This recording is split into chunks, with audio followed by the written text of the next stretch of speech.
Ladies and gentlemen, I welcome you all back once again to another live stream here on the SparksOpus channel. I hope you guys are doing alright. Before I start going into this into the book itself, well, I can't show you the first page because I think both YouTube and Twitch would have a problem with that. And then I got hit with this timeline here, but I haven't read anything, so we'll get into that just in a moment. As you've probably also read on the Discord server if you're there, this stream will be slightly special on my end here at least, because I'm doing a little experiment. The reason for that being the soon upcoming Xenoblade Cross Definitive Edition. And on Twitch, nothing should have changed, really. The frame rate is reduced to 30 frames, and the bitrate is just slightly lower. For the reason so that on YouTube, the resolution can be bumped up to full 1080p because YouTube doesn't like having just resolutions in the middle. So on Twitch it's still 936 pixel. Sorry for the background noises. You know, the stream just started and people already going into the room. I'm just testing out how much my GPU is capable of handling. And right now it seems that my GPU is hovering around 65% usage, which is good. Which tells me that I could technically, with those settings, have both streams also running in 60 frames. Then I think I should hit the 100% threshold. The 100% usage. I can do that only if I play games on the Switch or consoles. I wouldn't be able to do that if I played a game on my system. So I hope. Wait, I can. You technically don't even see it. Technically, the stream shouldn't lag. It should be all right. You should also have some background music. If it is a bit too silent, please let me know. Maybe a bit too loud. Maybe increase it a little bit more. Should be fine like that.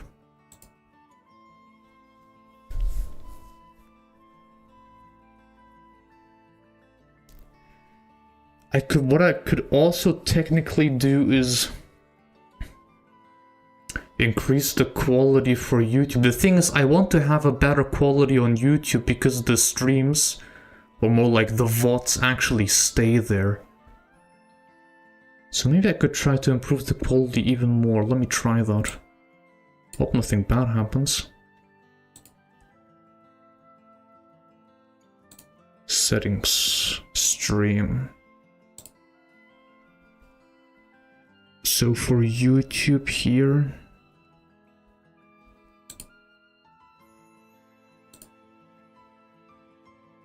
And save. Please don't crash.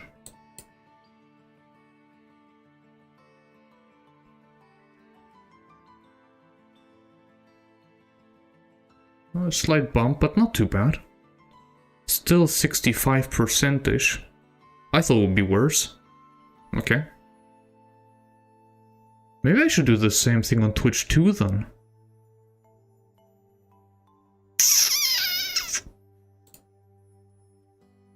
Also, welcome in everyone. I see Seb this welcome in on YouTube. And welcome also Great Life. Yeah, this is Gar Plains from the Definitive Edition. Also, just so I mention it, on Twitch, I'm currently on 2.9 average viewers out of the 3 I need for getting the Twitch affiliate thing. So I am very, very close to becoming a Twitch affiliate. So if we could maybe hit the 3 average viewers on today's stream over on Twitch, that would be fantastic.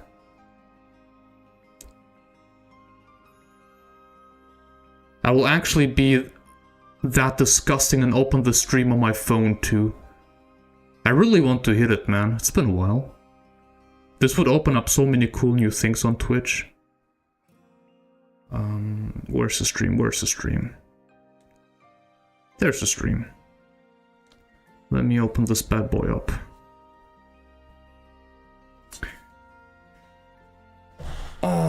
Yeah, so in today's stream I wanted to look into Perfect Works. What I've been told, the Xeno Bible, essentially. Let me quickly do the last change on Twitch's end, so you also on Twitch have a slightly better stream experience.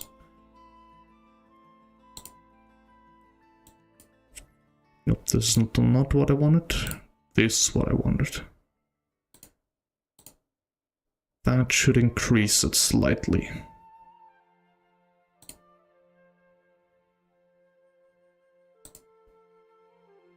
And the GPU's still fine. Okay, good stuff. Righty, so on the very first page we seem to have a timeline. And what I've already seen, episode 6. So Xenogears was episode 5. This is so weird that they included that. The truth. The created world of the Xeno game, man, I can already see there being a lot of reading today. This should be painful. The created world of the game Xenogears is a single part within an infinite flow of history. Infinite, huh? The time scale involved is more... Also, wait. Mouse. I want you guys to see my mouse cursor. I think that would be nice. Monitor. There, now it's present. Also open up Twitch chat again. The timescale involved is more or less 15,000 years. The story is told through 6 large episodes, and this book will closely examine episode 5 in order to guess at its ending. Due to the large amount of information about this world, it is possible to determine the cause and effect that take place from past to the present. In order to bring the whole matter to light, we shall consider episode 5. Having heard the voice of the producer, the fact that we're not revealed in the story will now be known, and the world's entirety will be understood. At the time, Xenogears touched their hearts, and its truth is reflected as light from a mirror. So over here, present era, we have Xenogears. The resurrection of days have been held back until the year... Oh, they give even precise years. Really?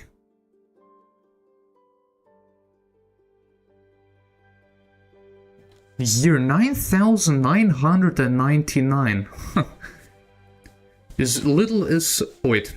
The story is Hero Faye lives in the frontier village of Lahan, yes? Little is known of Faye's origins or why he lived in the village, but 3 years ago he was carried to house of the Lahan village chief, Lee, by a masked man. At the time, Faye's mind and body had both been greatly damaged, and until now he had lost nearly his entire memory. Then came the event of the attack on Lahan. This event becomes the trigger which will set Faye on the path of fate. Not all of episode 5 is showing on screen.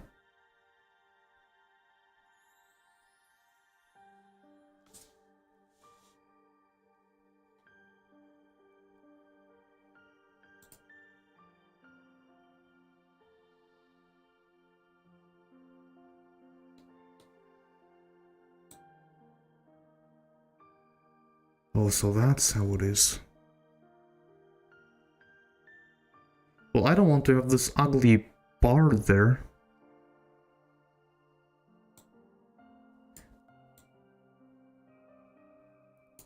What if I do...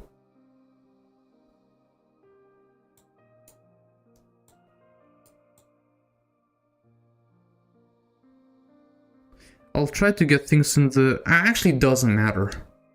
Right? Let me do this. And... scale it properly then.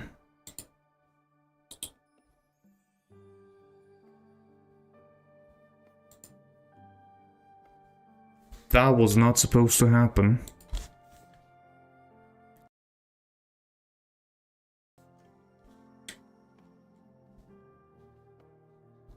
The hell happened now? Okay.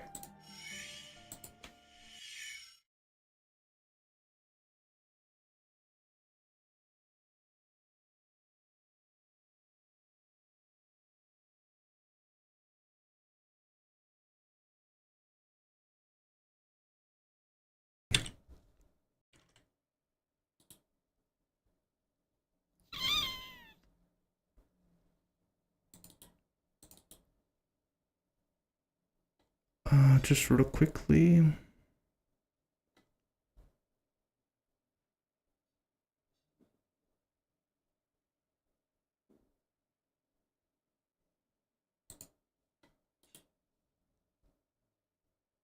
That was definitely not supposed to happen.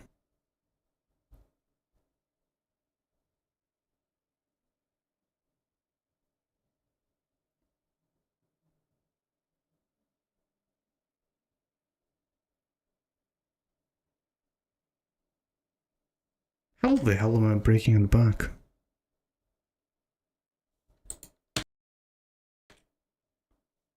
Ah! Okay. There we are again.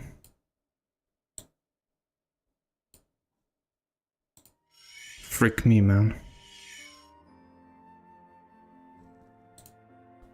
Whew, that scared me. Whew. I had a black screen on my first screen. That wasn't supposed to happen, but we're back.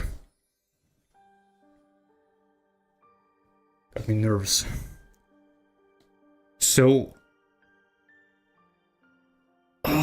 yeah, 500 years ago, of course, the Solaris War, they talked about it in the game.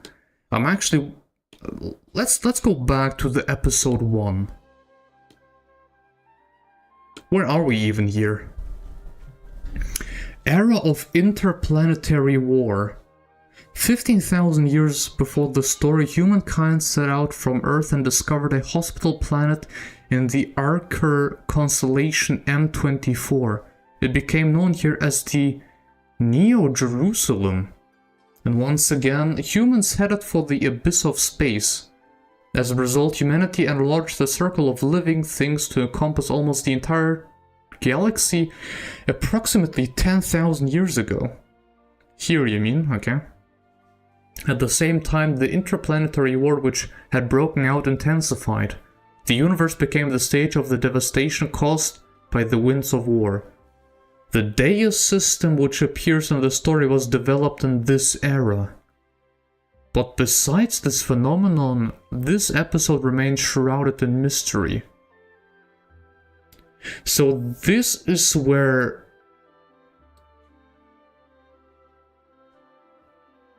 yeah, where Deus was created. On the planet from before where the... How did they call them? The ancient humans, the old humans lived 15,000 years ago. And then time of Genesis, I suppose, is already on the new planet. I will say that I already, because it was on my Watch Later playlist, it was the explanation video for the very first cutscene. I don't know, I couldn't hold back, I had to watch it. And, I mean, it's mostly stuff that I already kind of knew. But what was definitely new for me, or I haven't really realized, is that in the very first cutscene, when on the display there was the text saying you could be as gods, or you shall be as gods. it is a reference to the Bible, I mean, of course, right, obviously, but how Satan, or as a snake, has told Adam and Eve that if they sin, they could become as gods. Or something like that.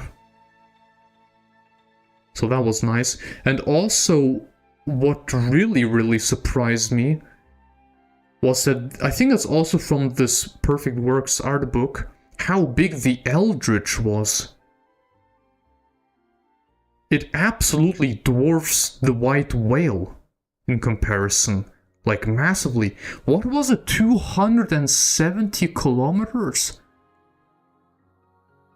This is ridiculously tall. It's actually crazy how tall that is. 270. And this is quite insane. I think I actually measured how big the white whale is. So I would have to look it up.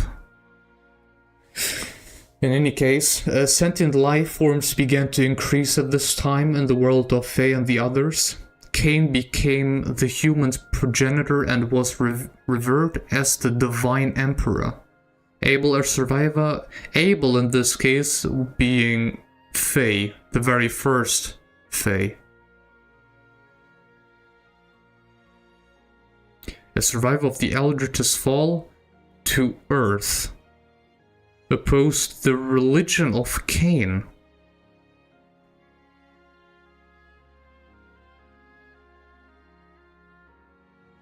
Okay. Both he and Ellie began to grope for a new way of life. This is the background for episode 2 as the story advances. At that time, it was thought that Cain's own mission was to bring about the resurrection of Deus, and that he did not seek humanity's freedom, the main point of the story. Man, this will be a long stream, I can already see it. Zeboim culture. With Kim. The stage for episode 3 is close to that of the real world. It was the time of an advanced scientific culture. The level of human intelligence had attained its peak, but due to genetic damage, those unable to reproduce began to increase. Using nanotechnology, Kim, Abel's reincarnated form, worked towards finding a way to overcome this, but Miang's plot resulted in his complete failure. Emeralda was born in this era, and nanotechnology was revived by one of the 3 sages of Shivat, Torah.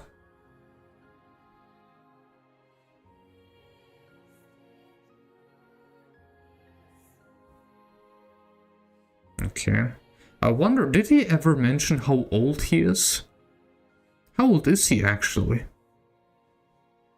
And of course, the Solaris War. Approximately 500 years before Faye and the others were born, the continent of Ignace was the stage for episode 6. Also, is the text big enough for you on stream? I wonder. Or do you want it to be even more up close?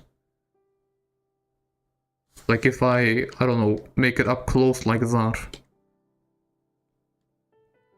Would it be better this way? Okay, it was also alright like it was before.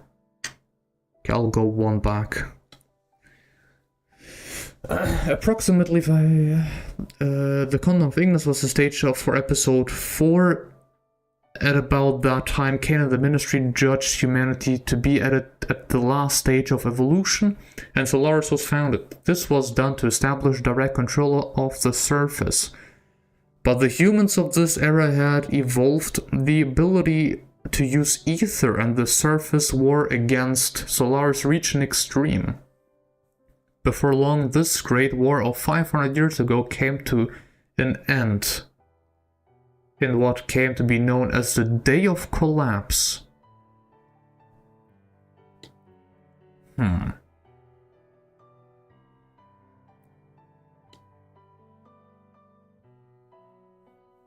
Now this will be interesting. Episode 6. While the time directly after episode 5 is pivotal, at this point in time it remains a complete underdeveloped episode. Okay, I see. It is only known to be the terminal point of Xenogears' world. Terminal? It almost sounds like the end of the planet. And from now on, the revealing of information is held back. I understand. Okay, so it goes up until episode 5, really. Episode 6 technically doesn't even exist. I see. I should have made myself some new water. My water bottle's almost empty. That sucks. Also, there was a comment from Tetsu Takahashi. I can't even drink properly. The world of Xenogears is divided into 3 large parts containing the episodes. 3? Okay. Actually, I wonder if they had the methods and technology they had from today, if this would have been like Xenogears is yeah, the first game, and then this is technically future connected, I suppose, because they are, well, at least Xenogears has a lot from the information of the Solaris War and everything. Heck, I think it also had like flashbacks and stuff. This would be fitting for something like Torna. Though one could also say it's the same with the Z-Boim culture.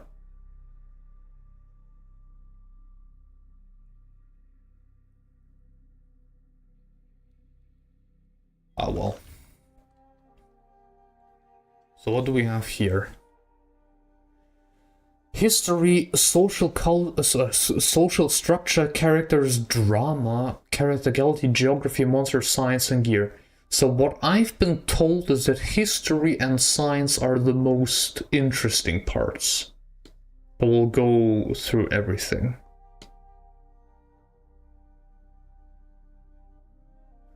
Oh boy. From the birth of Deus to this game's adventure, both the truth and history of Xenogears are explained. Before humankind set out for the universe, an object was discovered. Is this the history page? I think it is. Wow. Yeah, this is the image I saw. Okay, well, this will be interesting. 15,000 years ago. Oh shoot, okay.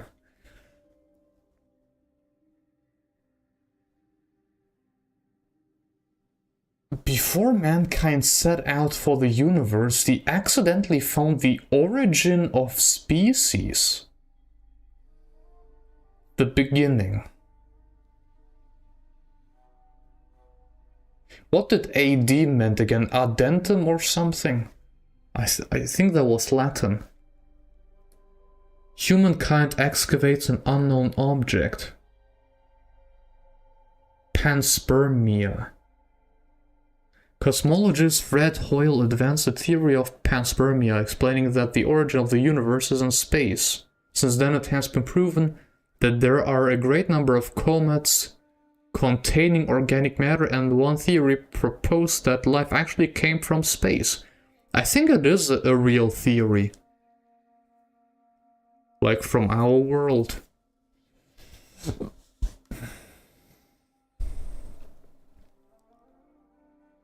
There was an era that came to be called historically the last coming of the Messiah, with the words left behind by notorious prophets to end their groundless fears. Humankind faced the next 1,000 years as the third millennium began. Because an eye-shaped object was discovered in a stratum dating to about... We get an age? Dating to about 3.9 billion years ago. It was known as a distinctly artificially created form. Okay, this is quite old.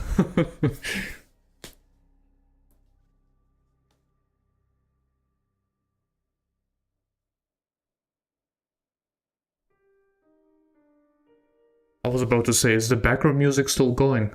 It's wait, maybe I should increase just a bit more.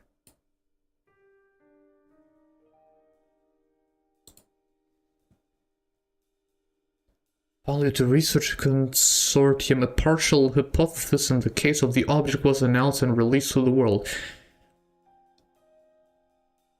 I wonder, is it related to the things and the cutscenes we saw? Probably not, but where the lighthouse was? It looked like a big congress where a lot of people were almost fiercely discussing things. Where we also saw Miang.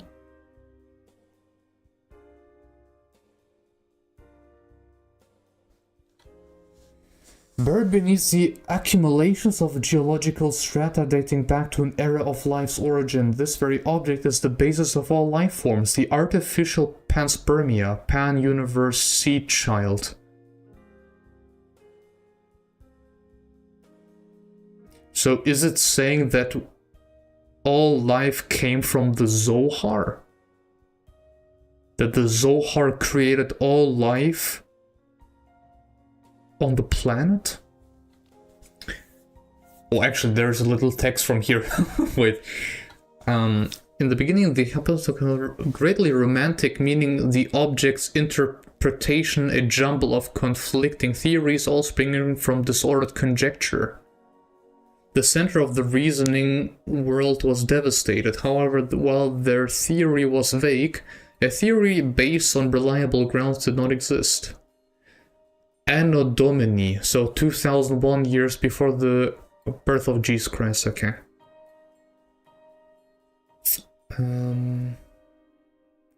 With many theory all vying with one another, what is the object? It is a question of long ago. Wasn't it artificial construct or a mere byproduct of chance? A riddle which was never really entirely clear. The extent of the aimless confusion only grew deeper, and theories, often without proof again, only produce hazard results. But those theories' increase resulted in a measurement that brought about a coming to an end of things. According to that era's measurements, it became clear that the object had existed a distant 15 billion years ago, in immense antiquity, separated from the universe at the time of the world's creation.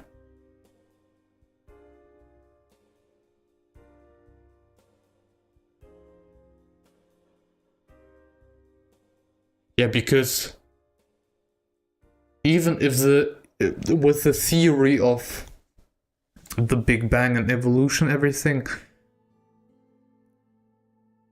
what is it saying? When was it? I have YouTube here on my, Google on my second screen. No, not the Big Bang Theory. And it still shows me Big Bang Theory. Okay, 13.7 billion years ago. So it was before everything, and so with that from a different universe. Uh-huh. Now I'm curious, how did it end up here in the first place?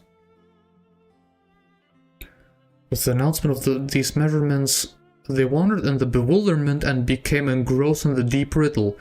While the object might not be an artificial creation, it was already the province of God. As a result, because of its fairly strong surrounding magnetic field, it became known for convenience sake as MAM, magnetic abnormal matter. And the international scale analysis, by the way, sorry if I misread things. I can tell you it's just gonna be more and more bad the further we progress. One part... and all attendant questions were for all purposes frozen, okay. One part ended up in automatic researchers' hands, but only a close analytical operation continued, and so among the researchers it became to be known by another name, the name of Zohar.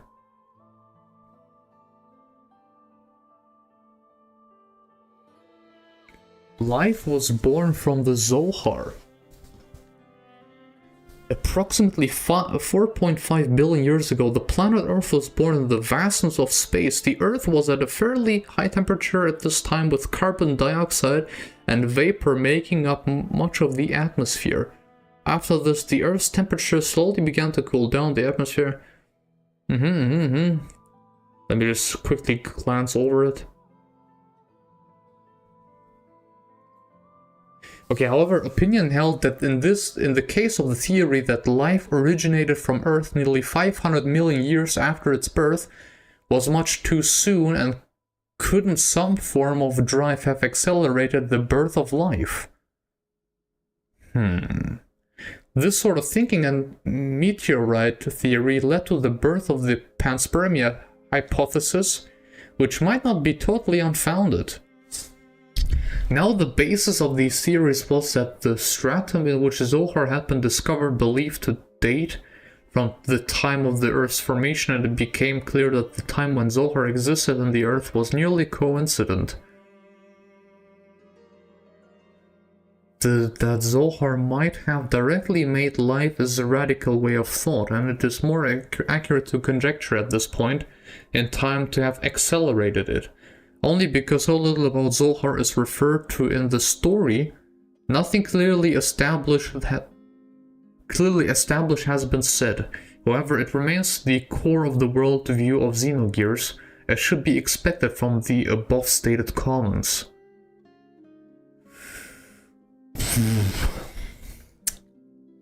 Ascended Card, welcome back. Great to see you. This is only showing more how the Zohar is totally inspired by the monolith from 2001, A Space Odyssey, if it has boosted human intelligence. I heard about this before, but I think it was an anime, wasn't it? But I haven't watched it. Was it even a Ghibli movie? The anime? I actually don't remember.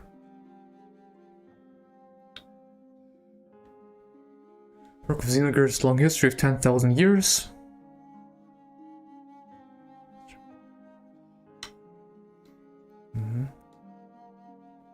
Transcend Christ.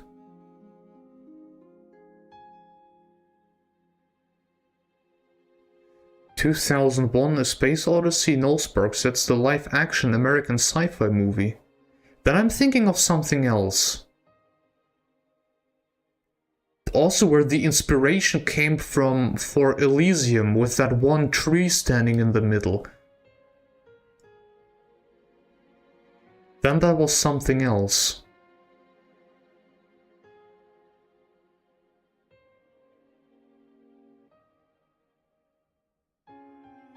And maybe you know what I'm talking about. Man, I'm so glad that the thing worked here with the resolution. My GPU is now technically rendering two completely separate streams for both YouTube and Twitch. So I was a bit worried, even though I tuned down the settings a bit. Especially with the frame rate going from 60 to 30. But it seems that it's doing alright. I'm very happy about that. That's good to know. Means that the VODs for Xenoblade Cross Definitive Edition should look much better.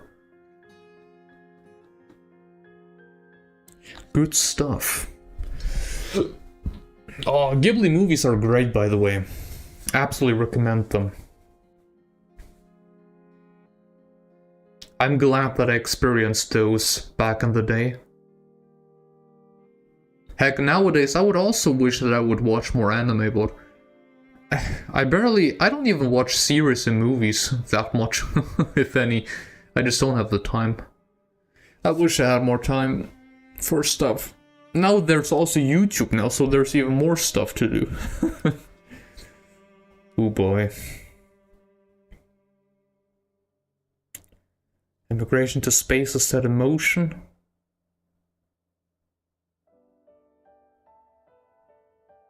So this is so wild. So 2,510 years before the birth of Jesus Christ, humans tried to go into space. So boy, life really just went full on ahead, huh? We were smart quite early, it seems. Smarter.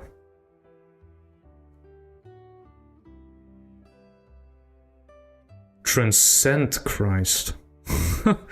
After this one, year equals to, okay, yeah. Man, this is so funny how in-depth that just everything is. 16 years after the directorate founding, the earnest wish of the people to spread out to the stars, which they had held for as long as 500 years, at last was fulfilled. And the Earth became their mother, as they were freed from gravity's rule. A fleet of emigrant ships was organized and set up for the abyss of space. After that, the Earth became an inviolable region, a forbidden place, and was called Lost Jerusalem. Oh, I think I indirectly spoiled myself a little bit on Xenosaga. Because isn't that also a thing in Xenosaga? So I guess this plot point more or less gets revisited in Xenosaga. With old humans and stuff? Old Earth?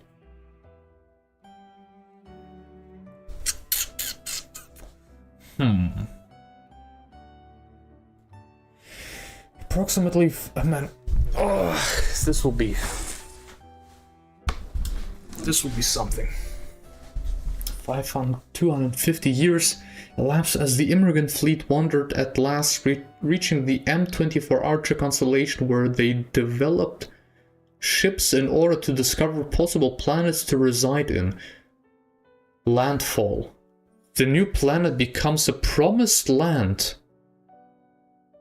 Promised land? As in the promised land in... was it Black Tar? They sing about promised land there. The new planet becomes the promised land. And is named Neo Jerusalem.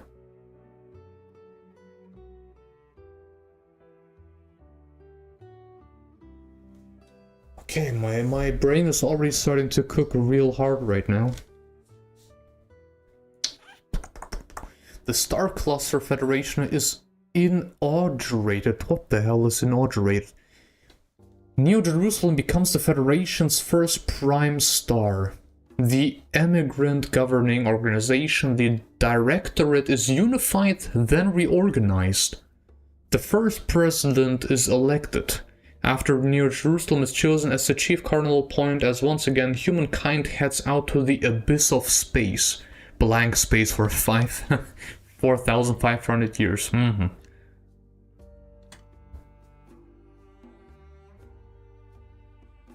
Dear Lord. Frick me, man. Oh my... Oh, how...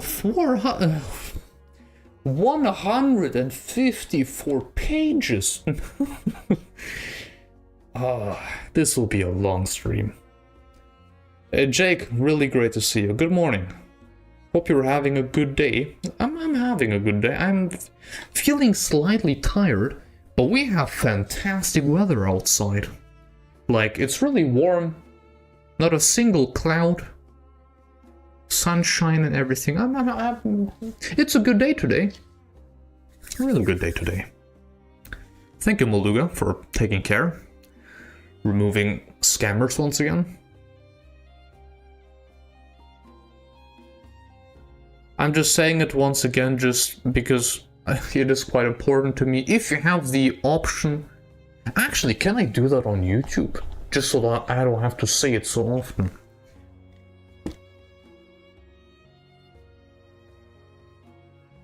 Let me open up the stream on my phone real quick on YouTube.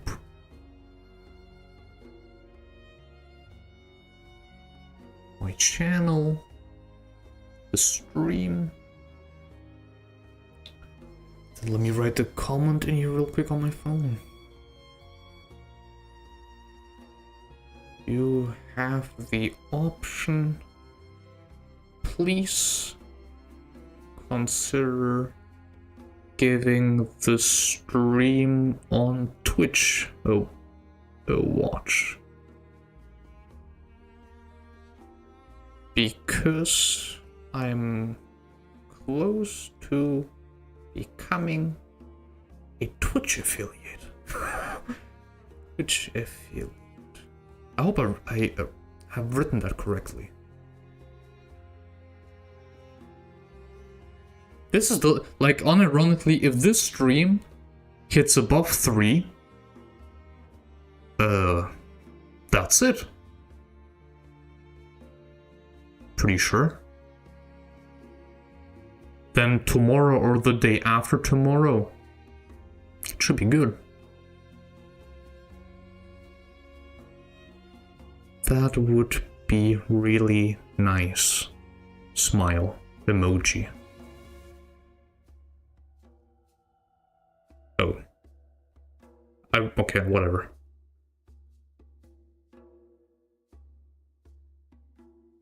Ta-da! Good stuff, good stuff.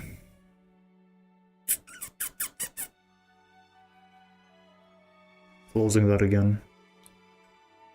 Very cool. Though one thing I'm actually worrying about a bit is that I hope I have enough streams for this month. You need to, if you want to become a Twitch affiliate, right? You need to have streamed 7 days in a month. I think it was 28 days, I think. Having 3 average viewers, and you need 50 followers. Well, with 133 followers, that's no problem. And I do think I'm currently standing at 7. But it also gets reduced by 1 today. Because I think I streamed on Saturday as well, 4 weeks ago, but it should be fine because with this stream it should be at 8 again, then reduced to 7. I should be good to go. Pretty sure. We'll see though. I'll let you all know if I hit it.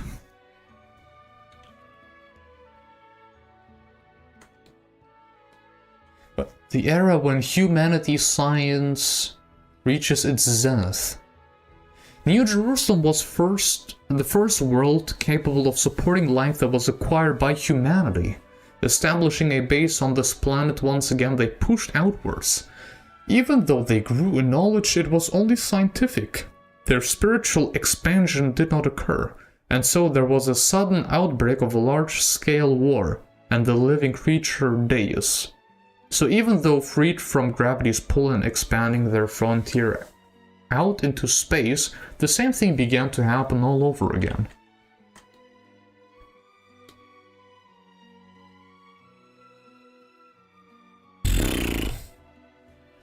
Okay, so this is when Deus broke and went wild. Initiating the self-resurrection program. Even a suspended animation, Deus suddenly activates during the transfer. Okay, that was when the Eldritch was transporting it. I wanted to ask this soon on the main channel. If people would like it, if in a hypothetical future scenario where I'll actually try to make a size comparison 2.0, if people want me to try to include Xenogears stuff in them. Because boy, having something like this ship here, I'd like to try to get a model for it. Maybe I'll even ask someone to do it, maybe even pay someone to do it. Because having something like that would be quite nice in such a montage, such a video.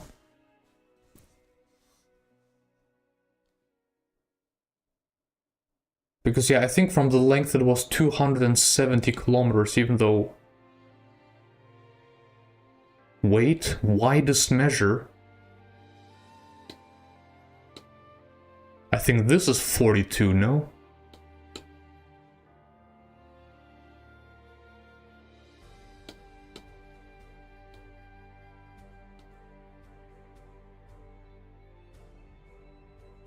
Where is it standing? Further down here? Maybe it is. Because what I've been told, or what I've heard, is that it's 270 kilometers. Which is absolutely ridiculous. Like, this is beyond ridiculous.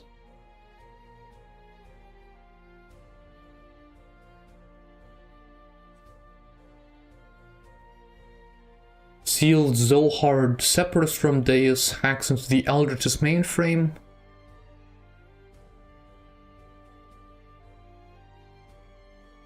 Now I'm wondering, reading that, so...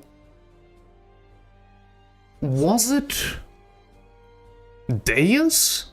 Or was it the Zohar that hacked the Eldritch? Because, well, the Zohar in this case is more or less, or not even more or less, it is straight up the wave existence, which was a being from the fourth dimension? Or I think they just said from a higher dimension. I think this is what they said. DC Junkie, welcome in. Yeah, the Eldritch is immensely huge. Actually, I will spoil you something from some of the ideas I have. I have started doing measurements for Xenoblade Cross, and that is regarding a potential size comparison 2.0. And what I have done is actually try to measure the white whale. I have written it in my notes here on my PC. And according to my measurements, the white...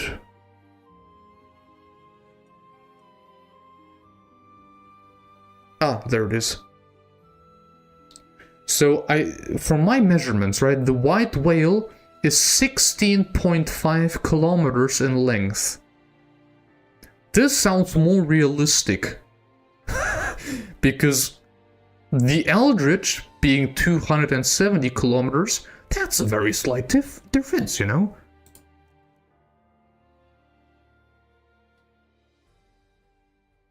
I mean, once the Switch version comes out, and I hopefully do have some better tools to measure stuff, phew. I mean, even then, even if it's slightly bigger than that, that's massive. Also appreciate that, Jake. Appreciate that. I hope that I'll become a YouTube partner on the live channel soon enough. Though, I do believe that this will definitely take quite a bit longer on there.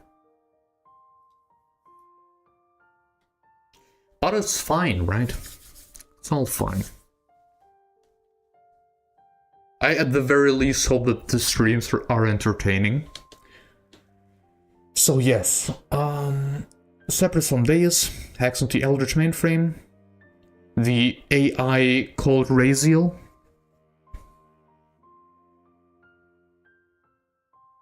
Which is also, I think, didn't they call... Raziel's tower. Wasn't that Babel Tower? No, that wasn't it. It was the Eldritch that sank to the ground that we uncovered where we found Raziel. That's right, I think that's how it was. Activating space displacement mode, it plans to move the Eldritch and everyone on board to the main star. Temporarily given the position of the Eldritch captain by the Technology Research Headquarters as a special assignment, eradication. Special Corps Colonel Hideyoshi, that is quite a name, Inoue makes the decision to abandon the Eldritch and devises a plan to use the central ship's bolt system to stop Deus. When it takes over the ship's explosive plug, the tasks becomes impossible. There is the central spinal shaft fusion bolt is exploded. Node 2, this is the plan to sever the spinal shaft. Node 3, so as to take the Eldritch out of space displacement mode. I think this is still explaining the events of the first cutscene we see in the game.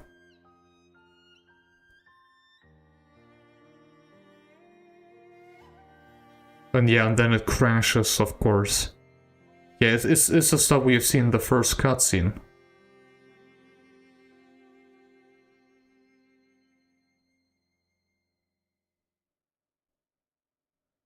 Okay, and yeah, Deus and the ship, that ship's parts sank to the floor.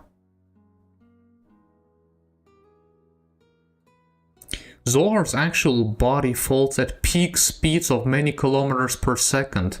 Immediately after governing system, Catamony separates itself. Oh, right. Catamony was the thing in its iris, essentially.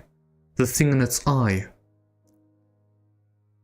Which was also a... how do you call that?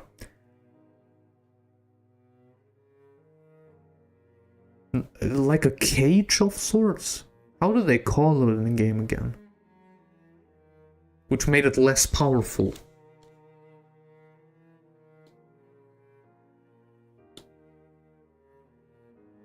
It achieves a soft landing on the coast of a continent. System Hava activates and separates from the protocol's Persona's base program Elheim. The planet's first sentient beings are born. System Hava forms the founders of human beings can... Yes. I mean, this is everything that we already learned in the base game.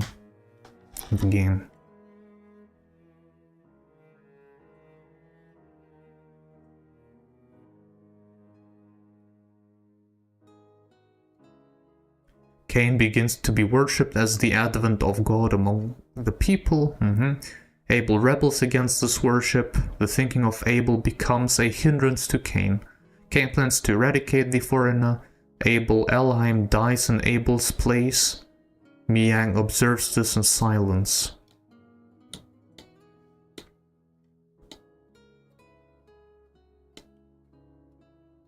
Oh shoot, there is it. Philadelphia class. Second. Wait, the Eldritch as a colony ship is the second of the space cruisers in the Philadelphia class. Okay. Colony resides in the hull of the ship. In the beginning scene, the streets are visible from the opening. Yes, this is also what I learned in this one video I watched. That where you travel in Xenogears up the Babel Tower, that there was... I think I even made a comment on that they look like houses. And well, I guess they were houses. This was the residential district area of this ship.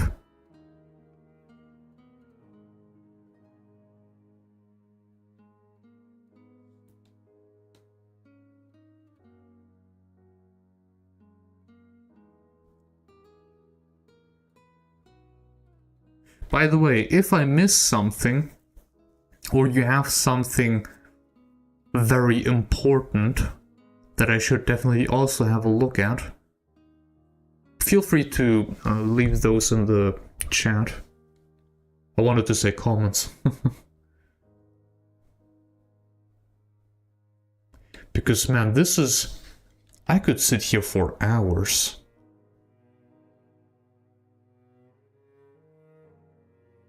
It's also once again crazy how in-depth everything is. The newer art books aren't even close to being this detailed.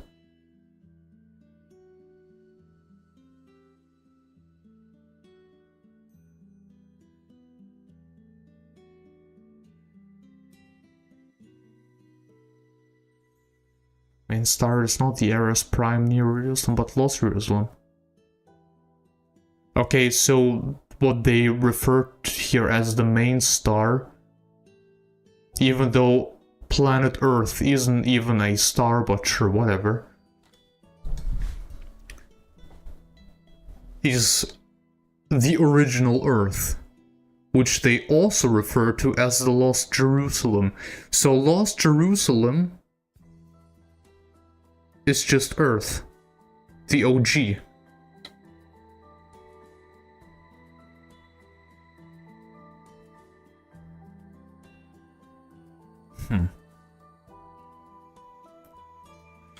However, the people of this time certainly revere it as the Holy Star Lost Jerusalem. The year TC16, from the time that humanity set out for the stars, marked the time when Earth became the forbidden place. Why?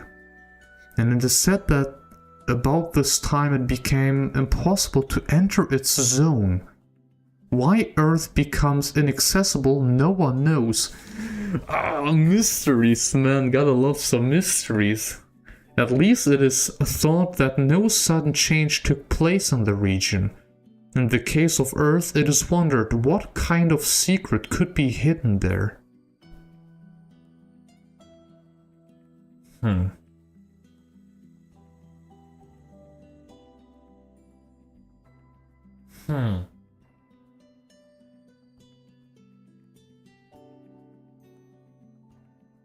Man, you guys, I can't wait for the definitive edition of Cross. For the additional story there.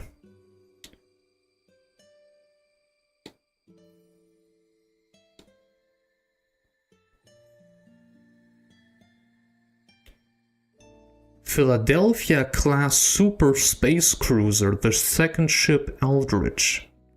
Various ships and vessels appear throughout the story. These were brought along with the Eldridge at the time of its fall to the planet. Here is introduced for the first time the vessels loaded on board and the division of the ship into blocks. So yeah.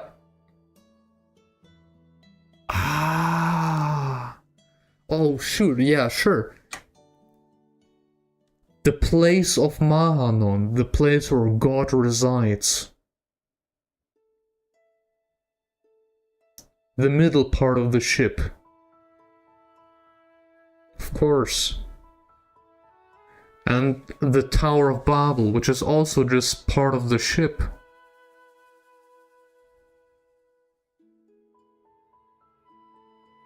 Yeah, Block Babel becomes Babel Tower.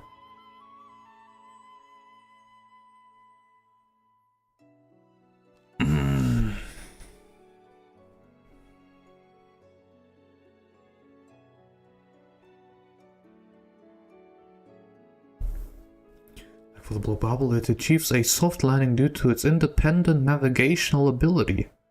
In the case of Raziel, the first fusion of an alien civilization weapon and biological information, it records material regarding Deus. It is for this reason afraid that this information could leak to humans, beings that the Gazel Ministry use gate technology to prevent anyone from going to Mahanon.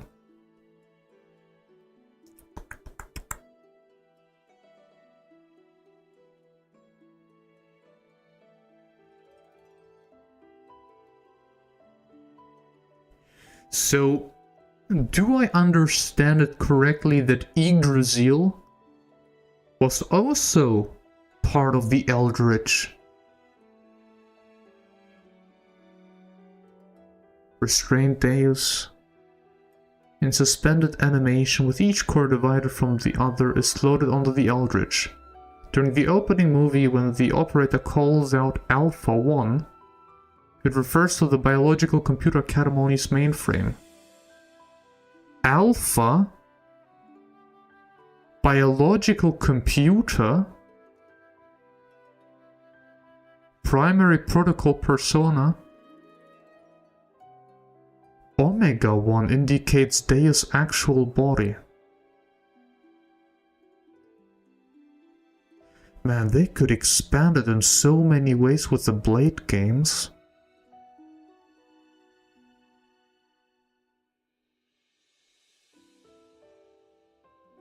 What is the Excalibur?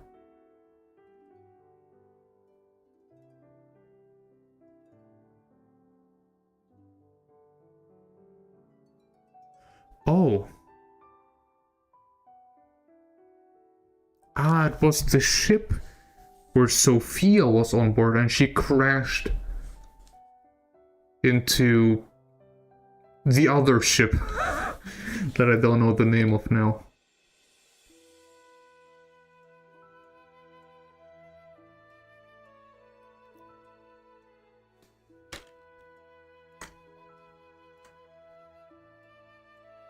Wow. Okay, so this goes into the Zohar now.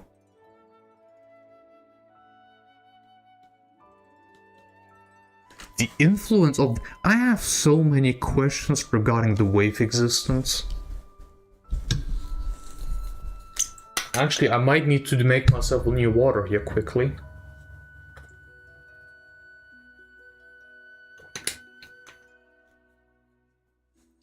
Like, we barely learn anything about it. I'm not even sure if the wave existence was a good or a bad guy, or neutral even. It didn't seem to be evil, but then it kinda, you know, would have destroyed us. Because it wanting to go back through, what was it, the path of Sephiroth? So much energy would have been unleashed that it would have destroyed the entire planet. Deus is wounded by the self-destruction and the fall of the Eldritch. Yes. In order to restore its own body, people as parts are mass-produced. As for what it wants, it looks towards coming fights to achieve complete revival. But the bottom of this revival is tied in with the wave existence will, which fell into the third dimension.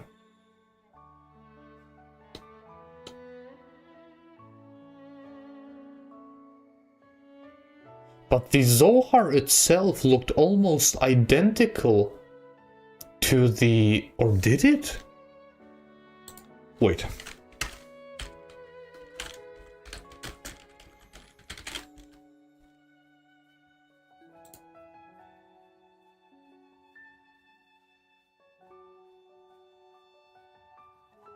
No, it was just a cube.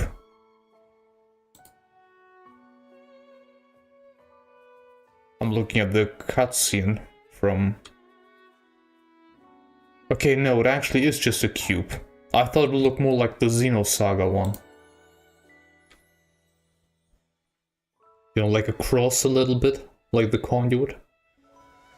5,000 years ago, an unknown object was discovered, its main body being the eye-shaped portion. Its main body? It was said to be the product of an Uber technology. One of the parts of Katamani, when fused with non-living matter, it plays the central role as one of Deus' terminal interfaces.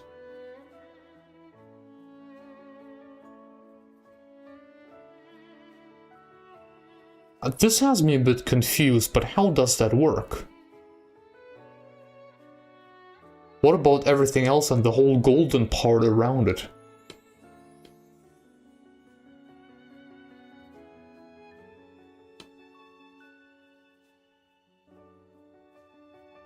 By differentiating into Miang Hava, while it is difficult to understand the reason, it is probably tied in with the wave existence will.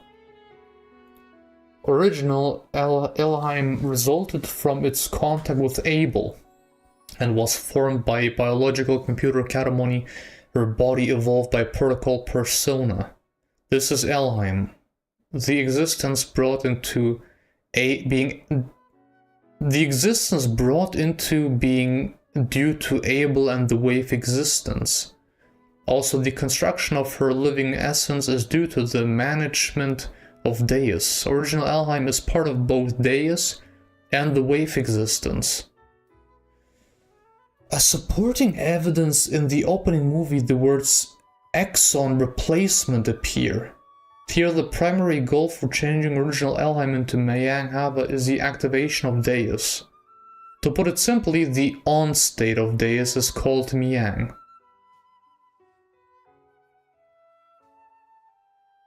And the off state is called Elheim.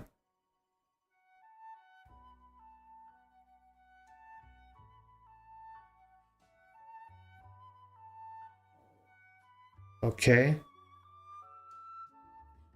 So after Miang creates humanity's founders Cain and the others, Elheim and Miang are differentiated. Here, responding to Abel's recurring wish, the wave existence applies the mother's will, and so Elheim's differentiation from Miang is done so that she may provide the role of mother to the contact Abel. Without the wave existence advent, would it have been necessary to have Elheim divided from Miang?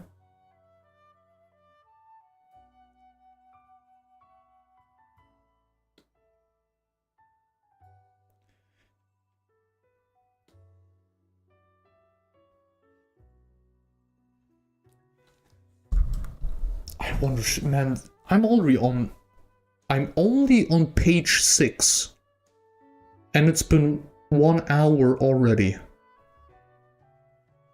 This is quite insane.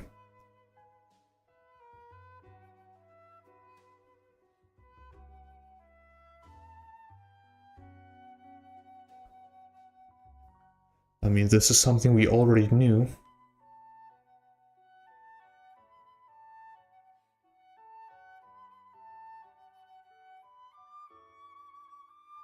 The M project.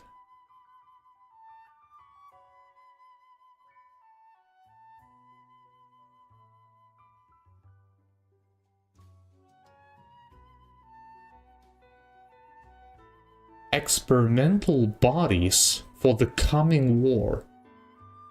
The human form is grown and formed into a living body. And so after the complete resurrection, they are used to simulate the battle against the hostile power of the enemy. To prove the truth of this, the Miang of 500 years ago incited the contact between Lacan and Zohar, thus resurrecting the Diabolos corpse. The Diabolos corpse are a first stage of Deus form. As mobile terminals, Miang tests the ability of humans and the differences between them and the Diabolos corpse in battle. We also barely learn anything about the Diabolos. Just that it got destroyed at one point, essentially. Ooh. Oh, shoot. Cass! Great to see you. Parallels to Alpha and its sustenance to embark. Yeah, like, I'm only on page 6 now, but already this is a lot to take in. I'm so curious how much more of those things they will reuse for the Blade games. Because there's so many things with Gears and the things you learn in the game and also through the book You see a lot of it in the Blade games, but like not completely there. So, especially with Cross Definitive Edition coming out soon, I'm so curious on which direction they'll take.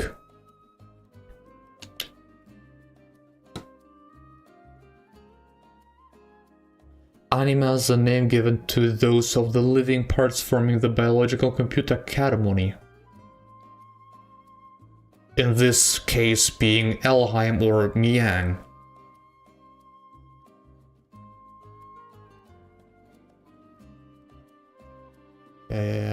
Okay.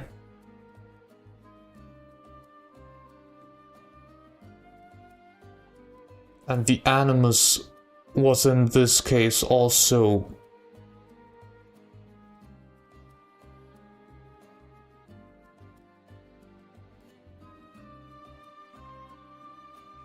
I'm pretending like I understand it all.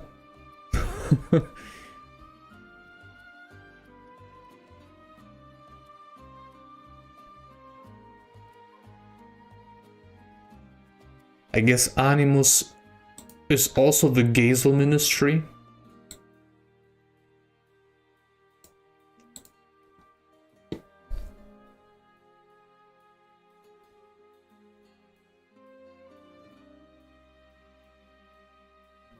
But just thinking about it though, humans created essentially the god of death and gave it unlimited power.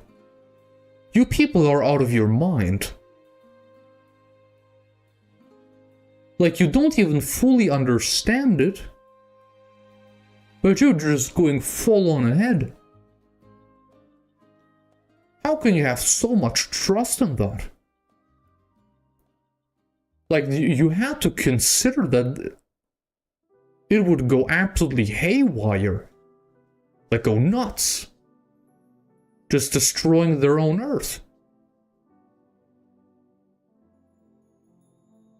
Humans are dumb, man. Humans, they were always dumb. Absolute insanity. Yeah, this is the path of Sephiroth. Okay, so the wave existence came from just upper dimension. Doesn't specify which dimension.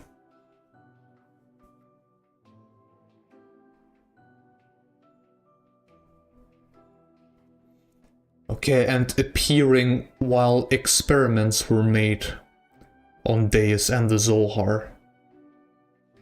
I see.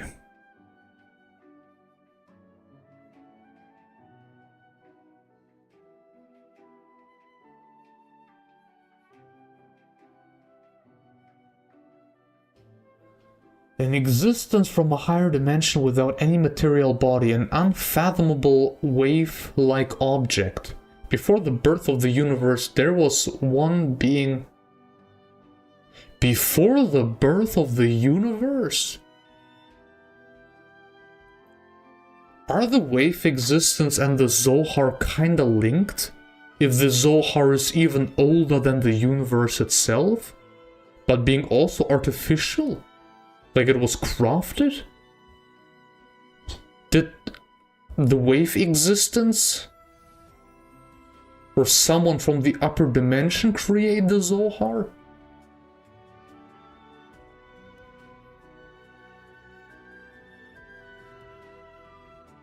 Let me see, top secret for the military. The mysterious boy that no one paid attention to just by chance was able to touch the Zohar. Abel had a contact with the Zohar. And then created catastrophe.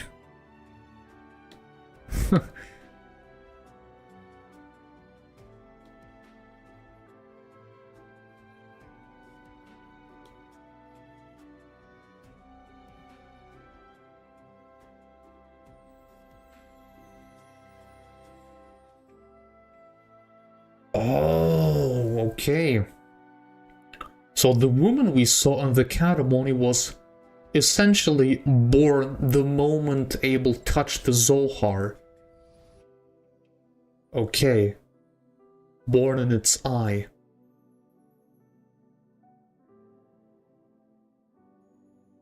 I will still say though, the relationships they have in the future kind of concerns me, considering why why she was created as a mother figure.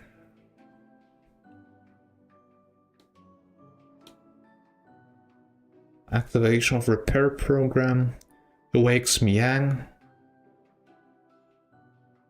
Her being split into Moon and Ellie. Sick stuff. Forming Animus' original form. Well, yeah, of course, creating Emperor Cain and the Gazel Ministry. The Origin Orb. And Animus. Humans.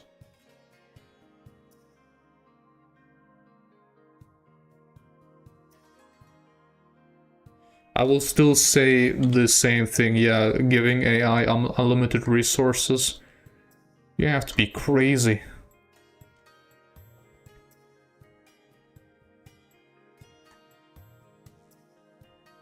Ah, of course. With the Christmas tree, what we saw at the lighthouse.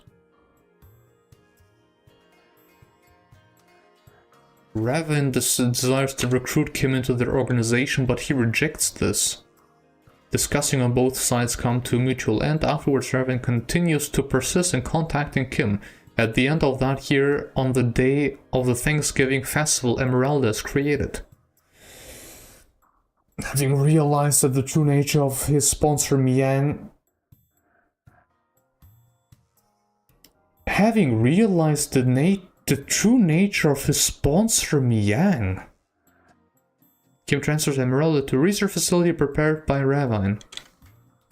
In an attempt to seize Kim's research, Miang moves the military in and special forces are sent into the facility.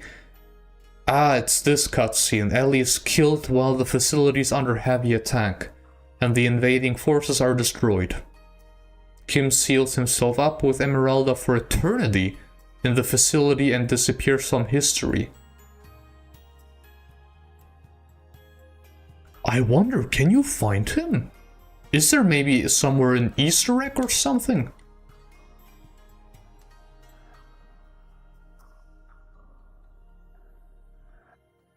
The upper atmosphere is clogged with fine radioactive particles and nuclear winter sets in.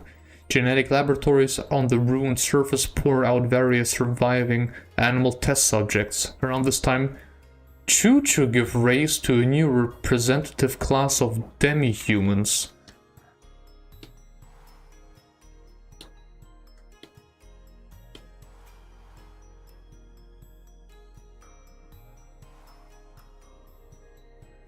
Okay.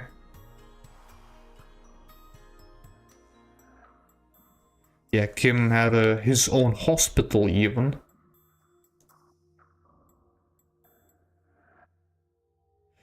Man. You want to tell me that they are all this in depth?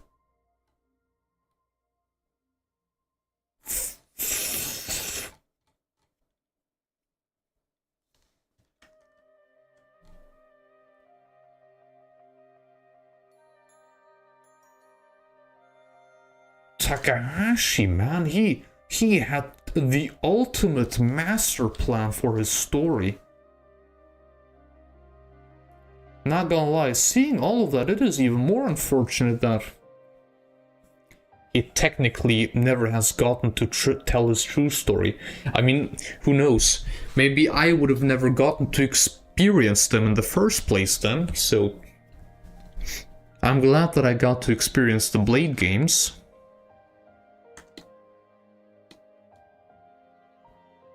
I mean, yeah, this is what they were talking about, humans not being able, or some humans, including Ellie, were not being able to reproduce anymore. And then Kim using nanotechnology to create humans. Or, yeah, the nanotechnology repairing essentially the DNA, removing or replacing the defective DNA with the correct genetic code. It seemed to have worked though, no?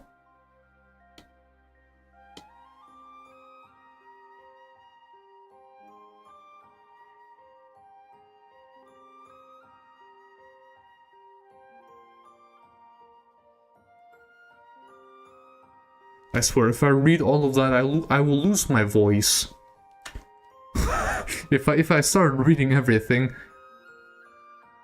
my throat will hurt really. What the hell is that?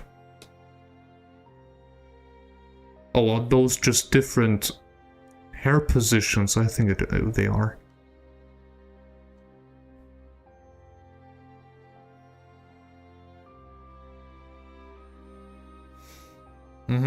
This is when Sophia did crash into the Solaris ship, I think.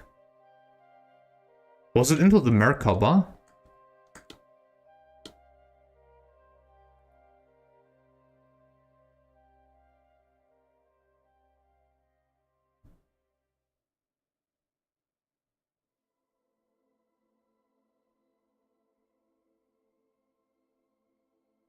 Extract from unrecorded script. This was the meeting of Elheim and Krelian. You've come to kill me, she spoke then, before the man as though not afraid of her own death. A fleeting expression, a face that showed him as separated from all others, alone in the world. Colorless, monochrome girl. And again that he is stained in red. Those he had slaughtered, their blood stained his hands even now. And the man bathed in red, instead of answering her question, stands silent. And all the while his hands on the sword are shaking. I see, thank you. When did his will become a thing that could change? And all for a girl's gentle smile. And only for an instant she appears in color. In a dark world bathed in hypocrisy and falsity, the shining purity of that smile, these are his thoughts. This was meeting of Elheim and Krelian. And when she died, he snapped.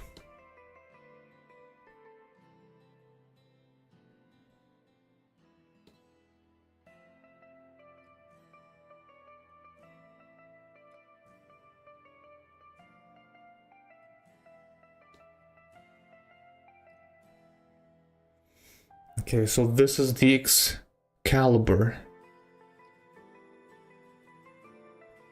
Ship that excavates the ship in order to combat the Merkava constructed by Solaris. It is a refurbished naval vessel with mostly automatic functions. It can be operated by one person, and it has great strategic possibilities.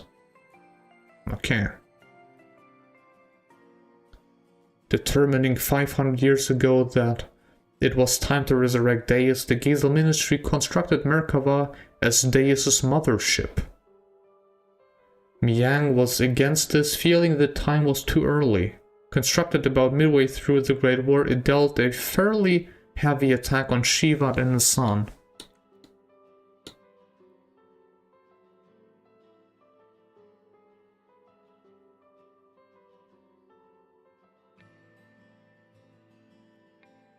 Look at that, man. You have story for multiple hundreds and thousands of years.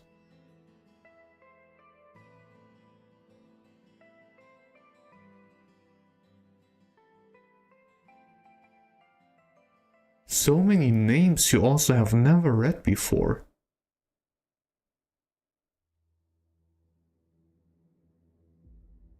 Krelian receives life as an illegitimate child. That year his mother Elazaru dies.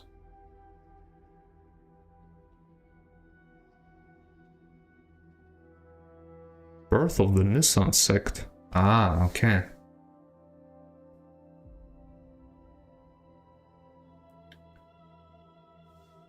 talking about the Nissan sect.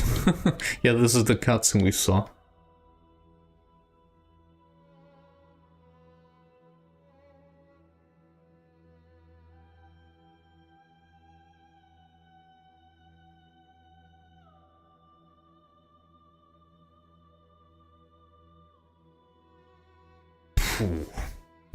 Nishquick, welcome in. Welcome in. The thing is, being 1.5 hours in, I worry that this is actually a little bit too much. That I won't even get to the most interesting and most important parts in time. Like, technically, I'm just stuck on page 8.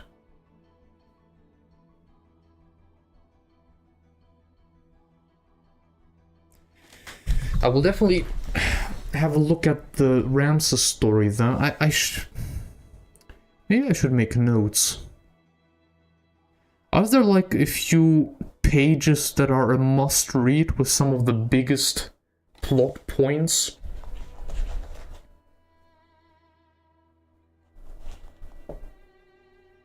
Actually, maybe if you could do me a small favor, just write down some of the most important pages with some of the most important points, and I'll just really quickly do bring myself some new water, because my water ended. And if I have to read so much, I think my throat will just die. I'm not even gonna do a pause screen for that, I'll be just right back in a few minutes. So yeah, if you have something to write down, that would be really nice.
Okay. I didn't read all of it. I intended to one day, though. Oh, okay. But read about Ramses, Catamony, and Miang. Well, I guess I've read the things about the Catamony and Miang, though I suppose there's maybe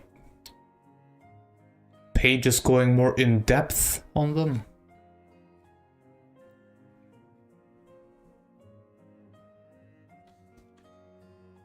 Well, I guess this is Miang's plot, no? Well, yeah, I've read that or glanced over it.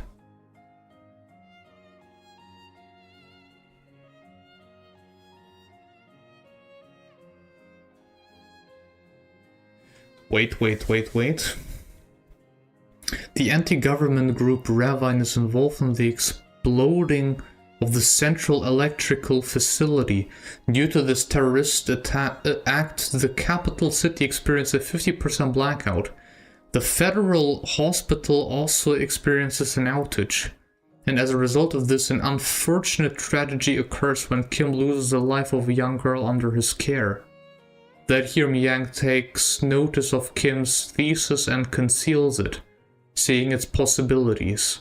Having simulated the measures of evolving humans, Miang contacts the department's Dr. Kim and offers the use of a research facility as his sponsor. Accepting her offer alongside his work as a federal doctor, he once again undertakes the research into molecular machines. That here anti-government group Ravine also acquires Kim's thesis, seeing the potential in the thesis for the creation of dangerous weapons. They also contact Kim. Humans, man. They never change. Look for Miang Mother and the explanation of Katamoni, Ramses' backstory, anima relics, the timeline, and Omnigears. Well, I looked into the timeline, which, you know, that was a reveal. That was certainly a reveal.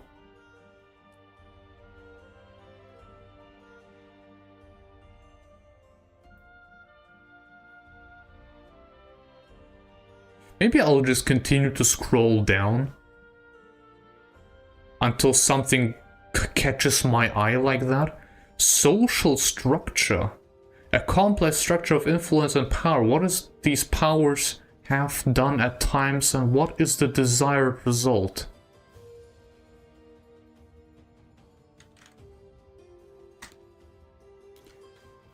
Created by biological computer Katamoni, humans evolved over the succeeding generations and in the process from various societies and civilizations.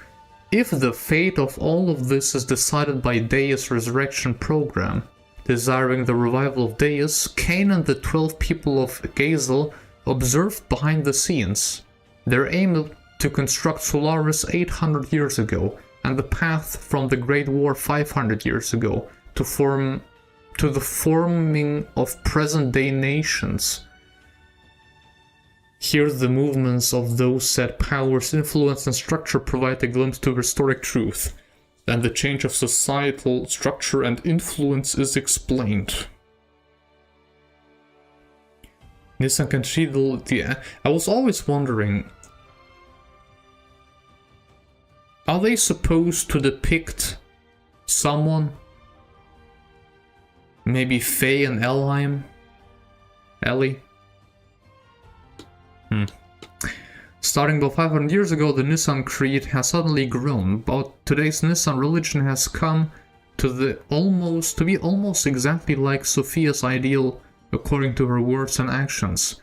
In the Nissan Cathedral are two one-winged angels. If each person one by one helps and aids another, they evoke this wish by Sophia.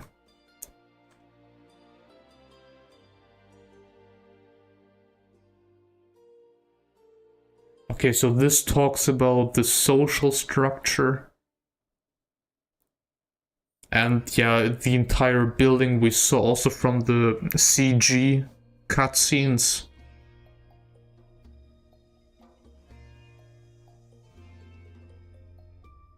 That was quite an interesting building, I'm not gonna lie. All error? The machine which Graf rampaged in a fit of frenzy, causing destruction throughout the earth of the day of collapse. Really? Having the nature of Deus makes him that much more of a demon. This is the first time I've heard about it. OR. What does the OR stand for?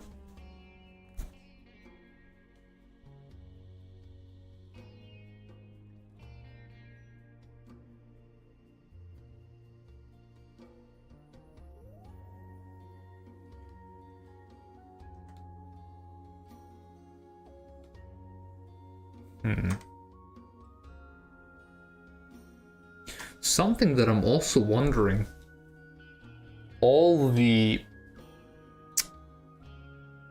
continents we see on just Ignace, I guess it all is called Ignace if I remember correctly, or maybe it was just one part.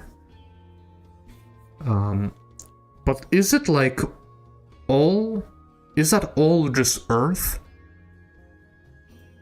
Are those all the continents of this planet?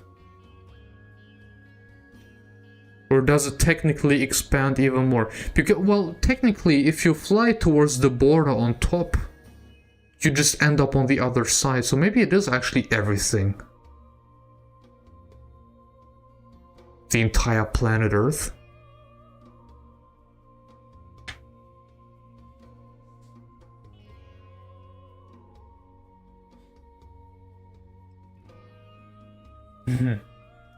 Man, what a villain, Graf. Andvari. The Omni-Gear piloted by the first king and founder of Ave, Roni. As the head of the attack corps on the day of collapse, it wields inside an incredible power. It wields insane power.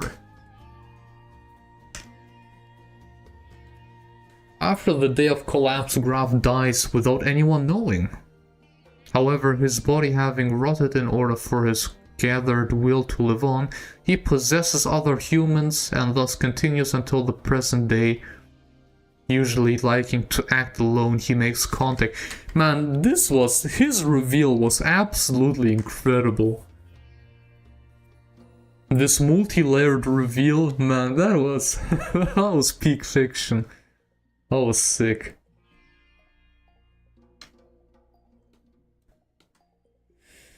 Okay, so this is the Solaris' crest.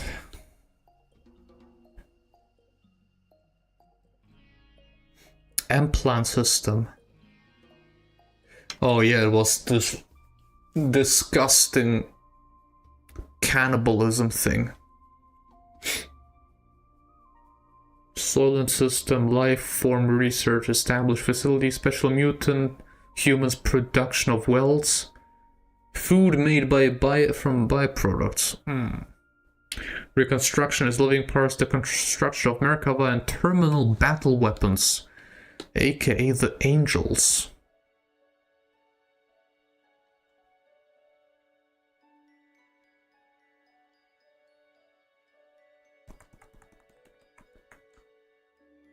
The church crest, Gebla crest.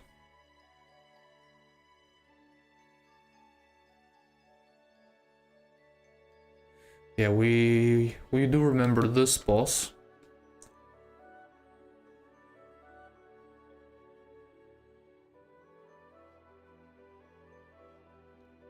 Ramses. On the surface, Ramses' division appears to have followed the directives of the military from the beginning. Ramses near Reconnaissance Corps is the elements. The elements we fought. But Miang also belongs as supplemental director. Supplemental director? You mean the drive? The central organization that issues commands. As holder of this post, Miang is involved in making military plans and submitting them to headquarters. She was the one with all of the planning. Division Commander Ramses, oh shoot, also serving as a guardian angel. Just like Sitang, presides over the highest of the military organizations. So with guardian angels, they aren't like literal angels. It's just a military status. Because I was kind of thinking that Sitan is just a straight up angel. Honestly, he's an angel to me. Freaking love this man. His primary role is to supervise and quell the surface. However, in the course of this duty, he is temporarily allowed to govern over the powers of the surface and is able to directly interfere. Also, because Gabblers functions as the Emperor's right hand, they're also endowed with the power to enforce Solarian law. This is the fundamental difference between them and the military of Solaris. While the Gabbler oversees military operations, it supervises the excavation of lost technology from ruins. The strategic chapter 123 ruins Bureau, because Gabbler scorns such activities as these as not being up to its military qualifications, so the Church and Gabbler function as one organization in name only. Those members making up the organization are the Director's Associates, the 4 members of the Elements, and the Advisement Council headed by Miang. Thus it is made up from the first by only the elite. The qualification of these people is their having gone through the Imperial Gabbler Training School, Jugend.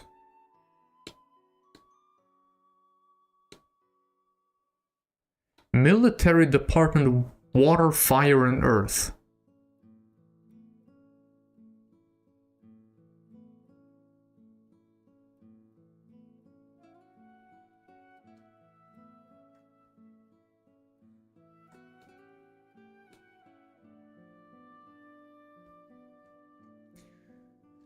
Ignace is just Kislev, Ave and the sun. It is everything on this new world. But it actually expands. Maybe this will actually go a bit deeper into the world of everything. But okay, Ramses was an element along with Citan, Sigurd, and Jesse. Jesse was also an element? I don't remember them mentioning that. Look at Jesse's section. Okay, I'll do that. Nissan crest, religious symbol. The PTSD of Faye, or Lahan, or Kim, or Abel.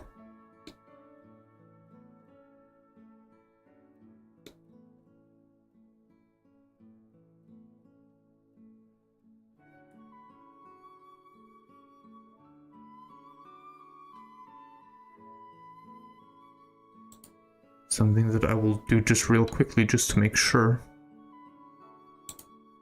that nothing unplanned happens on screen.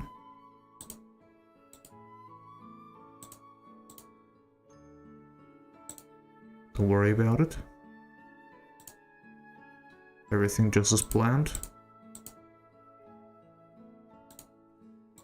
And we're back.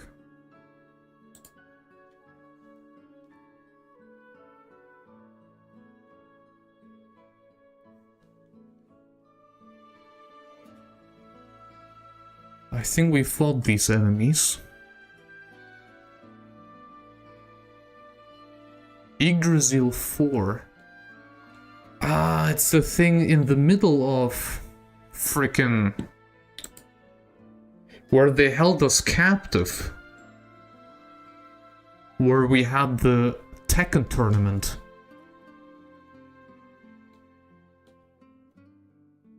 It was the red ship. Relic of the War of Solaris, the Yggdrasil 4 is the center of the present-day government of Kislev. The governing district, yes.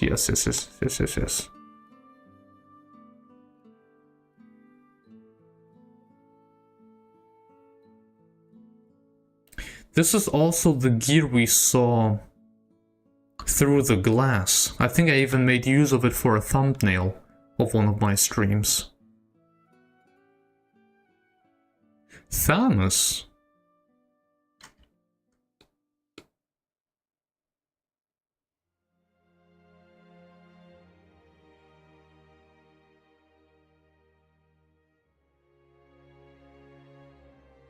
The goal of the execution is to maintain the balance of each side's military power, and so in doing so, collect data on the abilities of humans. And so the fighting between both countries once again spurs on the reformation of humans as parts for Deus.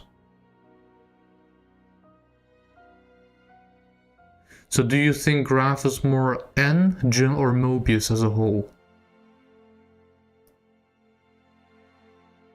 Aren't N and Mobius the same? Well, this entire situation just screams like N to me. Though technically both N and Mobius, just everything, the concept of the Mobius.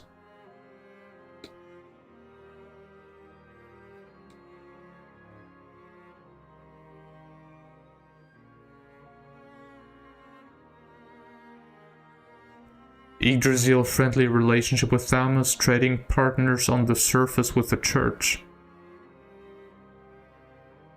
They also have many gears, but they're also used in deep sea operations and not for fighting. A man of the sea similar to Bart, the captain, has an understanding with him, and they have a friendly relationship on both sides. The captain was fantastic. Man of the sea. Look what kind... How... Man...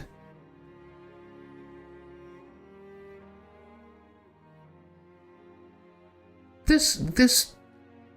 How much information does it have? I'm a bit perplexed. This technically is, in a way, such unnecessary info, but it still provides infos like that. Comparison of the ratio of weaponry held? What kind of information is that?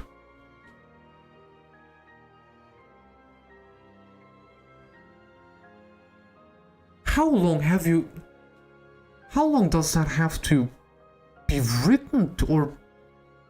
How much time does have passed when you come with everything up with all of those infos and lore and world building?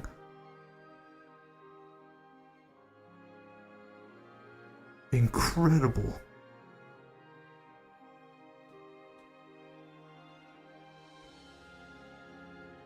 Oh, yes, geography. Okay. Man, I'm just so happy that Takahashi finally gets to tell his story.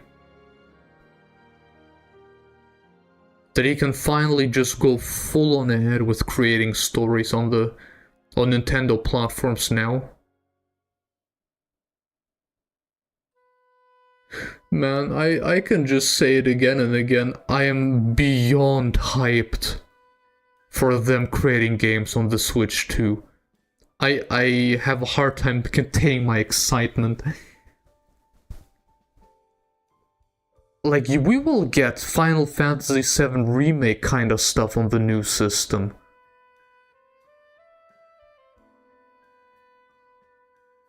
And they are recruiting even more experienced people. I've seen it on Blue Sky. That... Let me just quickly look it up.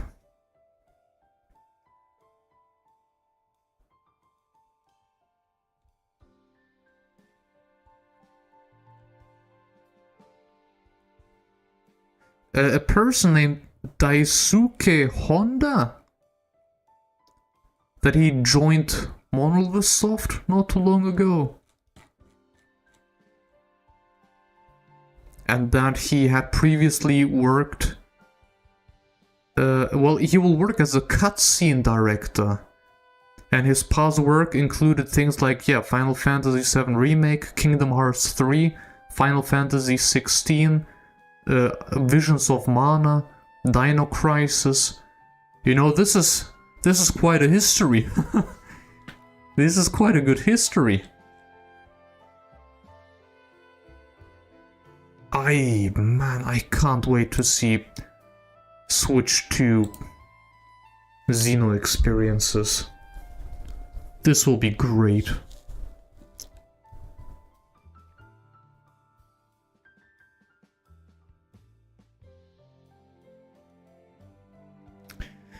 From this reconstructed world map, so this is the entire world map.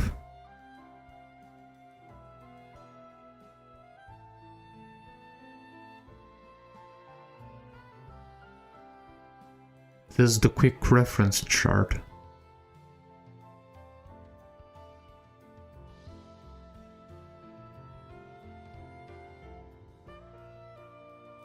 Dude, I just thought it said black fog. I was about to go crazy. The rock appearing out of the fog could symbolize the harshness of the world in the story. Okay. Aha.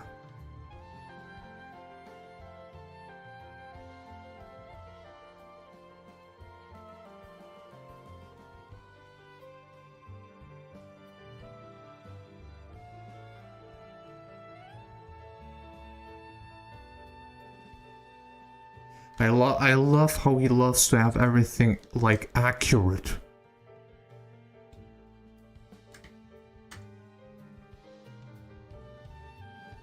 Shivat crash site, Thamus, Babel Tower Orphanage, Church Headquarters, Lighthouse.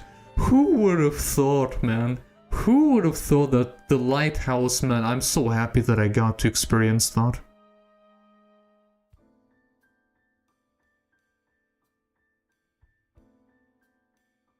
Deus, Solaris in the middle of everything.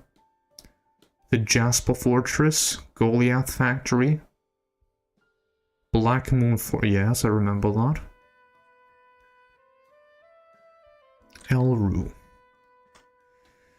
Did you see the Xenoblade Chronicles 2 parallels in the timeline? I see Xenoblade Chronicles all over this entire thing.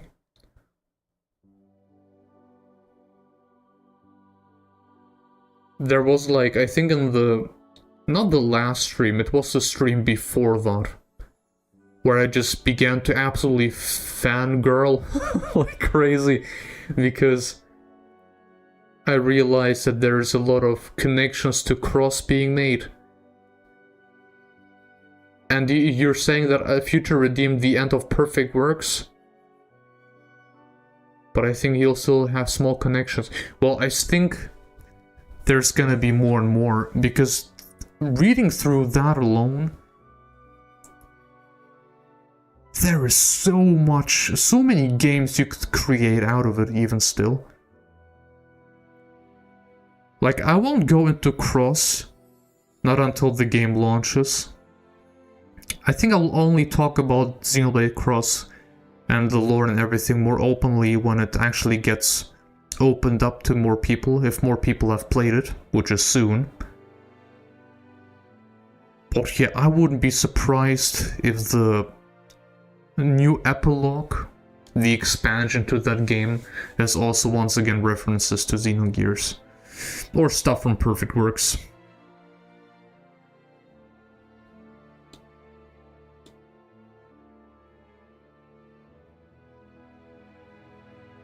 I do wonder, though, if they will maybe change some of the descriptions for items you can find in this game. You know what I also find curious? How often they have been showing a certain enemy that appears in this game. Like, very often. If people haven't watched the trailers, I'm not gonna say what enemy, but it's quite an important enemy. The one hovering above Noctilum. You know which one I mean. Please don't spoil stuff.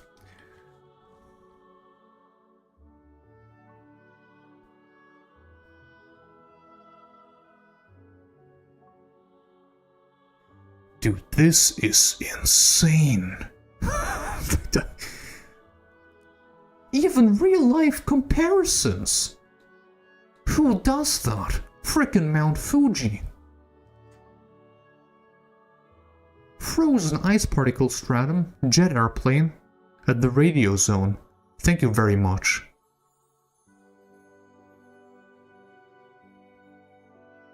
Moscow? This is quite random.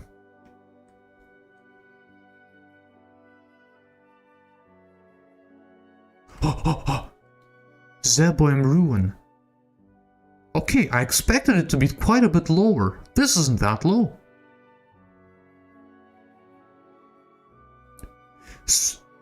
I need to write that down.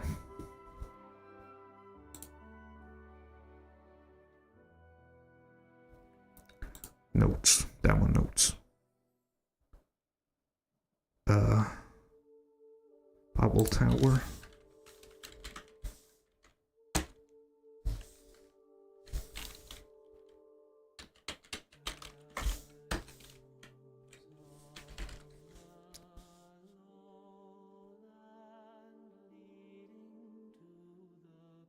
Very nice. Quite important info here.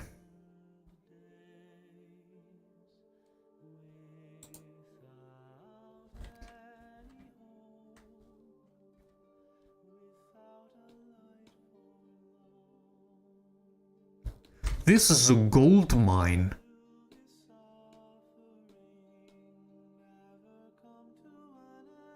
For my size comparison. Solaris is 40 kilometers?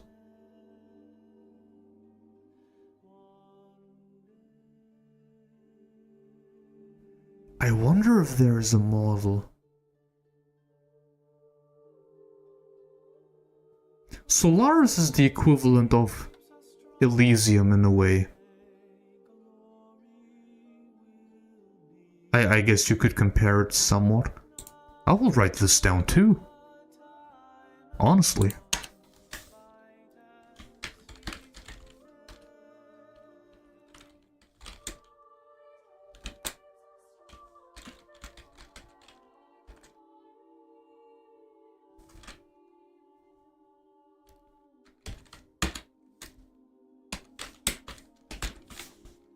No, not 5. 8. There you go. Preparing my size comparison 2.0 in real time here. Days before revival, after revival. Wait. Before revival, 3,784 kilometers? And after revival it shrunken to 46 kilometers.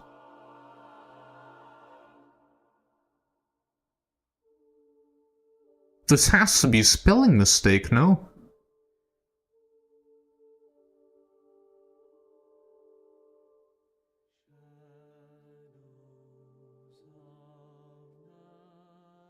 Or maybe this is a spelling mistake. That doesn't make it... No, wait. Oh, that's right. I think this is a spelling mistake. Because of this one, slightly higher, 3,784 meters.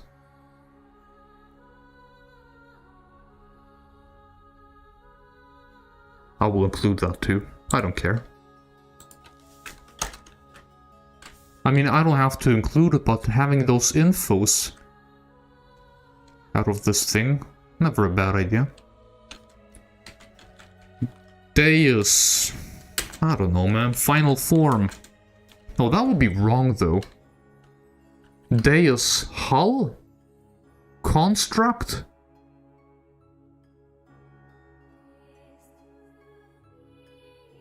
Does it have a name?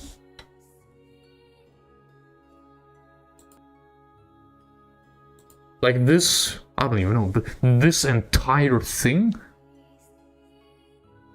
Random Opus. Great to see you, good morning. Good day from Germany.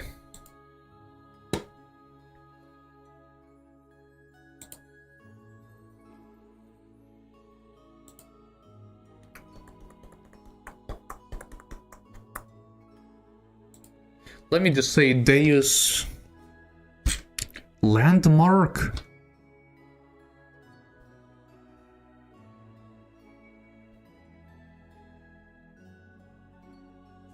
Sure. Let's just say Deus landmark in quotation marks. Because maybe I'll get the info later. 46 kilometers in height. Noted.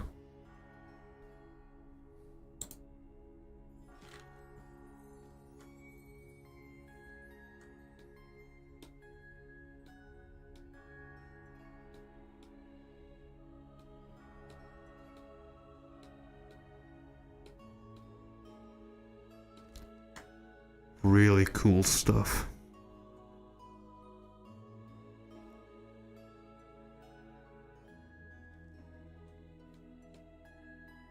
Oh, little anime people. Scenery around the Imperial capital. Kislev Imperial City D block, that's where we were in the game. Dazzle Waterways. Ah yeah, that's where Bart swam upwards.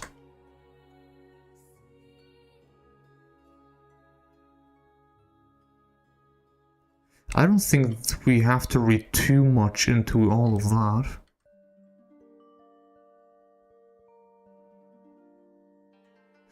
I don't know if someone in the stream can answer me that, but does this book contain the answer of what one Charles is? I find that so weird that they have meters and kilometers and everything, but at the same time also have Charles as a measurement. That's not a real thing, is it? It's the same thing what Xenoblade 2 has with pets, I think. Like 1,000 pets deep.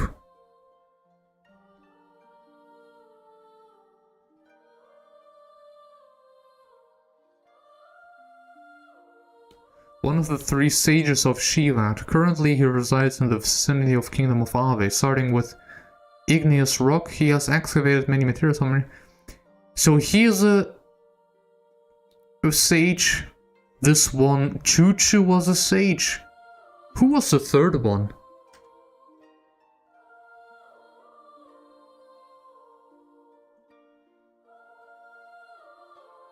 Who was the third one?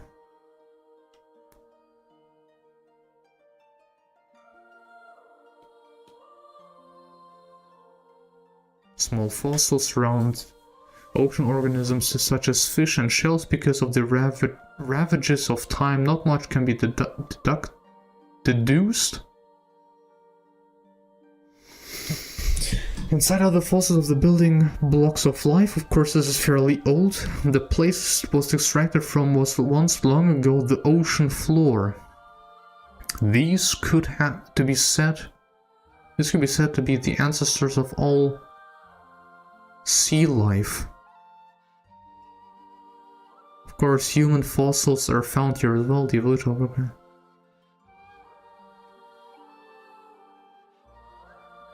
But that makes sense now. Human fossils do not appear in the stratum before 10,000 years ago.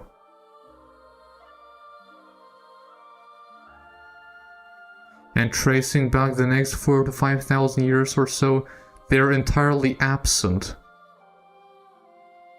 Now it makes sense why.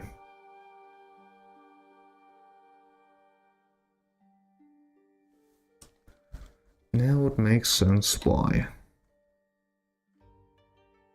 The Fatima Jasper.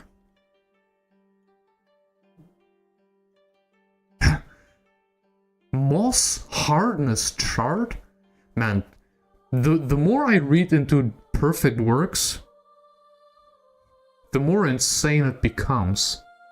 The hell is talcum? Is talcum a real thing? Holy smokes, it is. Oh, it's Talc in German.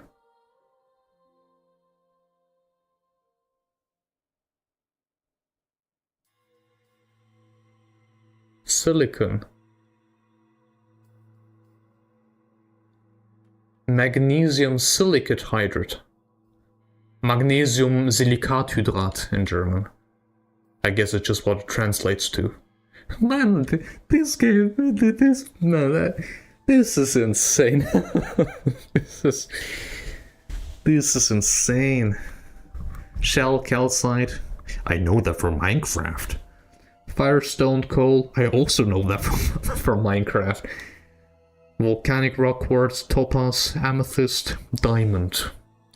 Yes, yes, yes.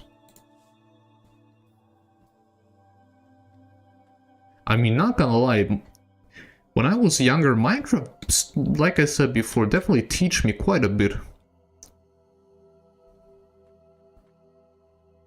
And then people say video games just make young people aggressive. What a bunch of BS. One kind of desert breather, the giant sand mimi, normally dives beneath the sand. The skin has special sensitivity to movement above the sand. So a dune worm.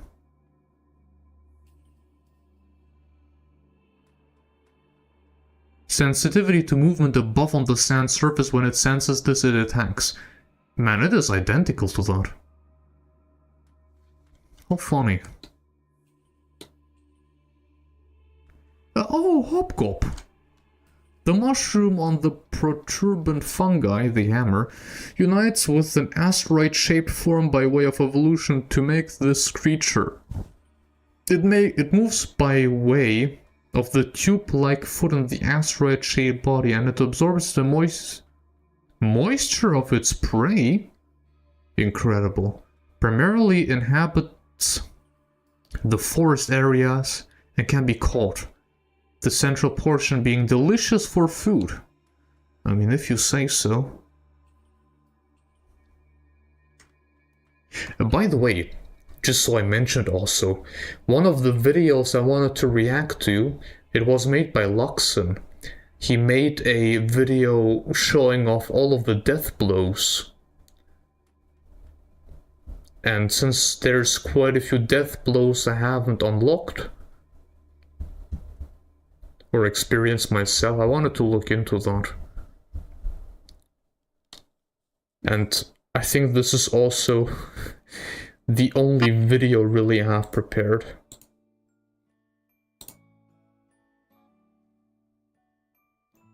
I'm not sure if I could handle a 1 hour in-depth explanation of everything.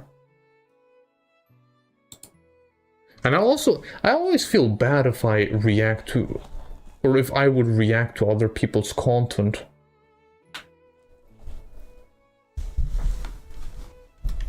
I don't know, I would feel bad about it.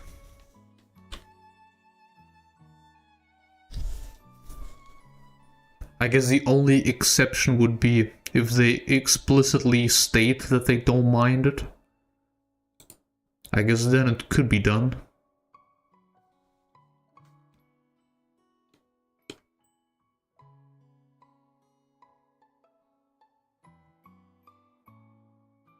The way of life for monsters in various environments.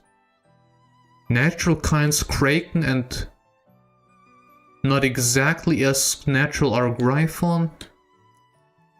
Yeah, we've met these son of a guns before. Death Scythe. Manipulated kinds. Those creatures that are the warp results of the process of artificial G manipulation. In order to overcome their natural tendencies, their bodies were grown to larger sizes while shorter types proliferated. In rare cases, the differences in individual abilities resulted in the natural monsters of that type becoming extinct.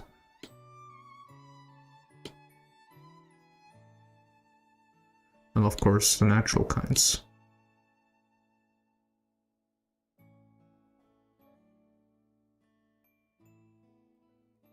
How interesting. Bloody Brews. Red Room, yeah. Man, some of those enemies are disgusting. Yeah, goodbye, Jake. See you later. Thank you for joining in. Okay, now here it goes. in depth for some of those enemies.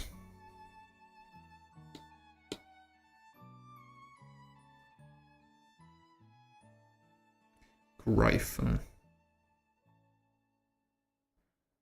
It attains speeds of more than 1,000 kilometers per hour. 1,000? That's fast. That's really fast.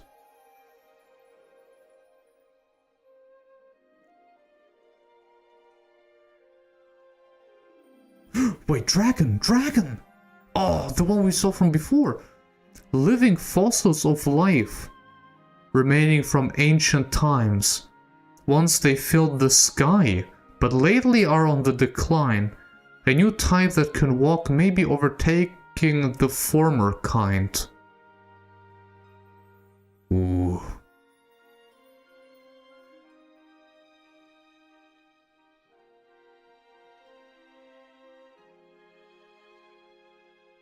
They are not smart.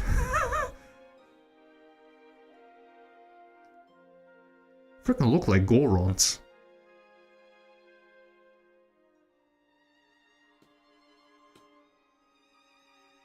Hopper. An appropriate name is One Who Jumps.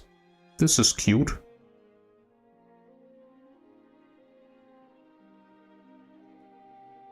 Binnick. Domesticated pets. Psychology very close to that of humans and moves accordingly. It was, okay.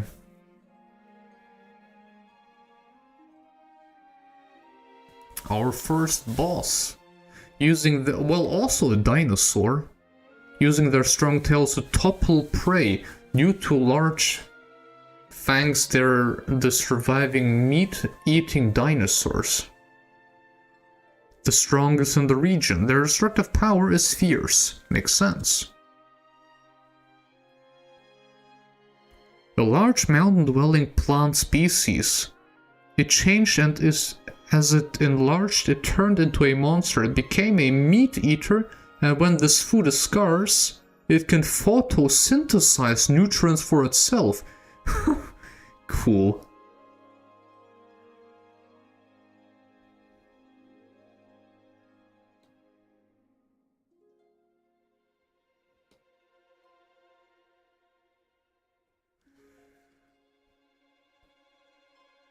Oh, I hated those enemies. Hibernation stores great reserves of power for attack.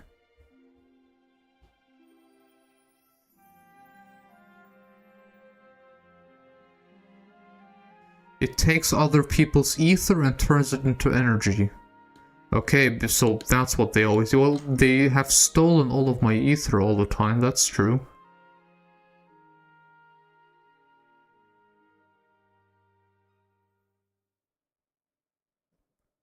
Having a hard shell resembling a large face, it is thought to be an ethereal that can manipulate water, having the parts of human from its head to its chest. It is weaponized in the lower portion, which stores madness-causing poison.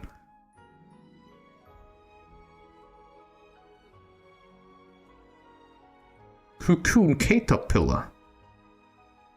There's a cocoon at the end which emerges winged insect. It has special components inside that attacks with the strong acid saliva from its mouth.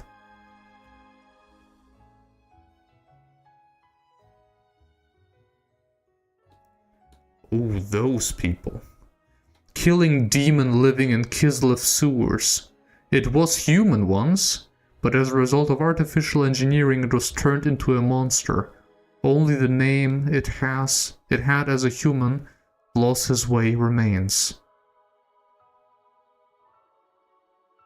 Getting its power from murder. This is a fearsome artificial created monster. Like the gimmick, it lives in the shafts of Shiva. Usually has two bodies, and with both, it is a real menace.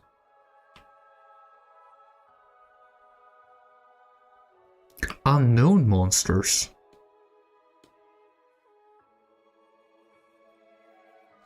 In this world, there are a great number of never-before-seen monsters whose life cycles are not known in any detail. Please look at the sketches for tentative monsters not shown.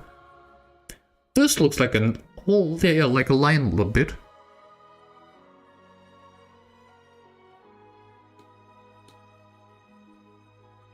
This looks like a Pokemon. Like the Pikachu puppet thingy. Forgotten how the name is. Oh, science part, yes! Beyond understanding the world, progressing to even more difficult concepts, the background of science being made easier to understand. In every place there occur unintelligible keywords, and many are derived from an ultra-advanced scientific world. Each of these mysteries come to the surface one by one during the story, and some are clarified in Disc 2. However, toward the ending, there is still one large mystery that remains unsolved. What was the true goal of the Deus system? Here at the heart of the story and understanding the great mystery of the Deus system, those scientific keywords are also explained. The machine that grants all wishes. Everyone has probably wanted to change the world according to their wishes. Do you wish to change it? The future. And everyone in extraordinary circumstances has at least one time raised their eyes up to the sky and offered a prayer. But to whom they are praying? It's God. For interaction with the master of all things, God. Is this to be done in the scientific world? To whom do you pray? If this is done to be done, okay. Huh.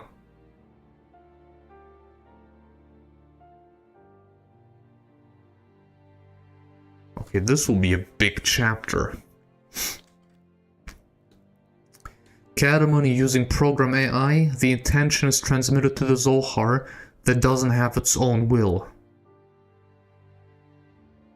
Activates on demand, energy replenished. So the Cadamony controlled everything, also Deus, who can also act on its own. Who is controlling the angels, who have no will of their own. And the Zohar powering straight up everything.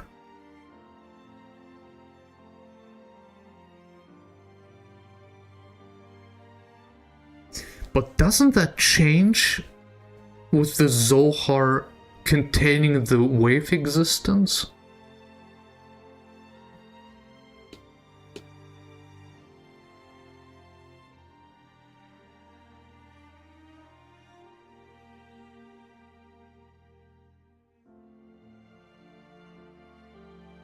A computer bearing the name of an angel of great knowledge that appears in mythology. It manages the database with artificial intelligence. In reading, it amends characters.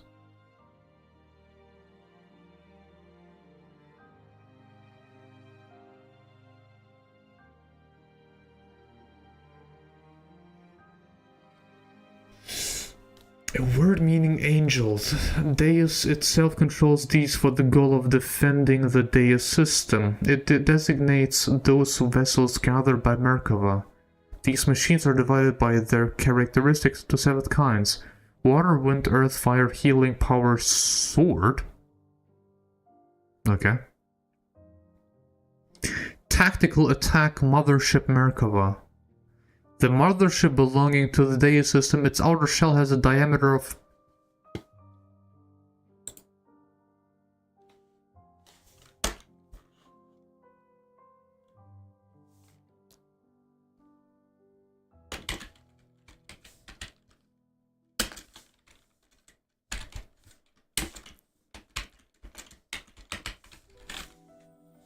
Noted. The slit cuts into its surface stores Deus mobile terminals, I think, the angels. Its name is derived from the word meaning chariot of heaven.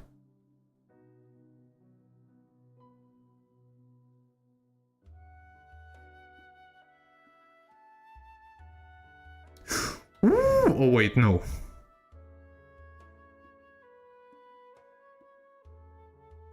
This is the thing we fought as a boss. I thought, okay, this is not the landmark. It is not an inorganic machine, but has the characteristics of on the exterior as a living thing, as it is composed mainly of living parts. Having the ability to restore itself and learning, it changes its body throughout all the stages of its evolution.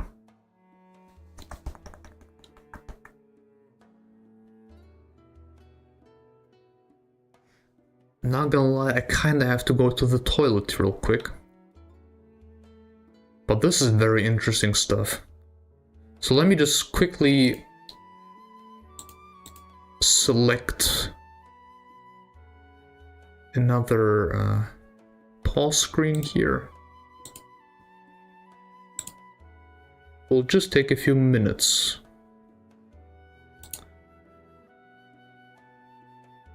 And I think that should be fine like that. Let's go. See you guys in a moment.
good music, that's for sure. Okay, let me switch back here and there. Ready.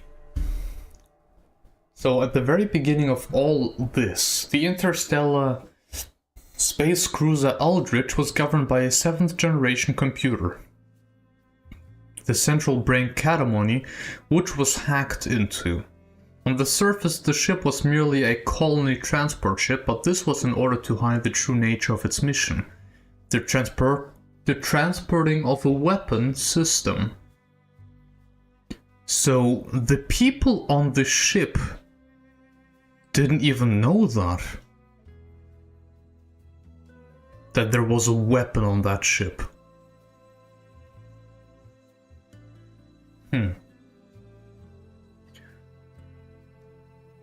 That system name was Deus, shrouded in mystery. Deus went berserk, leading to the crash of the Eldritch. The crash destination was an uninhabited planet.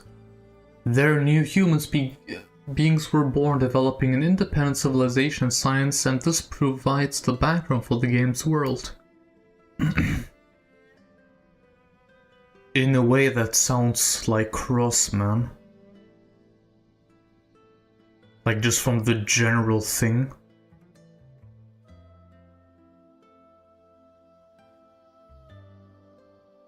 Though in Cross case, it was humans being attacked by the ghosts and then them crash landing on Mira.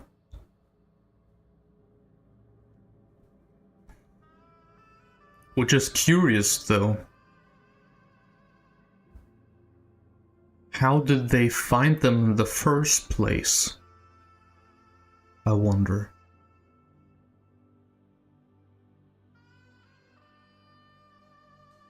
The engine making up interstellar tactical weapon, System Deus.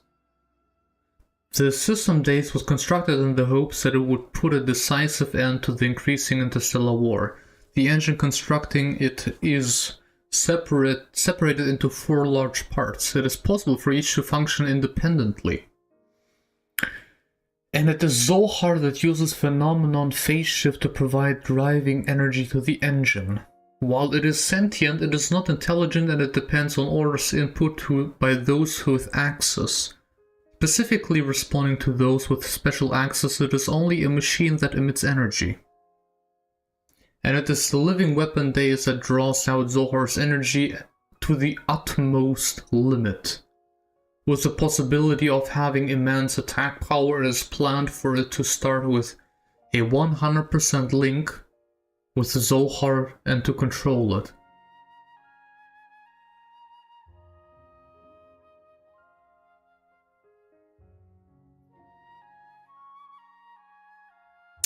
Now I'm wondering...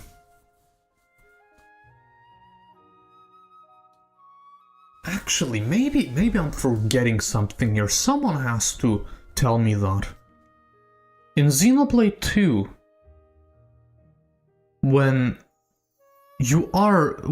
Klaus is doing the experiment,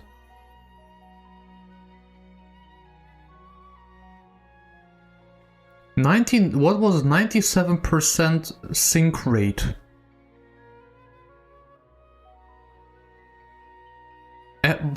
What was the experiment for again?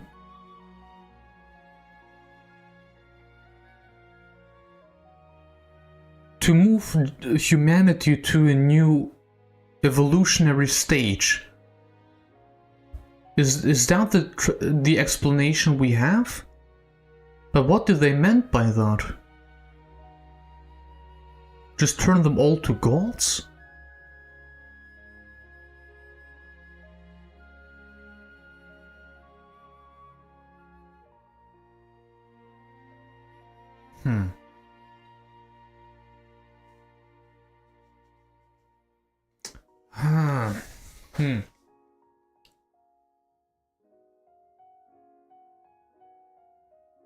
Maybe there wasn't even a different use that we simply don't know of. Especially considering that there is more than just one world tree, more than one space elevator. And so in order to manage the two is the governing computer, biological brain catamony. This 8th generation computer has a protocol able to reason and is divided into living cells. It can manage the various calculations and choose accordingly. Once again, it is aimed to transfer these 3 components to play a role on the super warship Merkava. Inside Merkava are the mobile terminal weapons Angels placed in every area to defend against material intrusion. These are gathered for the first time and the system construct. Like everything you find on that planet was part of the Eldritch before. I mean, it makes sense. This ship is ridiculously massive. How do you even build something like that? 270 kilometers. Due to hacking by the living weapon Deus, all the machine within the ship become like living things and attack humans. Okay, so this explains what the hell is happening here. I was always wondering, is that some kind of worm? Just eating through everything?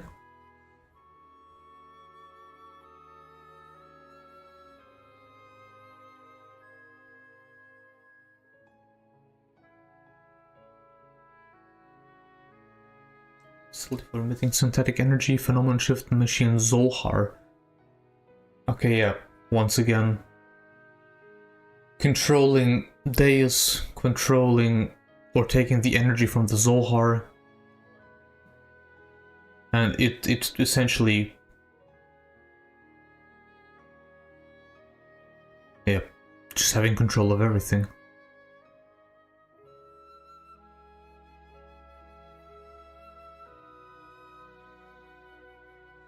With the ring on top of it. Freaking siren looking thing. The growing weapon Deus. The ultimate weapon with unlimited growth of increasing destructive power. The living weapon Deus is an interstellar invasion weapon of Deus system, is a machine able to carry out material attacks. Due to its ability to restore itself along with being able to grow, makes it possible for it to be simple to destroy a given target as a weapon.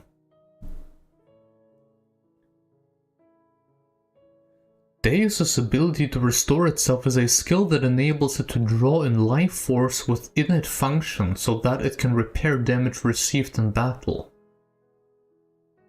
In its first form, that is an embryo stage, Deus already possessed the attack power to destroy planets. And its existence was a merging of both a living form with a machine. As a result, a planet was entirely destroyed, and at the point it could no longer draw on power, it went into a state of suspended animation. This is the expansion of the Deus system as an interstellar invasion weapon. The neck of this simple weapon was activated energy supplied by phenomenon phase shift from Zohar.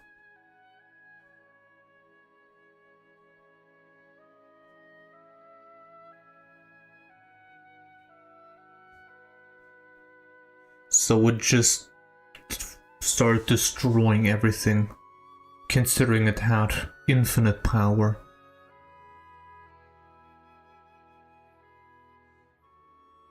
Merkava as the means to transport the Deus system is protected by angels who can be infinitely produced from living parts. This reminds me a little bit of, also concept-wise, to Telethia.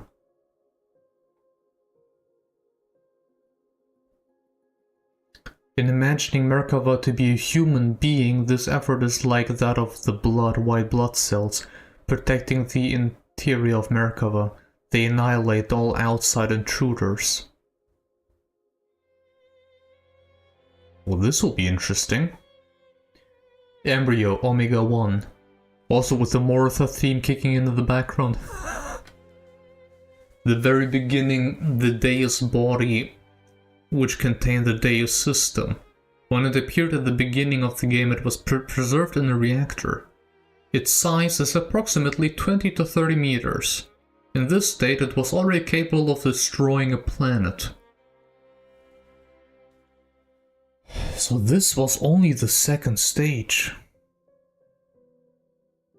No, BS. Here, first stage. At the time of the Eldritch's crash, Deus sunk to the ocean floor, and this is its body grown after a span of 10,000 years. By the time the scene occurs in the story in which Faye and the others defeated, at that time in truth the part that had become the core had already been transferred to the place where it has grown to stage 2. Deus itself, having lost its means of transport after destroying Merkaba, evolves to just before its last stage. Its true body is hidden inside a vortex-shaped shell, with a lot of eyes on it. Terraforming and body growth. In order to grow its body, it begins merging with the planet by terraforming it. The evolved, grown body of Deus in the interior is its true form.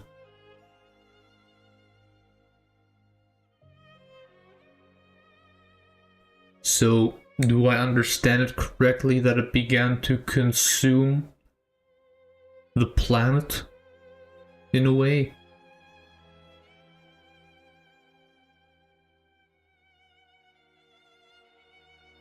Okay, man, this is... Let me put my glasses down here. We're going into physics and stuff? Into math? Oh, okay, sure.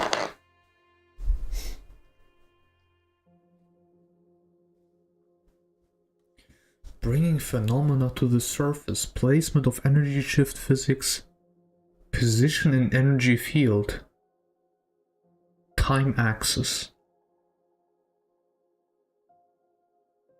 The source of all energy, phenomenon shift theory.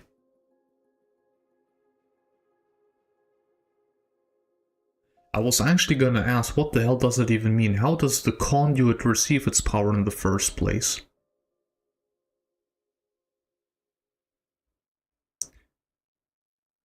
That portion proposed by Heisenberg at the unraveling of the interlacing of the atomic structure, cosmic web, is the S-line that is the basis for the design of the unsupplied quasi-infinite engine,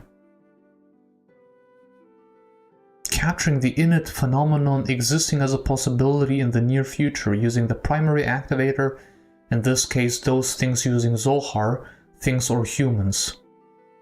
The best outcome is brought to reality from phenomena, and so the energy potential becomes a thing used to advantage. In the case of the phenomenon being converted matter into energy, and the energy field potential being realized in the next dimension. There is one proviso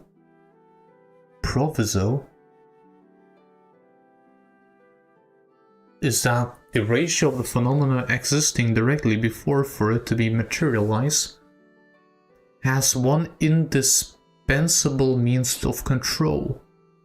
On the surface, the axis of time achieving a uniform plane of smoothness, if not achieve the control ratio falls below 1, in relation to the phenomena being realized immediately before the curvature of space-time causes it to rise to the surface at equal points, with all those being equal. In other words, from reality, at that single point emerges the future, with all distances being equal between points. Wait. In other words, from reality, at that single point emerges the future, with all distances being equal between points. Am I understanding it correctly? That the book wants to tell me that everything is happening at the same time? past, present, and future. This is what I get from it.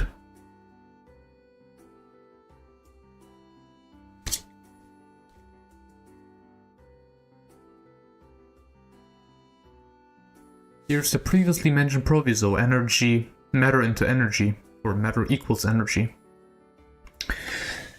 And scope of the energy field, and both are modeled at the instant from which they expand from a starting point on the geometric progression. The downward axis presents the flow of time, and due to a simple logarithmic theory, this cannot be changed because it is not curved at the scale described, and a strong indicator of the realization of a thing occurs.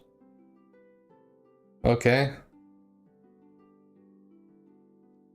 Dear Lord.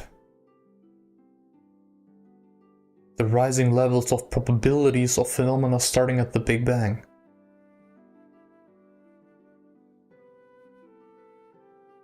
Is this essentially what Alvis and A were saying? That there's technically infinite possibilities and they see what the flow encompasses? I mean, Alvis is just a AI. A computer too.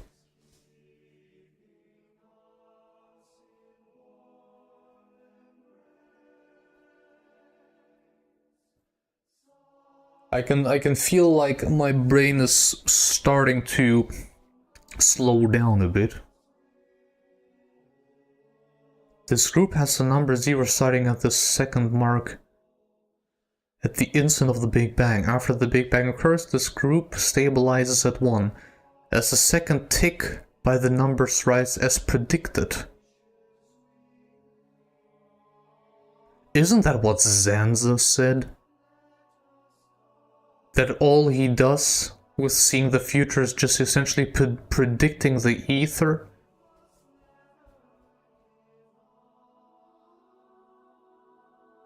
I live in a position since the instant of his birth that have not changed, and the multiple folds give rise to more in a process of rebirth as it grows outward. At this chart. And so that phenomenon with the lowest probability is also the least likely to emerge from the probabilities predicted outcomes. The instance of primary activation that leads to a good phenomenon is impossible in the present reality. And how is this chosen?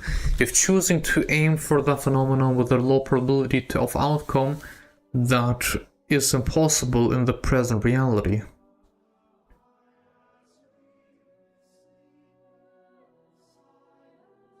I'll be honest, dude. I think this is a little bit above me.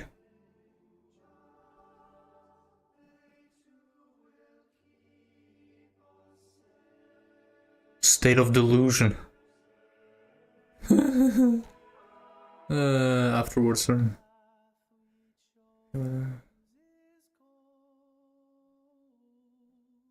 Yeah, I don't know, man.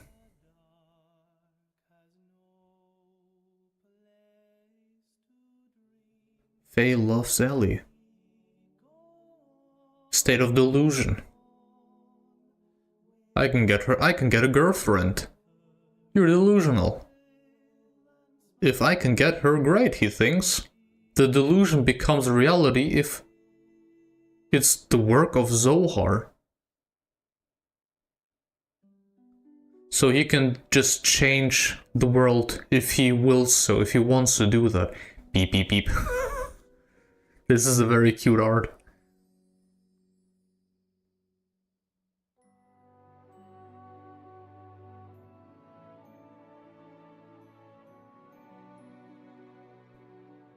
Slave. The machine containing slave generator.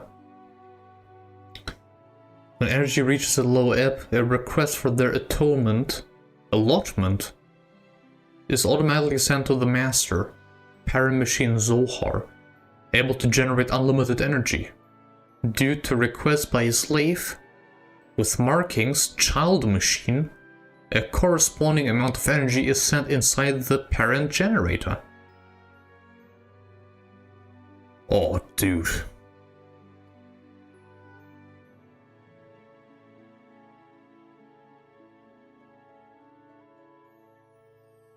This sounds so familiar.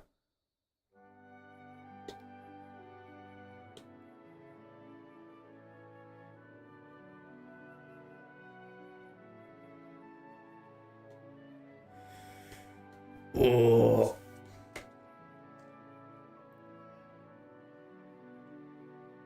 Oh, dude, there's quite a bit I missed over here. I was so zoomed in.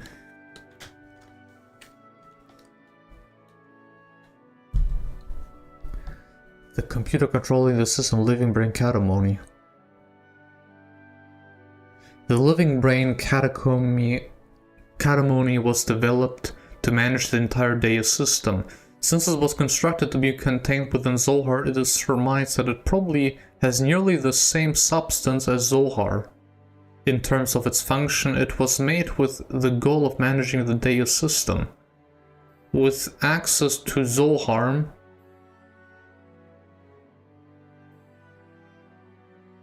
its main function was to display the entire Deus system. With active energy, it could play the role of the access gateway to Zohar, which had no will of its own.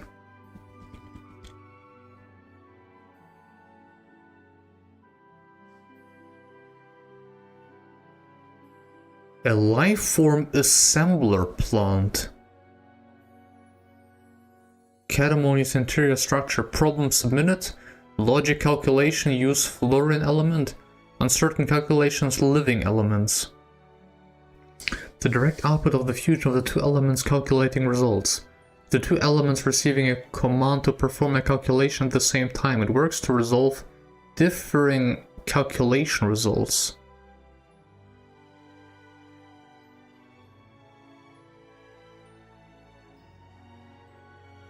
These living elements inside of the electronics.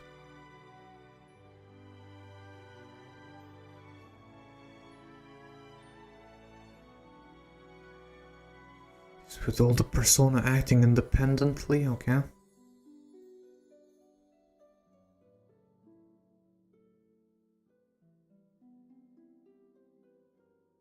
After Eldritch Crash. Catacomony living element persona. Separation from Catacomony.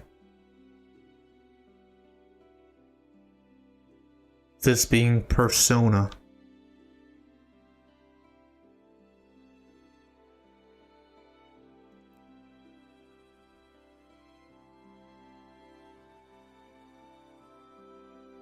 Right.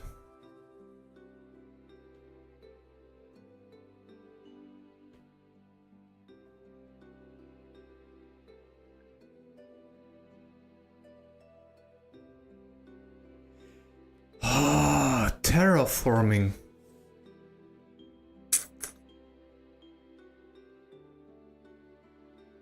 Well, I guess I'm not gonna say anything. During merging activation experiments, Deus's body was separated for transfer using the codename for Catacomony's mainframe. The protocol persona was designated Alpha 1. The changing of a planet, Terra, into another form. During the story, the living weapon Deus terraforms itself for this purpose. Maybe I could say terraformed Deus. And begins to merge with the planet. In the process of reforming it, Deus would be able to control the planet as a part of its own body. Having lost Merkava, Deus chooses another means of transport. That is the planet itself. Ooh. Super Interstellar Cruiser Eldritch. Having rights to the Enterprise, the supersized ship is built for the sake of the plan for space colonization. Yes, yes, yes.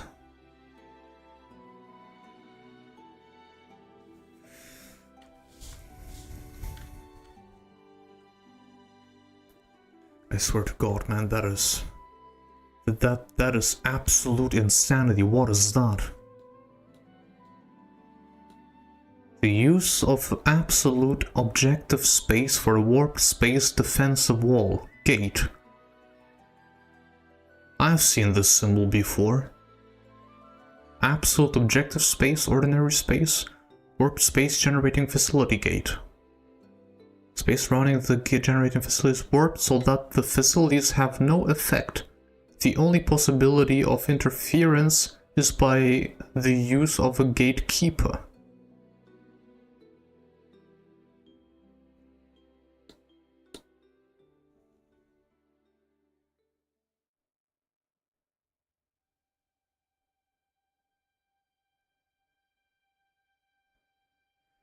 I wonder, the stuff that they mention here with the relativity theory by Einstein, is this lore accurate? YouTubers, welcome back.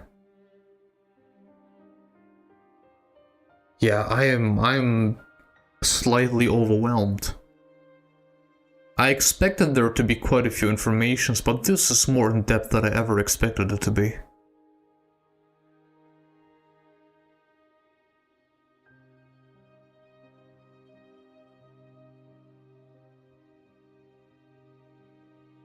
Zohar continues to select from among many different phenomena, and how is this applied to the time axis? That time as the main activator made reality contains both the beginning and the end of time. Wait, that time as the main activator made reality contains both the beginning and the end of time simultaneously. The ratio at 0 of the possible phenomena is not separate from this universe, but a separate universe is created. The beginning of that universe starts with a Big Bang and the rest is largely a mystery. Oh, the anime actually continues. Oh, that's not it. Okay, 3 possibilities. She leaves him, he leaves her, or they're both happy. Calculation of phenomena initiated by Zohar.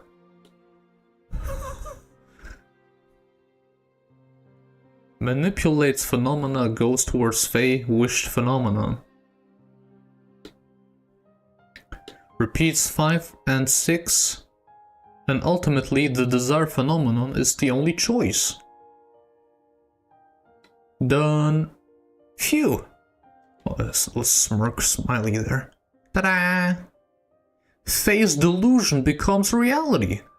And this is phenomenon phase shift.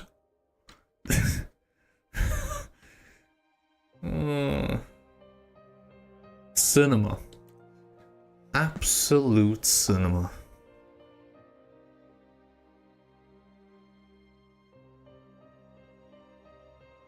Pseudo-Zohar.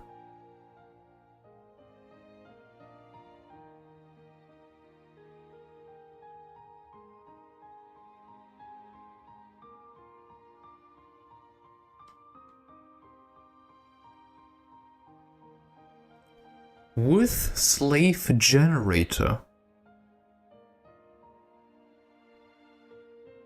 Here's active energy is reduced.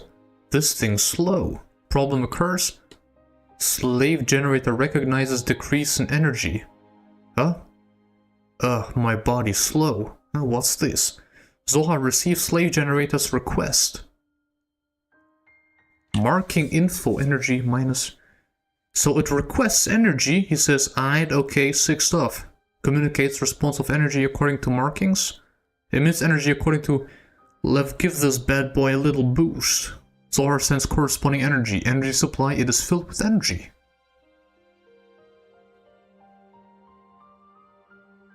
Generators and ether between slave. The difference with ether. For example, during fights with strong enemies, problems submit. I'll beat the crap out of you, such willpower. Have a strong will against all odds. Against the odds, we choose to fight. Frickin' Blossom dance. Move Zohar with that strong willpower. I'll do it. He's here. Zohar responds to that willpower.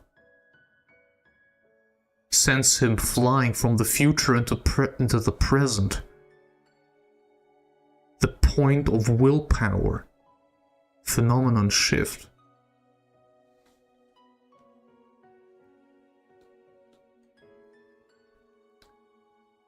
Ether.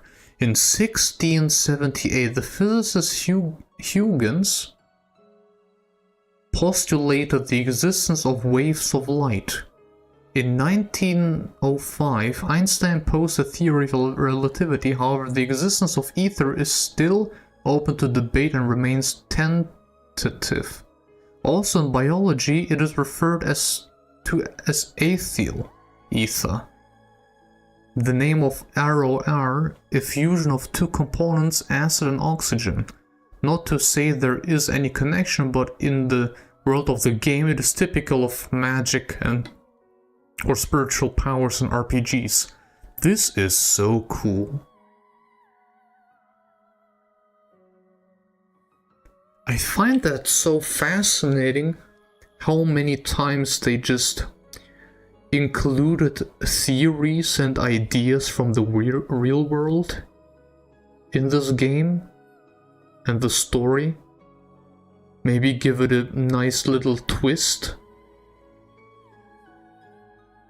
This is so fascinating. Like, man.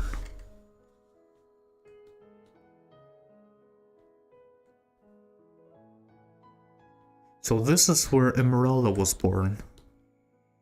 Path of Sephiroth. The phenomenon shift engine Zohar in the process of selecting phenomena from the plane at the 0 point. That instance at the equal point of the time axis, another universe is created. And this space is at a higher dimension from the present universe, void space. And this is the link between the two. At this point, the borderline between this universe and the higher dimension is the contact point, also called the Path of Sephiroth. The point at which contact leads to God's territory. The main image those humans see it is transcribed into an image of water, for example the scene of face contact with the wave existence, and there are many instances of this.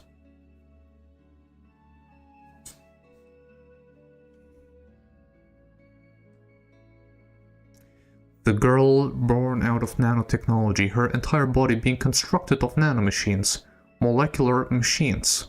She is a living form that can transform her body at will, shaping. So this is the reason why, how she grew up instantly.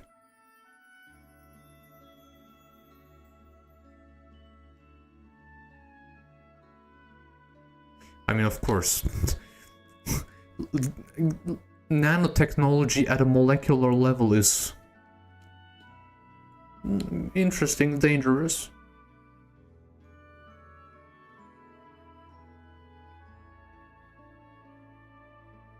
Who came up with the idea to make the text like that?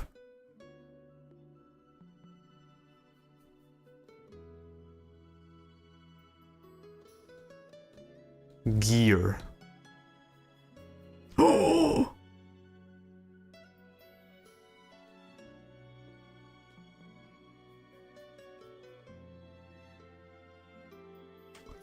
I'll take a picture of that.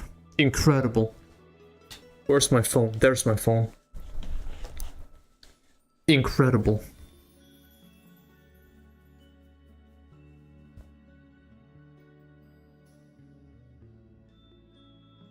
Image done.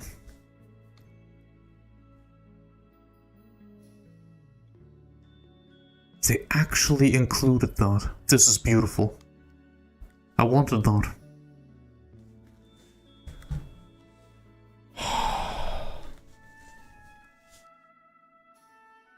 One Charles is 0.97 meters.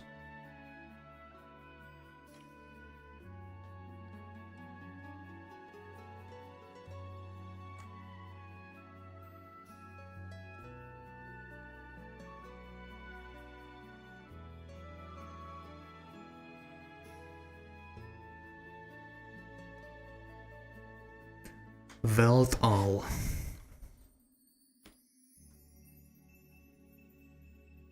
Man, they go in depth with all of the information.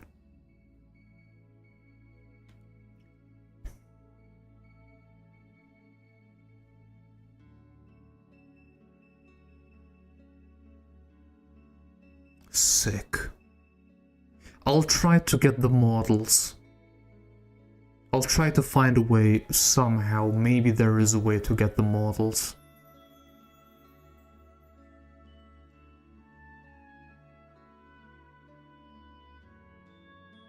Heimdall, Brigadier. Shtiara Matsuo. Aha! Oh, shut the hell up. 17, 17. I was saying before that if they talk about 18, then this is 17, not 17. Like, this is correct. This is proper German.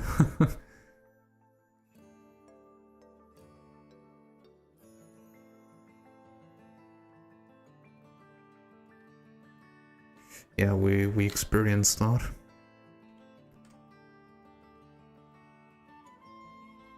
Oh. You know what this reminds me a little bit of? The frickin' Bionis. Just seeing it like that.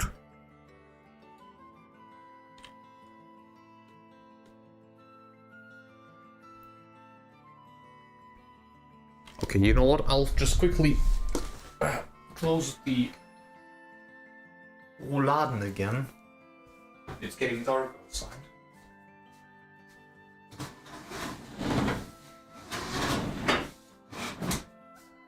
Don't exactly feel like people looking inside. Yeah.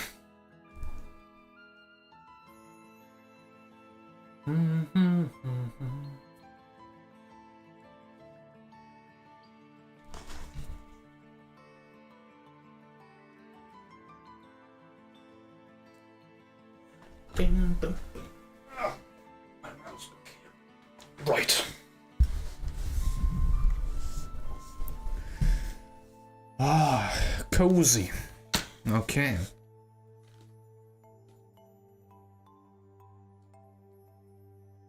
The Omnigear that was formed by the fusion of the gear Lacan was piloting with the anima relic Naphtali.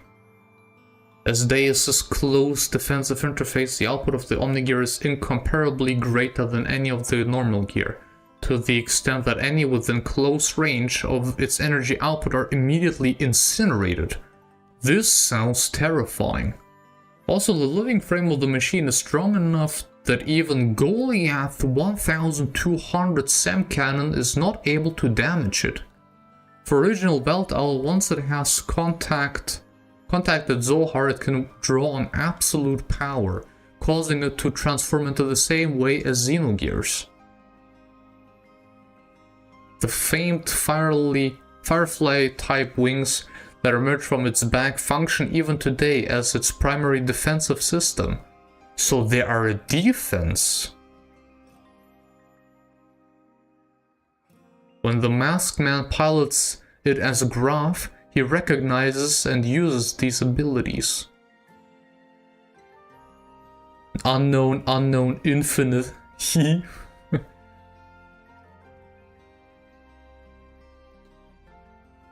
Man,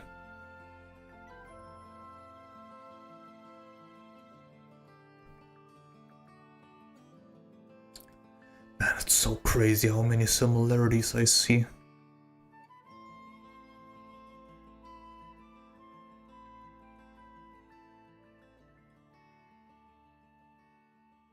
Of course, all of the gears from the elements as well. Hammer.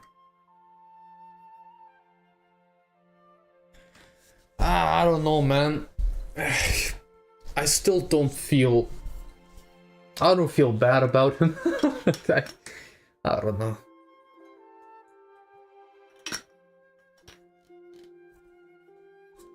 After the things he has done, I don't feel bad about it. He deserved it.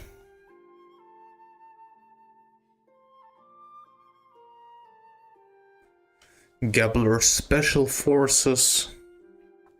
Elements. Yeah, those are the elements. Elements is gears.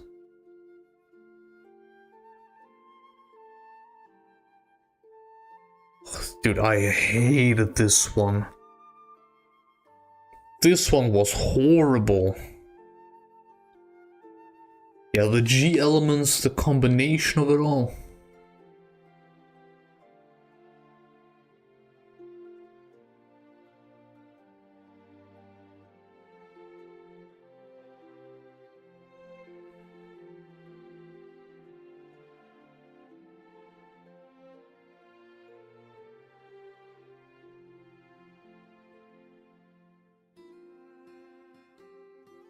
Excuse me?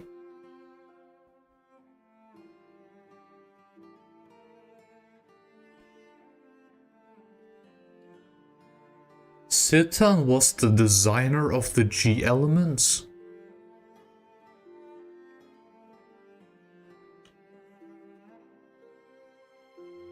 I mean, should I be surprised?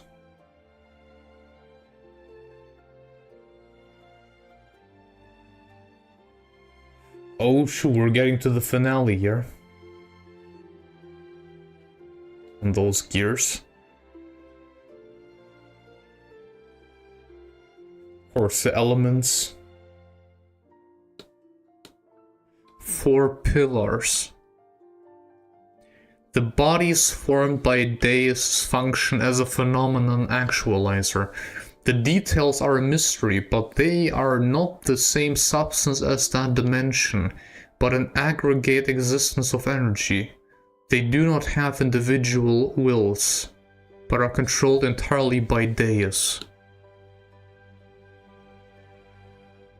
Because of core program has a metal texture, normally in the course of activity damage and such appears temporarily. Oh, this black hole is actually a DNA looking guy. Never mind.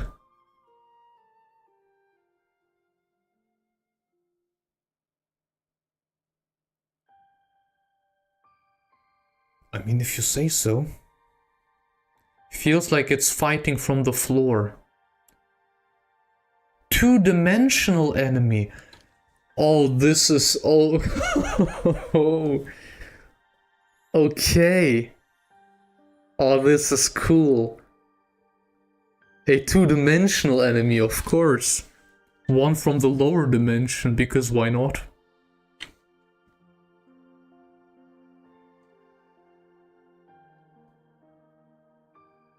Veldal is a cool looking gear.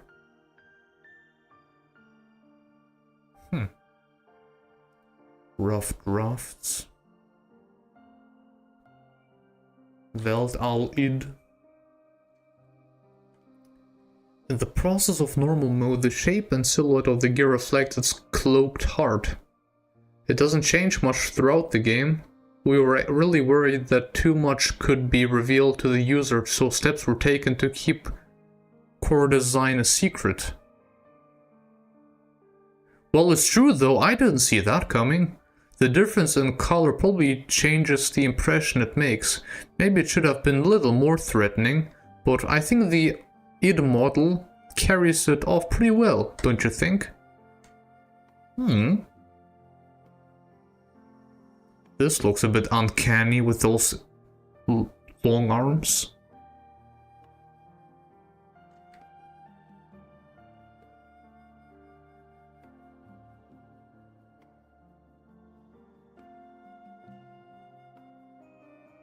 Smile. Okay, so from the looks of it, they go in depth for every single gear.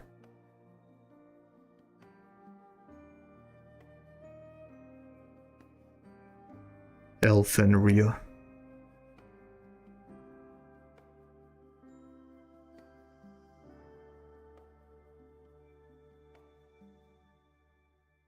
Did it have wings? Am I crazy? It didn't have wings. Yeah, this one had wings.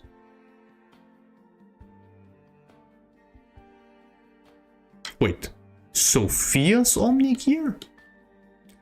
A gear that hardly ever appeared, but was originally designed from the beginning as the Omni Gear form of Virge.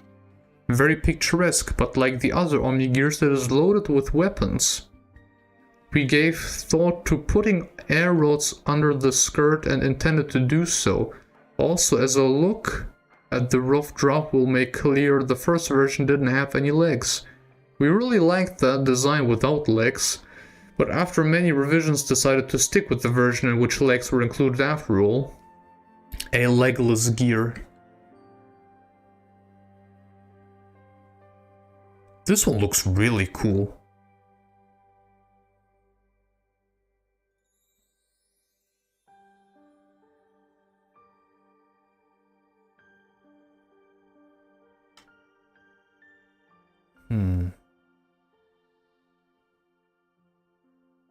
Original. Oh, or error just means original weld. Oh, okay. I see.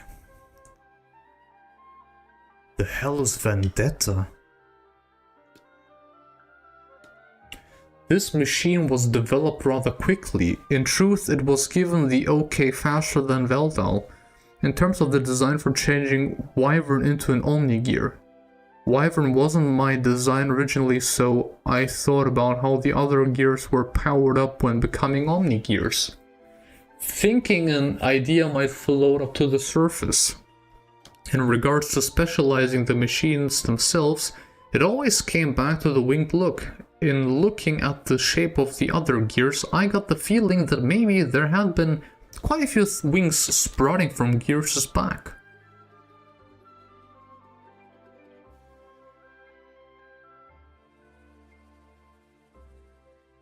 Well, this is the one from Ramses. But I don't remember this one.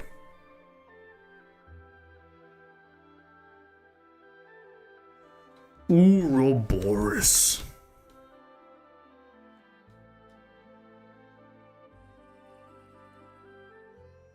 Drawing this as a gear that captures the image of the woman pilot as lost in thought. It had two legs right from the beginning, and in order to separate it from the other female gears, it was designed with the lower half as that of a snake. The original design was meant to give an impression of a Naga version of Sophia's Omni Gear. However, given the gear's demeanor, the Valkyrie-like helmet and the overall feminine look while riddled with thorns, it becomes a standout image in its own right. Well, that's true.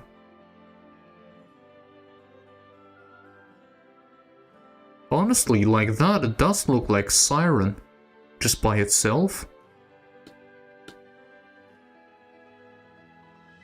Without the snake tail. Deus.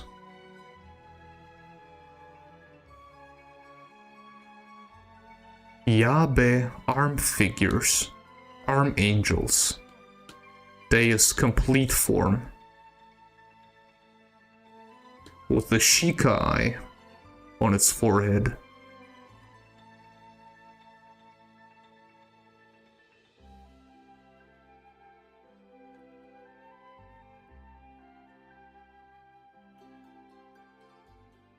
Why do they refer to Deus as Yabe?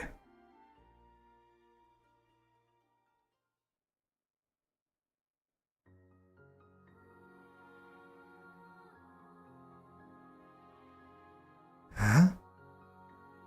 Yabe?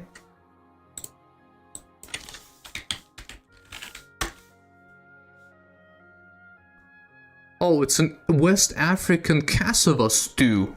Well, that's tasty. Yabe, mythology.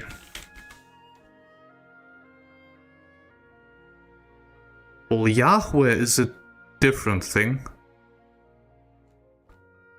Or is it maybe similar?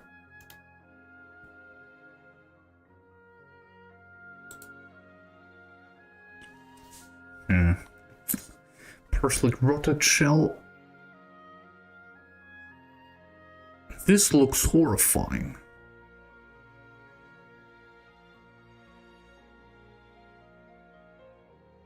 Damn, this would have... Imagine something like that with today's hardware.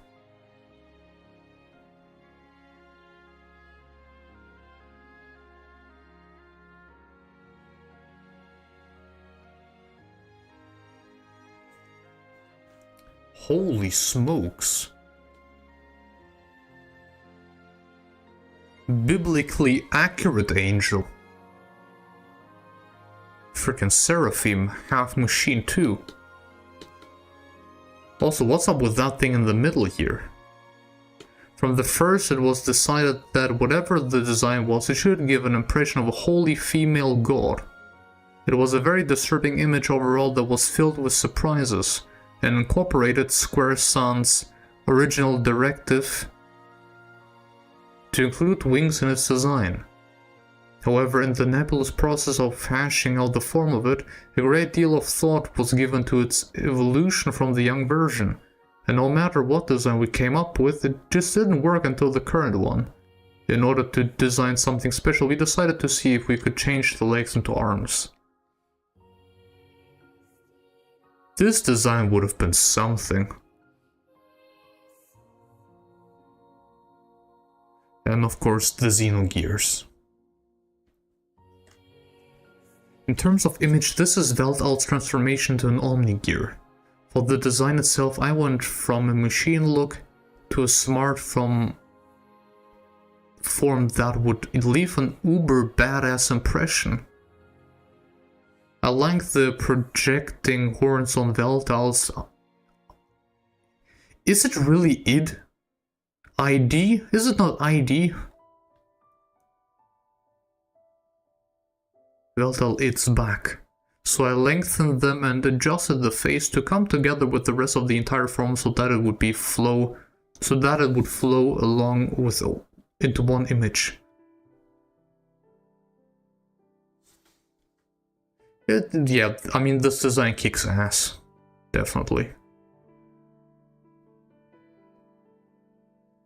Oh.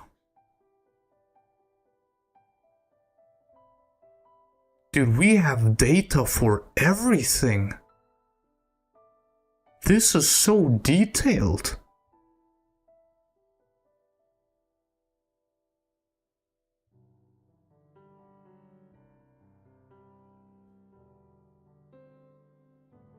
Drizzle 3.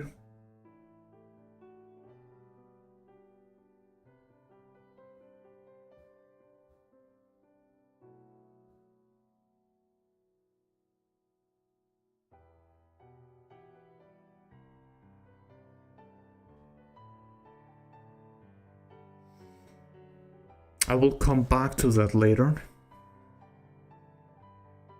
That's for sure. Writing all of those infos down. Solaris ships. Ezekiel class battleship.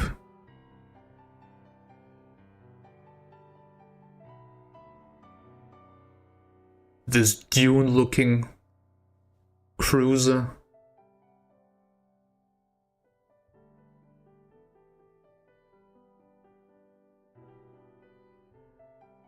Ah, characters.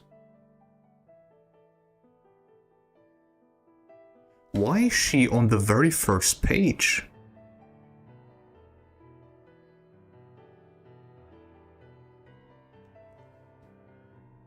Usually her eyes were closed during the story. The element's Calvena. She closes her eyes to better control her exponentially strong ether ability.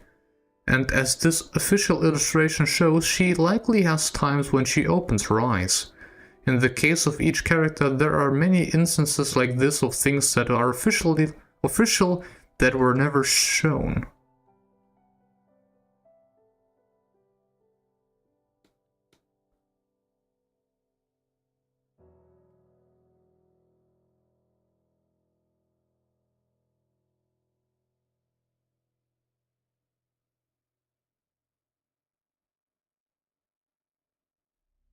His origin and the reason for his being near Zohar during the serial experiments are unknown. He looks like he's being mind controlled.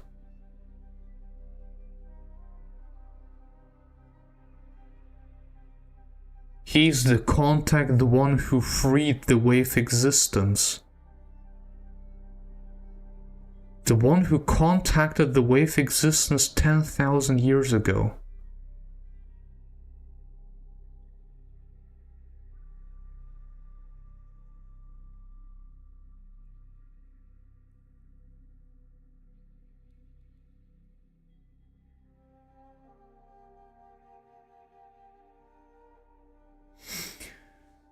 Ooh. Right.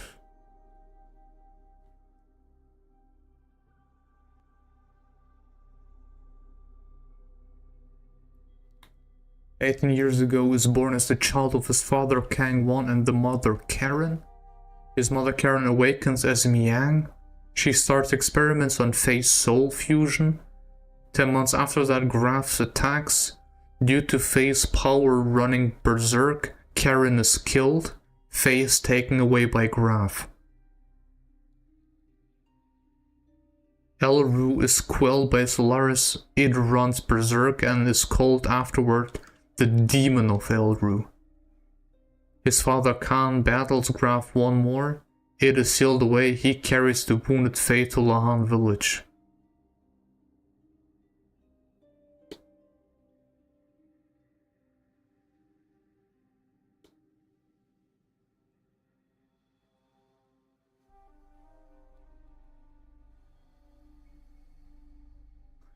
Abel, Kim, Lacan, Faye.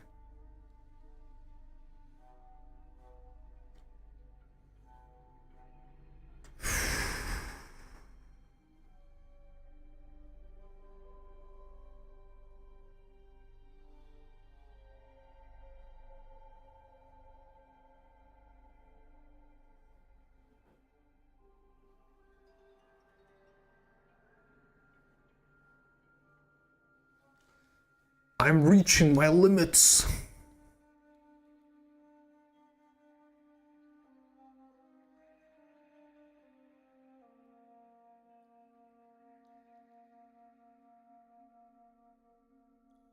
Lacan came into contact with the Zohar, awakened Graf, who created the Diabolus corpse. Died, abandoned his flesh, and split in two.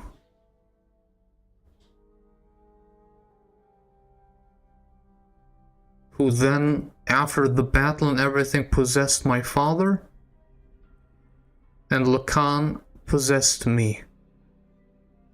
Well, reincarnated into me, yeah. And Graf is just Wiseman.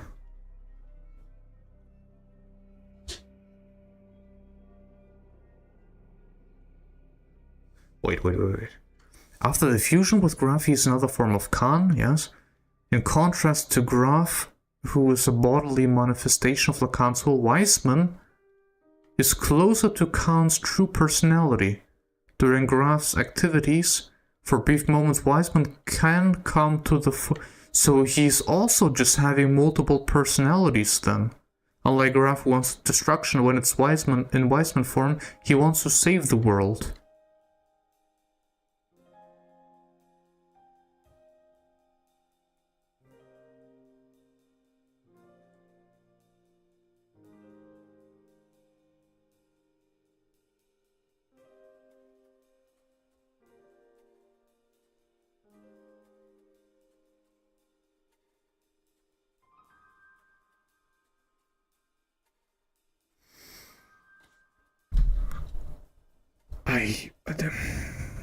This, like,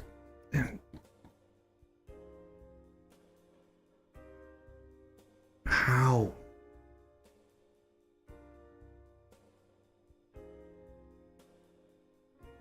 How?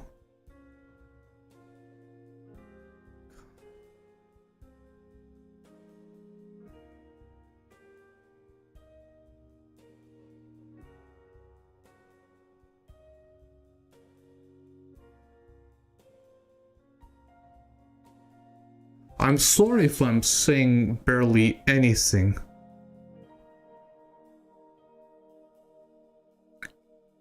I am overloaded with information. It's as simple as that.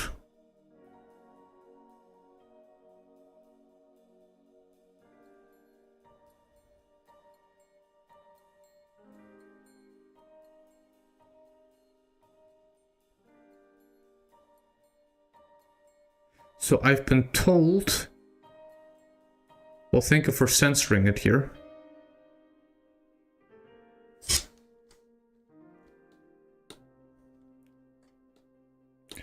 As Ramses' chief lieutenant, she is the woman who normally accompanies him. She met Ramses during their time at Jugend, and since then, even when he was an individualistic rebel, she supported him as his lover. In truth, she had secret ties with the actual ruler of Solaris, Krelian, and was his assistant in the facilitating of the M-Plan. Also, as Guardian Angel, another name was added to her as well. The Punisher, Executioner. So she is the Executioner. Wielding extraordinary power from the time she was in Jugend, after Josiah escaped from Solaris, she was added to the elements for a short time. After that, Ramses gave her a position as a guardian angel, and she was selected personally as a supportive officer. Miang also has lived as a special existence from the beginning until the present, in contrast to the reincarnation of the Contact and his antitype, Elohim. Miang has awakened many times due to the inherited Miang factor in all women, beginning with the original Miang through the twins of Zeboim, Faye's mother Karen, and on to the present-day Miang. She has awakened 998 times over a period of 10,000 years.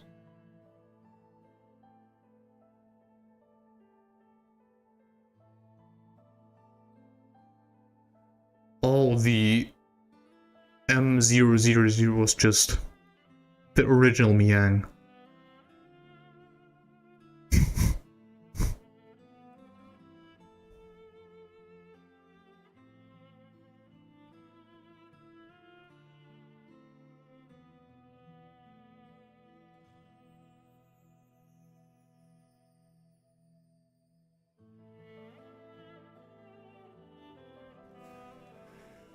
The resurrection of deists, in this case that humans were defective as parts of the advancement of evolution and culture was held at this stage.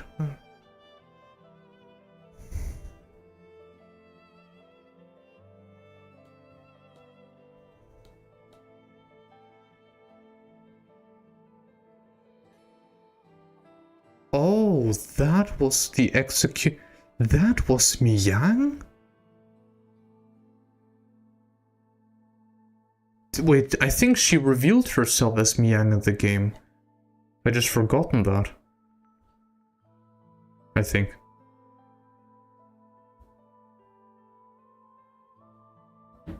And this is Karen, who later turned into Miang.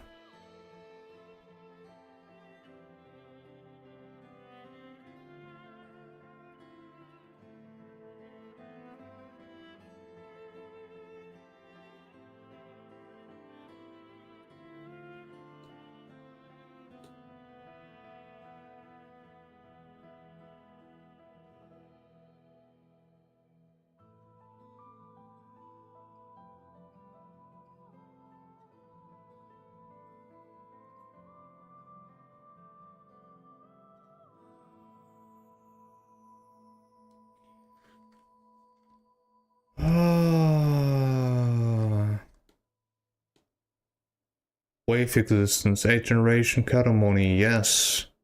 The original Elheim is created. The Eldritch crashed. Maya Havel was created the first persons. And duplicated herself into 2 people.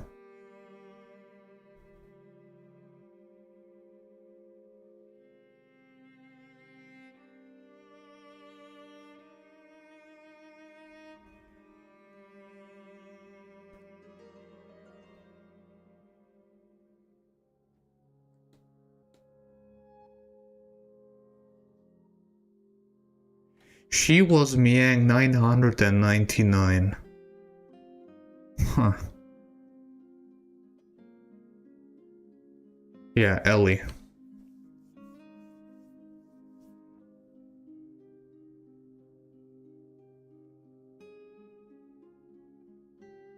Deus control mode.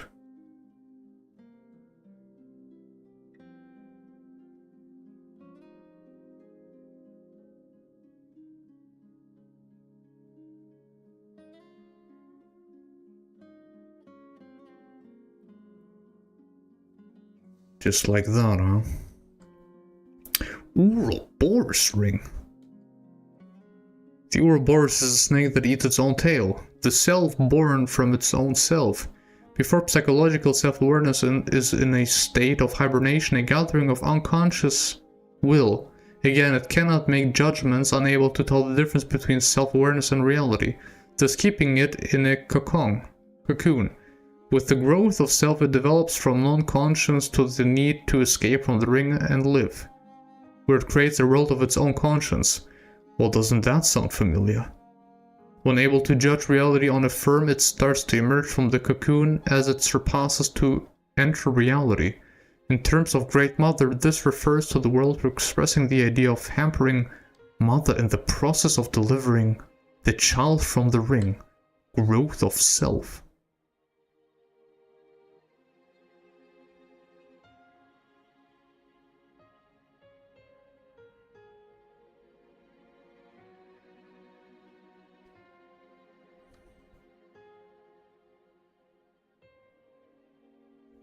Most likely the data concerning Zohar, the entity of the wave existence, must be contained there in some form. Krelian analyzes this information and wonders if contact with the will of a higher god than Deus might not be possible. The thought of to create God that resulted from the death of Sophia was realized in the plan to resurrect Deus. However, having discovered within it the presence of the wave existence, Krellin's own god was not Deus, but the wave existence he had uncovered. And so knowing he would need to resurrect Deus so as to enable the wave existence to return to its own higher dimension, he determines not to resurrect God, but to go to the place of God.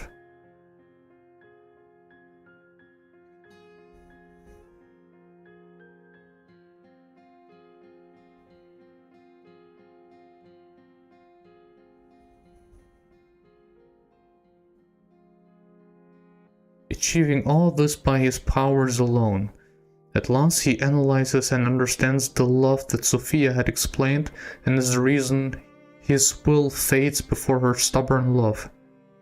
At the time he sets out for the place of God, he leaves with the words, "I envy you two." Krelian saw the original love of Faye and Ellie that they desired on their own, and that this was human will.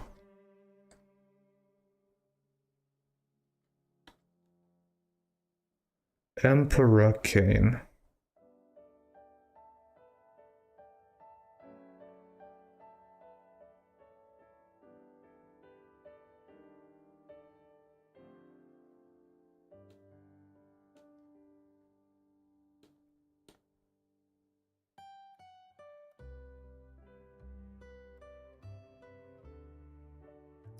Born as the Emperor of Cain, Karen calls him to be abandoned. He killed second-class citizens Karen Becker in his trash era. Oh, in a trash area, and fuses with him. Wait.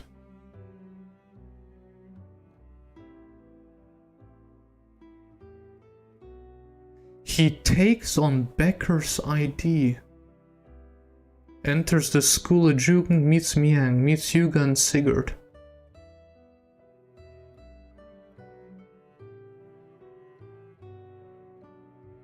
So he just fused with he killed a second-class citizen and became that citizen, took over his identity.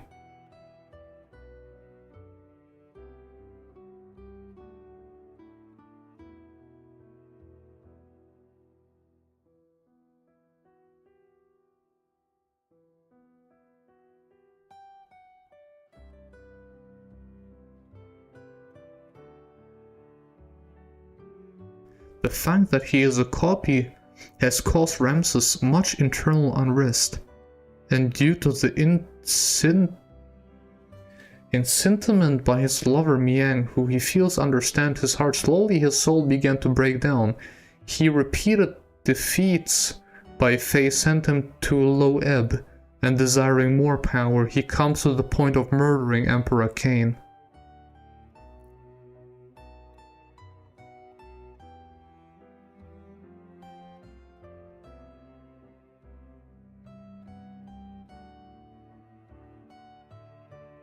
And every time he hunted down Faye, he's technically just going after Id. Fee. Fi.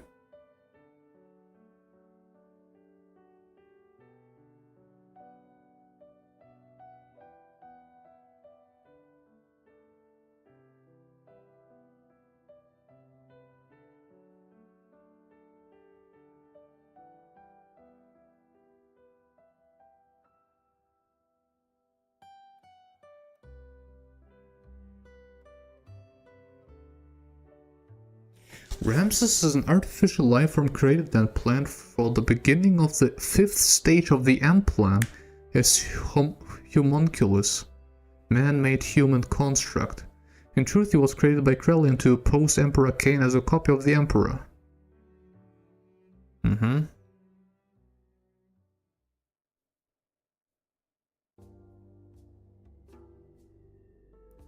By chance, a boy was lost there.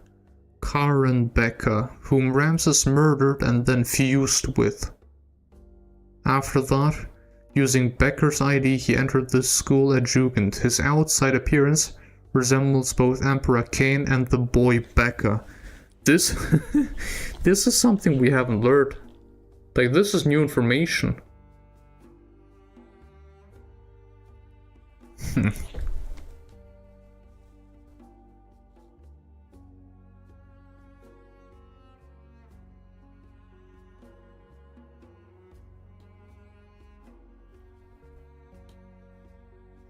Ah yes, the 4 elements. User of earth magic, water magic, wind magic, fire magic.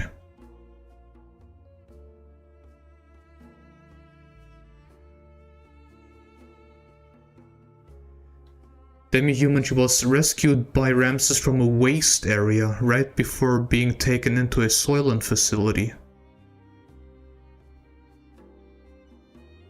She was accepted the most swiftly, and because of that is the leader.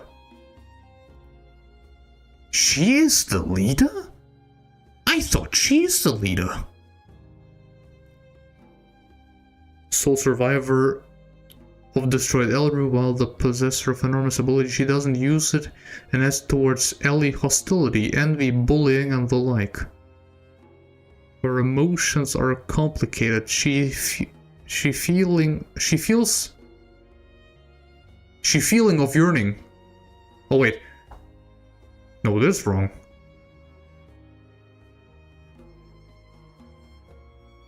Stronger feeling of yearning than Ramses, if that's what I read from there. Calm exterior and acts in the role of advisor. When using her strongest ether, she closes her eyes.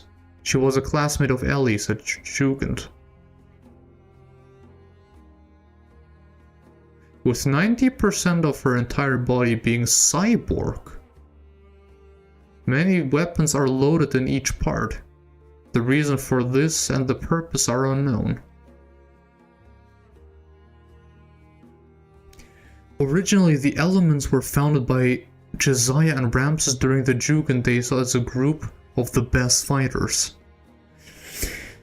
At the time, the group was made of 4 members, Ramses and Josiah, with the others being Hugo and Sigurd. Those were the original elements? Well, the elements, the original elements.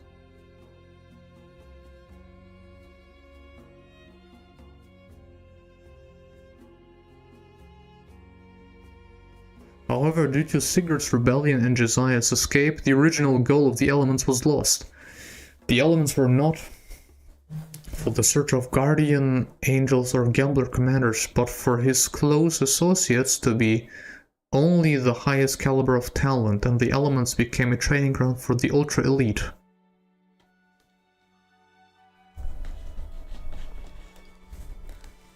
Why did my phone vibrate like crazy? Thank you for telling me the weather. I'm glad that tomorrow is also nice weather outside.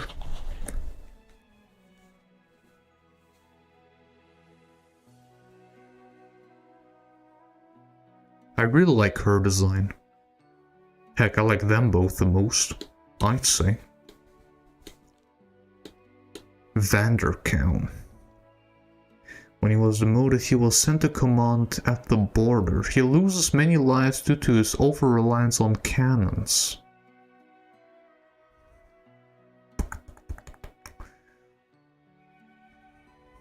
The most boyish of the group. As a narcissist, he is jealous of anyone else who is beautiful.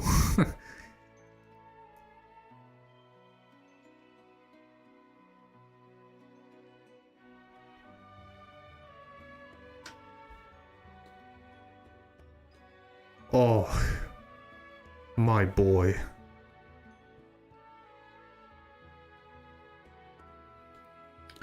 When Hugo was 13 years old, an epidemic swept through the third-class citizen level.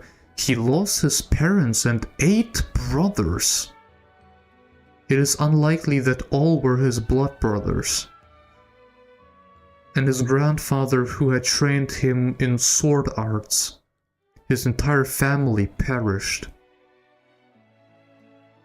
At this time, his genius intelligence caused the people in the third-class level to wonder if he might not have caused the epidemic with toxic experiments. Doubt spread widely and he was driven out. This continued until he entered the school of Jugend. Dude, he is even more of a Chad now to me. I strive to become like him someday.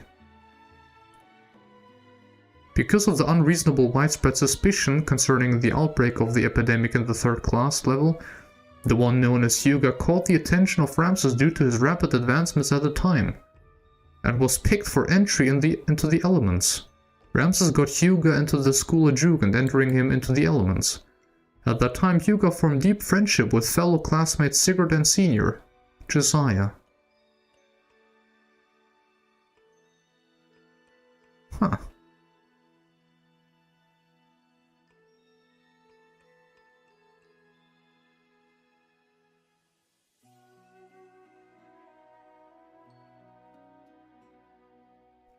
Yeah.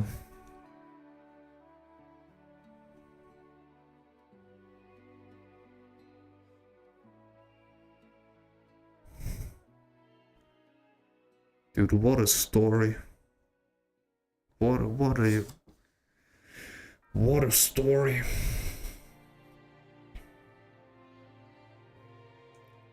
Shuki Rikdo and Mother Luli.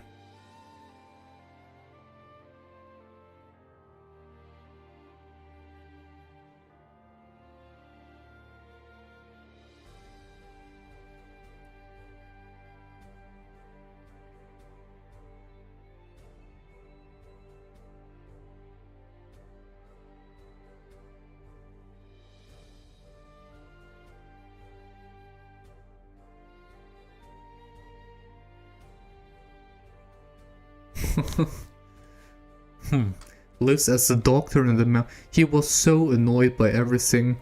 He just thought, you know what? With 29 years, I'll just go into the mountains and live there as a doctor. What a legend. What an absolute legend. Heck, he has a beautiful wife. A cute little kiddo. He is living the life, man. He succeeded.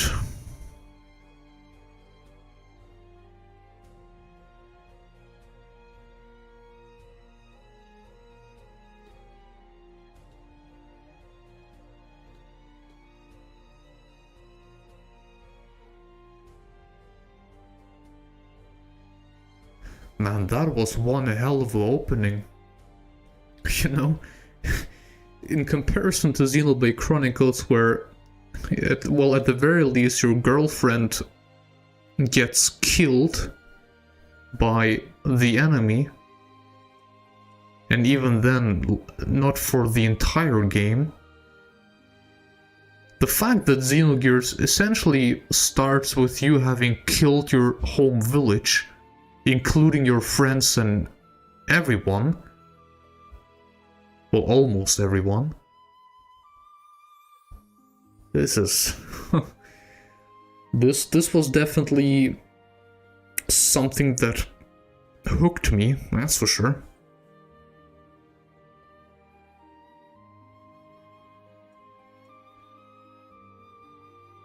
She isn't face thoughts a great deal. Well, not anymore, huh?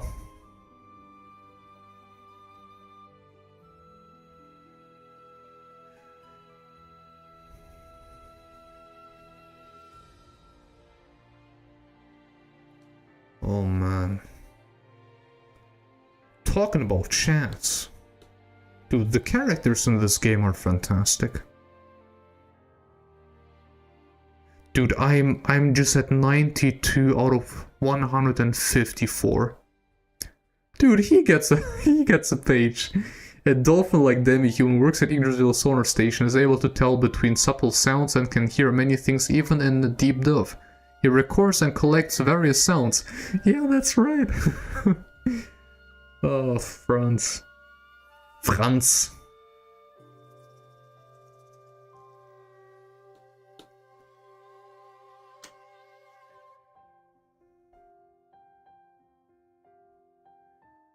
His eye was damaged in a slave generator accident on board of the Yggdrasil.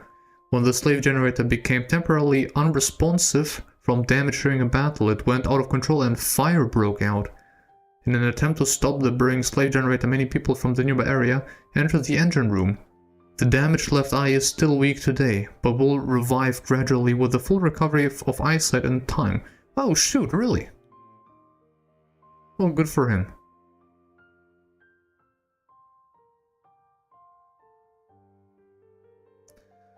The pirate fashion. Since we're here, a girl of the aboriginal species of this world, the Uki tribe? Whoever gives her food gains her love. Sounds easy. Also, her extraordinary ability to fall in love makes the ideal man weak in the knees.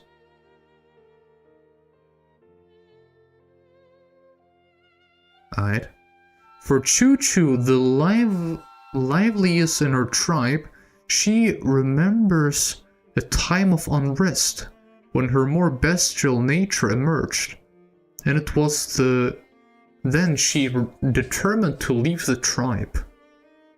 She headed to the humans' towns because she had heard of cruel experiments conducted on a family member of her tribe in Solaris. She chooses to operate at night when it's the least dangerous. When she came into the Ave area in Bladovik, she saw the decorations for the festival of Ave's founding and snuck in disguised as a stuffed animal. Really?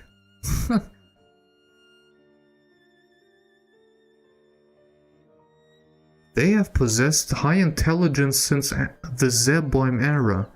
The surviving animals escaped after the total nuclear war from laboratories and genetic research facilities across the ruined surface. The founding mother of demi-humans was born, then sudden mutation of many aboriginal advanced the Uki as well.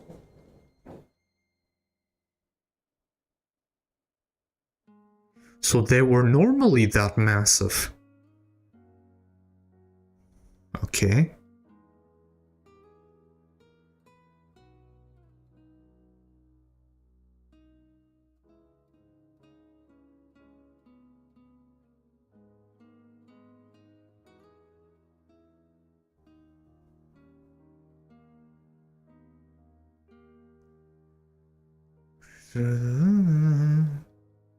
Stop concerned, she was maintains her self-control.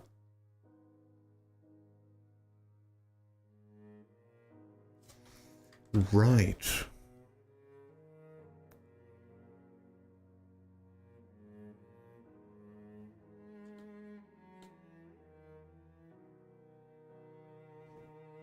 This is a those little history boxes are actually really nice. Just compromise information, like everything put together very nicely.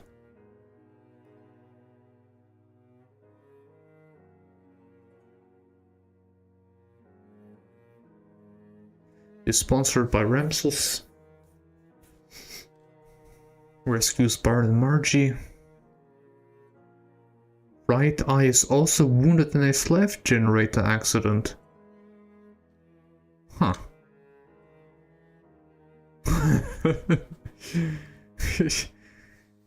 The Stone Joker.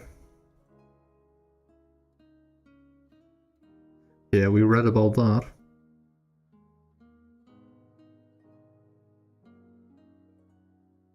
Very rich, has influence. But he doesn't use his wealth for charity. He spends it on remodeling his mansion. Dude, interior amusement parks, fast food shops. A rare animal, a movie block, a submarine equal to those in the military. Next year, but before his 30th birthday, in order to resurrect himself and extend his life, preserved his body to make numerous clones. Cryonic facilities and invested in research into frozen hibernation. One day he decided to enter the cold sleep facility. No! In the process of being put into the cold sleep reactor, a weird thing happened. The scientists made a mistake in freezing him too fast. Because their throttling techniques could not revive him successfully, he was left there for a future day, which turned out to be almost eternity. Don't tell me we have met multiple Big Joes. So he isn't a multiversal being. Those were just all different Big Joes. Well, technically the same, but copies of him. Everywhere. The people were sad at losing their hero, and even in the midst of war, the funeral was a great affair.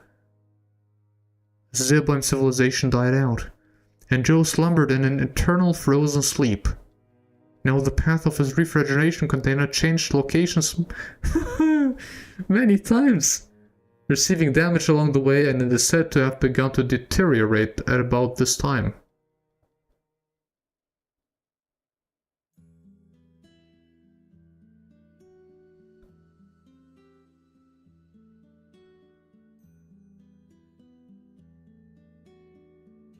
Wait. 5,000 years later, while the church was excavating ruins of the Zebulon civilization, there was Joe's cryonic reactor. However, not knowing what it was and judging it to be some kind of trash, it was thrown into the sea. The reactor floated on the waves, at least reaching the coast of the island in the Acui area where the orphanage was. There he was discovered by the Davy boys, 8 years old then, that lived there, and who, by sheer happenstance, released the lock on the reactor when they began playing with it. Joe emerged onto the beach in a frozen condition. During the sleep from Joe, who had yearned for the day of his release, at last, after an eternity, a miracle happened. What a surprise that the sand's heat naturally awakened Joe from his 4,000-year frozen suspension. At first it was all a great shock to the frozen sleeper from a bygone age. He scared the Davy boys and they scattered. However, what must Joe have thought when before the Davy boys' eyes he dived into the ocean? And in this way, he swam the longest distance to the far-off Ignace continent. Afterwards, Joe wandered around, and today, in an attempt to recover his former glory, he started earning money running a shop in the ruins of Zeboim. This business has no other meaning for him, whether legal or not. He deals in all kinds of goods, notwithstanding this game's... Do I understand correctly that the Big Joe we saw down there in Zeboim was the original one? Big Joe is currently 36 years old, plus 4,000 years, even though he is one of the Zeboim people who had a lifespan of around 30 years. What is the difference causing his longer lifespan? Kim's research was supposed to have ended in futility. Or did it?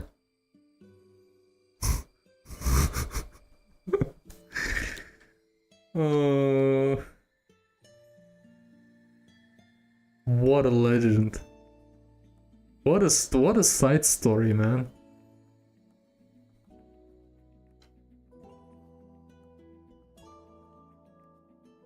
I'm streaming for over 4 hours, looking at a book.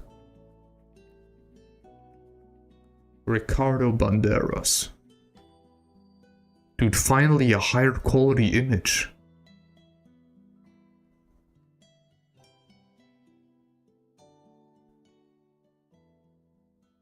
Billy Lee Black.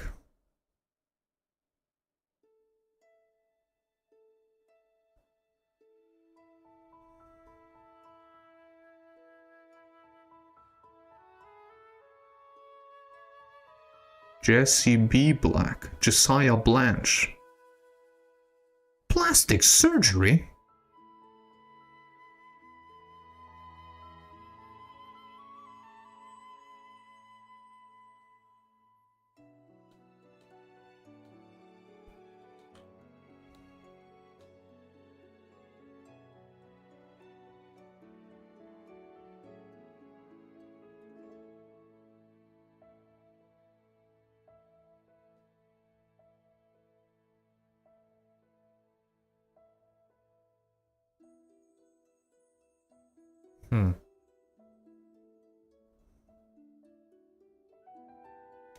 Man, did I mention that I love the characters in this game?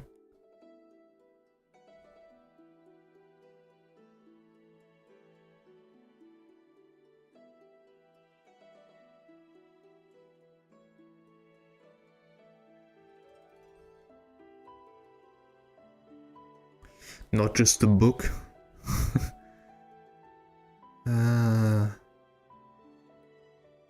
Yeah, oh, right, he was the third sage. Yes.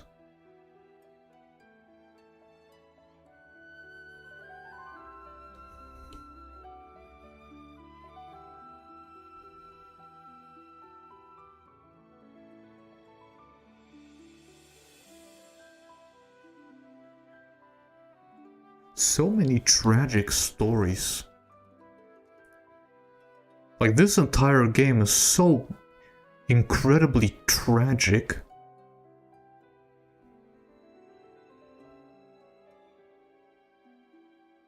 "560 years old.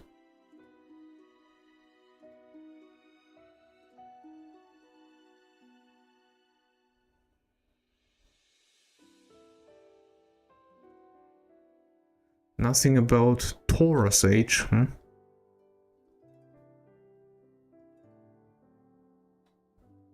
Well, this one is special for sure. Emeralda. Having a lifespan of only 30 years, Takahashi then said, let's make it more tragic. Let's give him 10 years, max.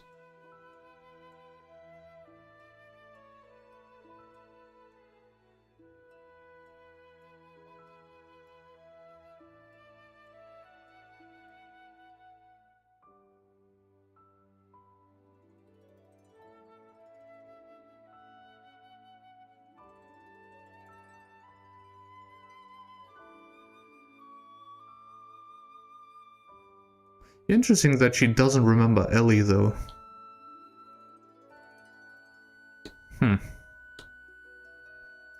When Esmeralda visits the place with Faye where she was formed by him a long time ago, she recovers all her memories. Her time with Kim, her own birthday, and the death of Elheim, who had entrusted her hopes to Esmeralda. And the last time she sees Kim, Esmeralda's conscience undergoes a transformation. Esmeralda is the envisioned child that both Kim and Ellie desired. Even after she awakens in the present while recognizing Faye as Kim, unconsciously she acts as that child, one that relies on her parents. However, when she recognizes the fact that Kim and Ellie are already dead, her own will becomes independent. According to the very first program governing her growth process, deep inside she loses the childlike nature, and the program reacts unconsciously to begin reforming her body.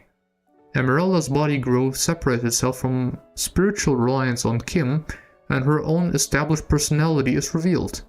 And so, if Esmeralda has been entrusted with a new future for human beings, couldn't it be said that her awakening as a woman is that very thing?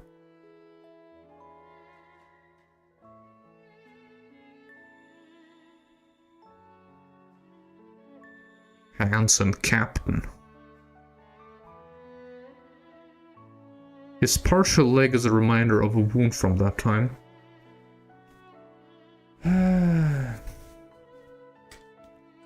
Cool people. Drama.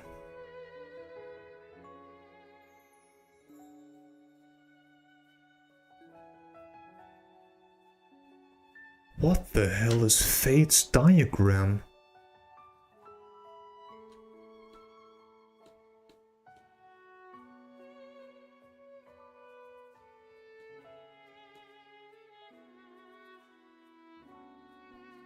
Or just the events? Ah. Okay. The events of the game.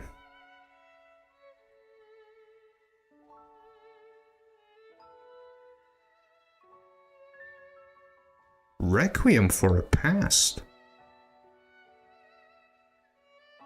The Inadequate Genius Commander, a short story of Ramses' start in life. Whoa, that is a lot of text.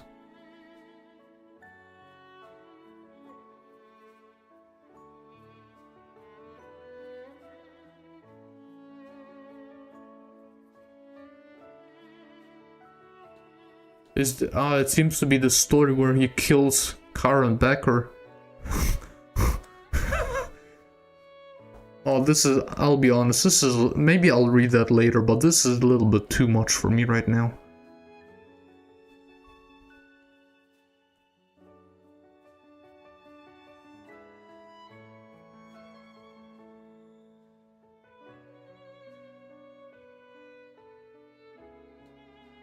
Eternity for Men, Calvin Klein.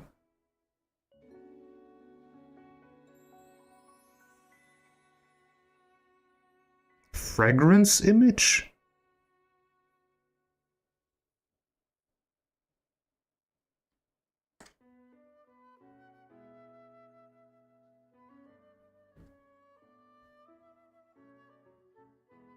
Not sure if I can show that. I mean, granted, there isn't really anything you can see, but I know that YouTube and Twitch can be rather sensitive.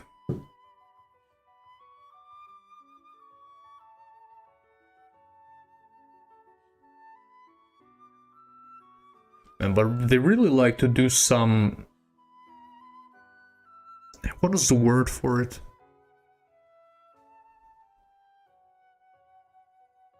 Let's just say some harder designs. I don't know how else to describe it. My English is lacking here. Talking about hot. Man, they're all great looking characters. Let's be real here.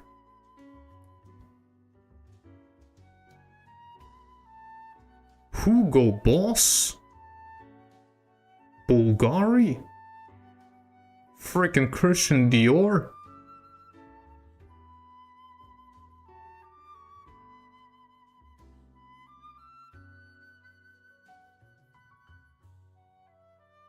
Aaron Drone.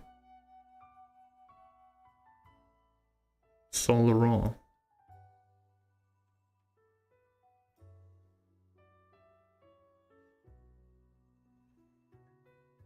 Banana Republic. Wait. Sir Lawrence Mason. I don't think Your name is Lawrence? I don't think I've heard your name before. Great to meet you. Margaret Fatima.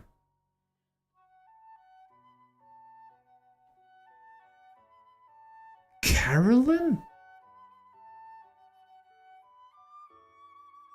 Carlin Dude, they have like 50 different names. All of them. Chanel.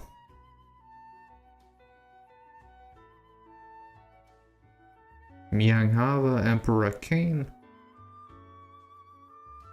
The Elements. Graph. Man, this design is sick. Oh, wait, the captain! Characters from the opening movie. The captain, operator. Oh, that's it. Chibi versions. This is really cute. Why is he turning his back? He's twice on here. So is Billy. The hell is this one? Who's that? Is that supposed to be Small Faye?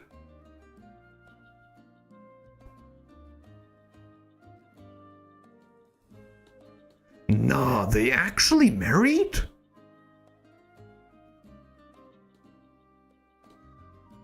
Sick.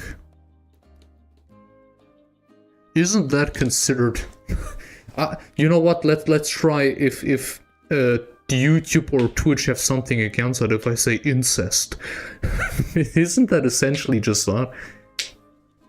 This is a very cute image, by the way.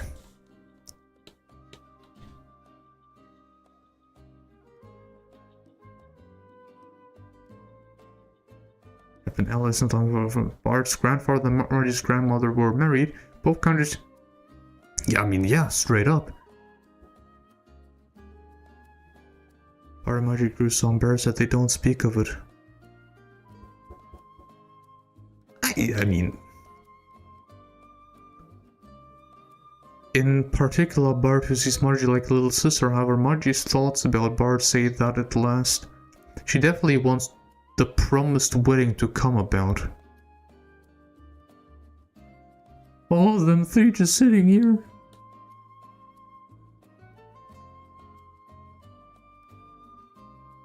There are often the words said in admiration of an RPG with a grand story. Of course, if there is a game meriting such a word, the game might feel it was just a little too much. In the case of Xenogears, as another has said of this world, Grant doesn't even begin to tell all of it, for huge numbers of events are stored on 2 discs. However, even though these are all the great events that are seen, the player haven't stopped wanting more stories. Of course. Of course. This is due to the cast of interesting characters, and even when players fall asleep, they dance before their eyes. If that character and that had been friends, if only they would make the last episode. And if this world had been at peace, these are the thoughts of the players, and they create a new Xenogears. Indirect multiverse, You can create your own Xenogears.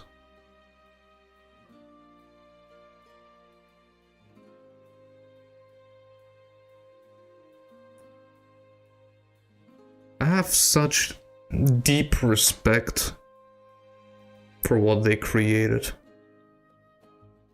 And what they still create.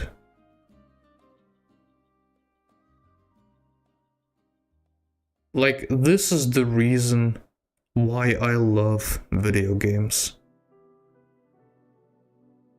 This is the very reason I love video games.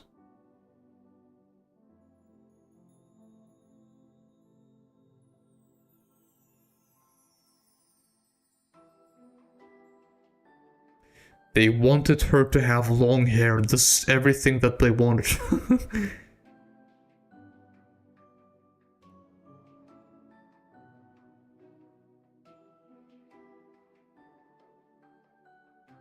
And the stockings couldn't get too colorful.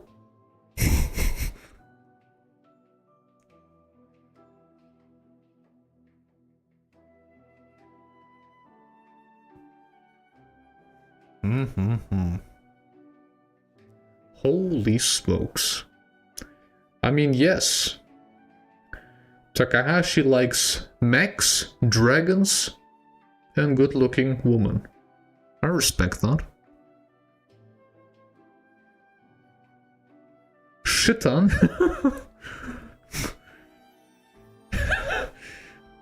How dare you disrespect my boy? This is a very curious looking symbol here.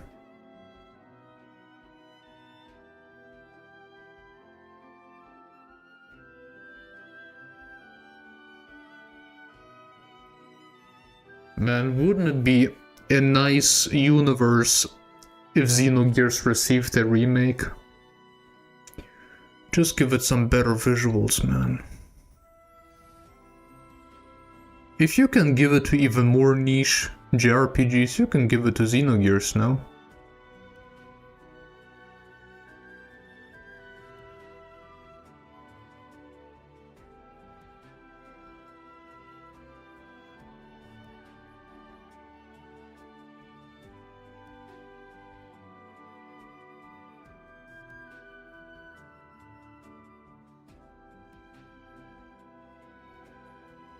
There is so much to read.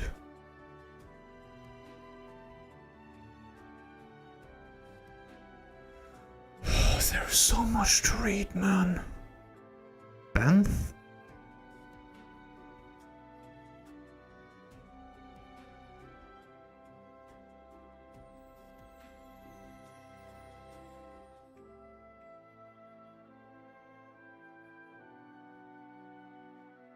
Maruya. What a smug little face. What you need? Margie's secret weapons? She really has them? Wait, you're not kidding? She has grenades and stuff. Mines. Under her coat. Oh, she's dangerous.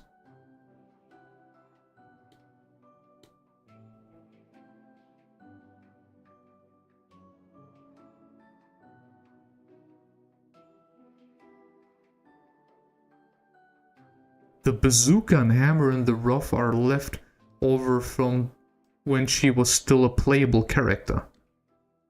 Oh, she was planned to be a playable character. Okay. Karelin. Like I swear, they just change every time. Holy guacamole. This is...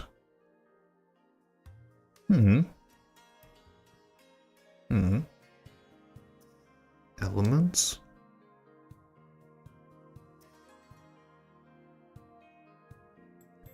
Emperor, what is that?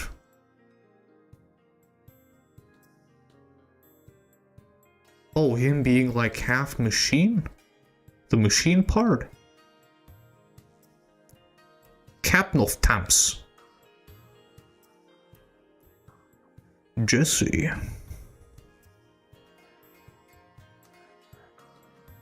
Look at this dude.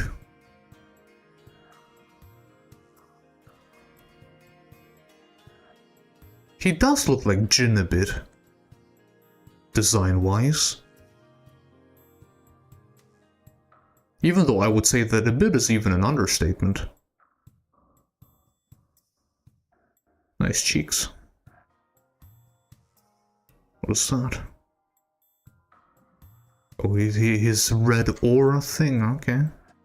Unlike Faye, this guy is really out there in this part of the process of their difference. The first drafts were really hard, and after much thought, Tanaka-kun made him much better looking. From the clothing at that time, Tanaka-kun adopted something along anime lines. When Faye changes to id, how the clothes change too is still a mystery to me.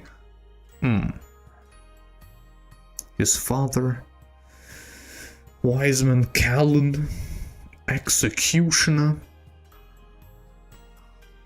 Oh, it's Miang's form as a guardian angel. Wait, you have a different form if you're a guardian angel? Does that mean Citan would also have a different one?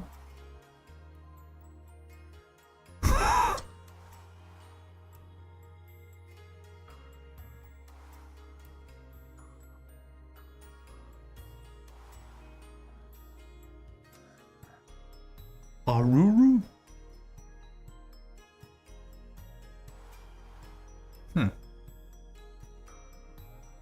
Big Joe. He reminds me a little bit of Sidon. With a winner smile. Faye's rival. When Faye beats him, he gets a new gear. Gets really scary. Melted, cries all alone. Eats his hammer, Star. Gets to work. Alright. The captain's... Oh, wait. Slight traces of dark color streaked in. Meg scared. This is the wife. And the daughter.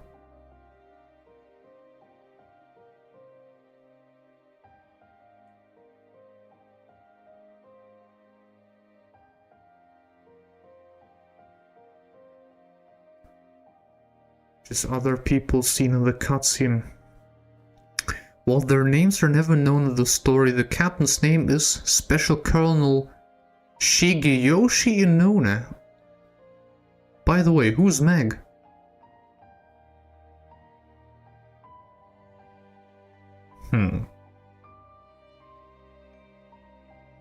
Etc. Just other concept arts. Gazel Ministry, okay. Minister Chakan, Bishop Stone. General People.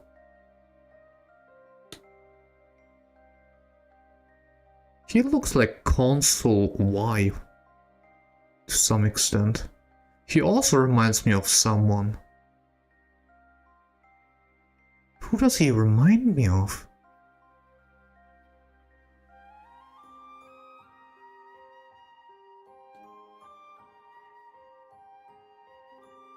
Ellie as a nurse, of course.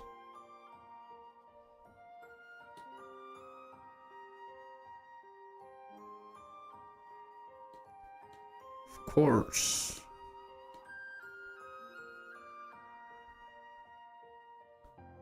Those are such cute little drawings, man. If you make one move, wrong move, one more... Yeah, where we meet Ellie for the first time.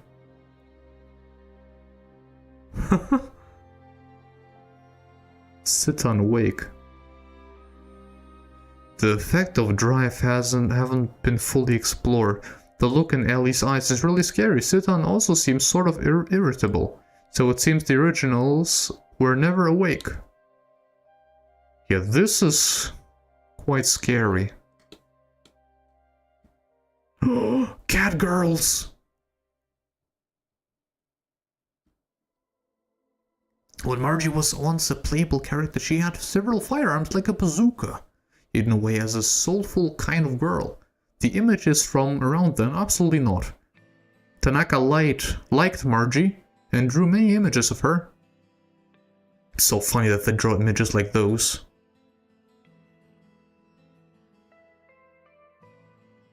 With Margie's illustration on the right on this page, many others show up. It gives one a good feeling, and maybe Tanaka feels just a little too good. Oh shoot, wait. If Esmeralda had taken on this mood, what would she have looked like? That's why we tried to the cat look. This is up to the viewer. Also, the cat ears and tail probably make her more human. How? They were already thinking of Gormochi.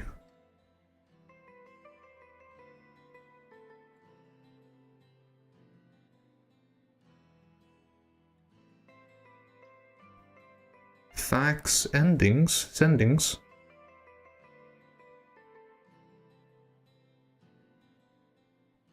Oh, yeah. Do you guys remember when fax was a thing?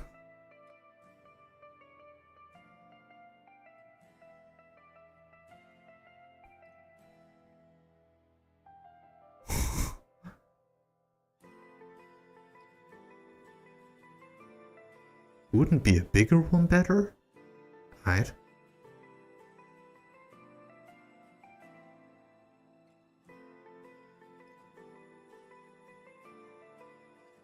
So, what the hell is that? Right now it's 9 AM. Wanted to get this to you sooner. The next word is sit on Ramses Miang if you could, and that's all. The enraged choo-choo.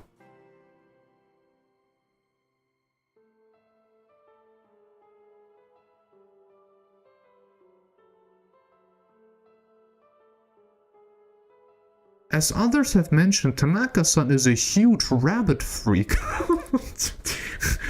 Usually his faxes had bunnies in them. In the case of the illustration on the middle left, is this for role-playing? Because rabbits are an animal under much stress. We think that's why Tanaka-san's so worried.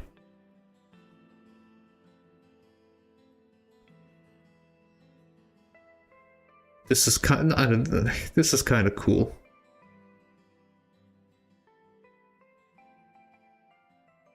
I wish I could draw like that.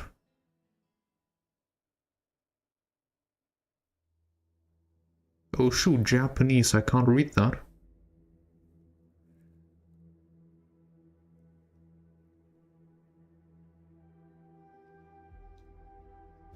Right. Man, this took way longer than expected. We are 4.5 hours in. I'm looking at a book for 4.5 hours. I know it's not just a book.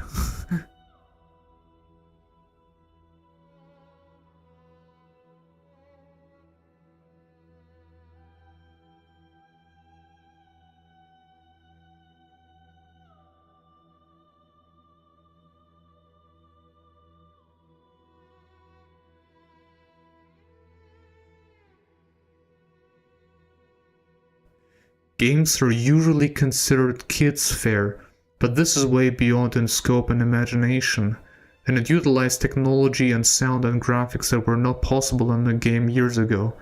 It will probably have quite an impact on the players. Many will ask, why did Xenogears have to be in a game format?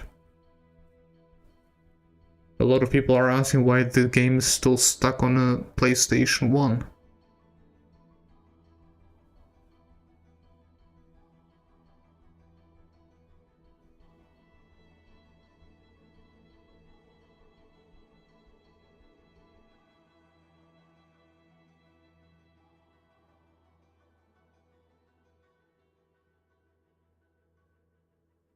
This is about the major flaws in Xenogears. There are many places that the player will get lost.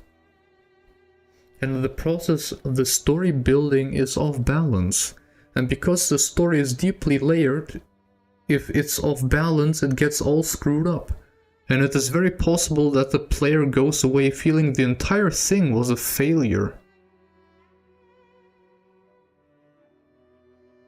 Man, you really do have the feeling that they care, huh?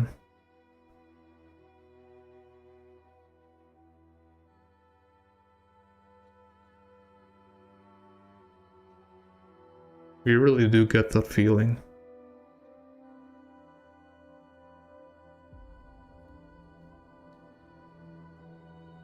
Okay, we get to the scary image again there.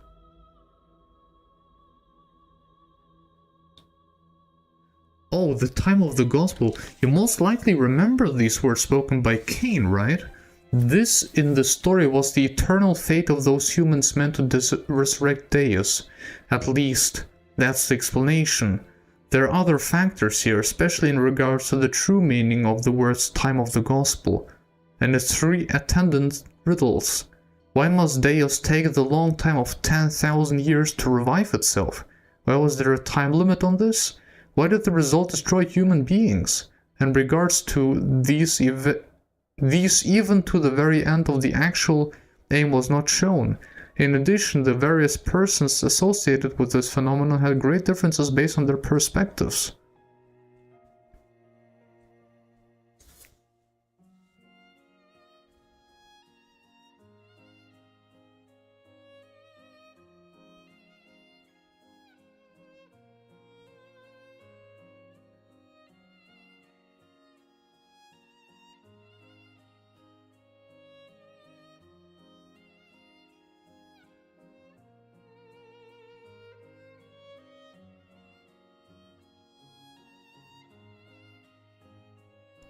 The cause of Deus going out of control in the opening is still unknown. The meaning of time of the gospel, so many mysteries are wrapped up into the world of Xenogears and are still not understood. You know what? I'm glad that I looked into it. There is a lot to this. Perfect works, man. What a book. Okay. Let me look on my second screen here. And do what I wanted to do before. For those of you who aren't in the know, death...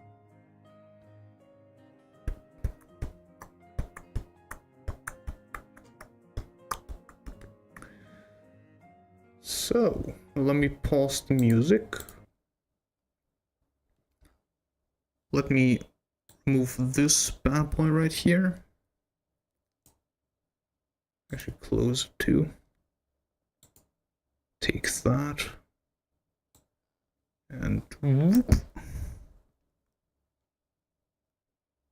And let's watch all of the... I hope Luxon is fine with that. I'm not even making any money off of it. So I hope it should be fine. I think you also should have instantly audio. Death blows are a mechanic in Xenogears where over time characters can learn more powerful techniques that they can use. I mean, if you don't know Luxon, what are you even doing here? Like, I think if you play the Xeno games, any Xeno games, and you care enough to at least look up content for it, you have definitely heard about Luxon before. Like, I think this is definitely something you instantly know.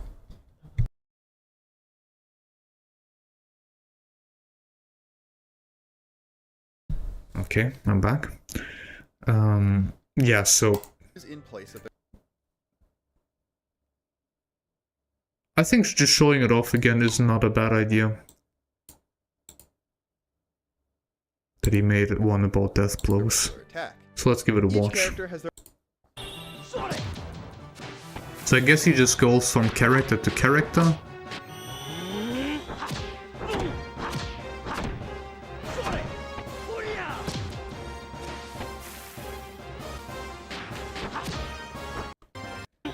Yeah, there were only the ones way later that I haven't seen. Yeah, this one, and then I think afterwards, the stuff I haven't unlocked yet. Chike. No, I still have had this one. No, I haven't. This is new.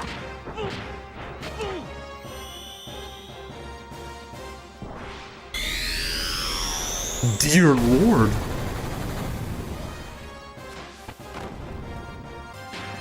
Is he getting powers of all the elements? Yeah, this is water now.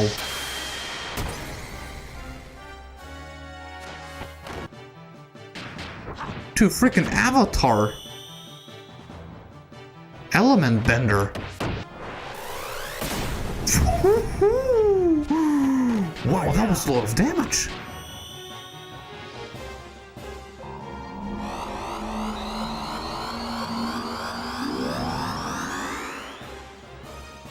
Dude, this looked like something that the final boss would do to you.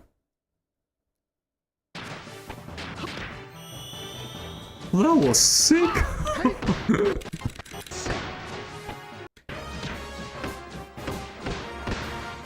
No, I think this was new.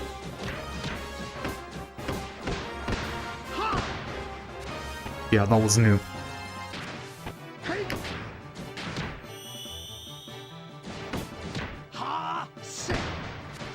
I think I've seen this one before.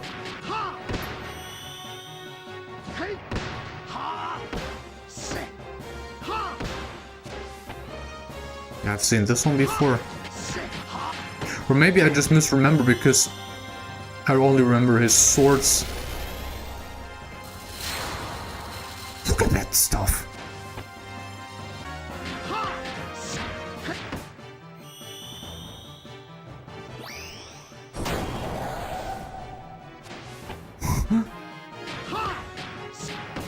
I mean, it makes sense for Citan because he's a guardian angel and an element and everything. I'm not surprised in the slightest that he can do this stuff.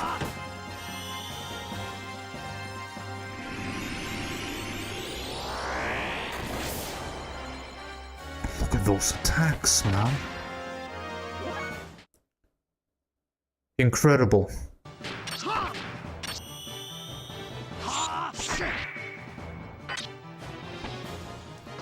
Well, I definitely didn't do a lot of the basic ones with the sword, because I already had way further evolved death blows.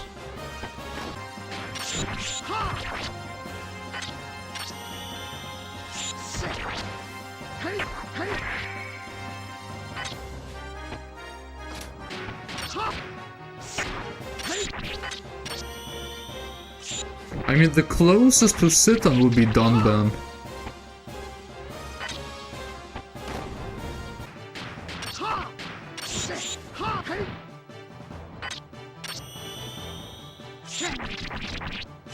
Wow. Oh, he had that Monado Buster-like light on his sword.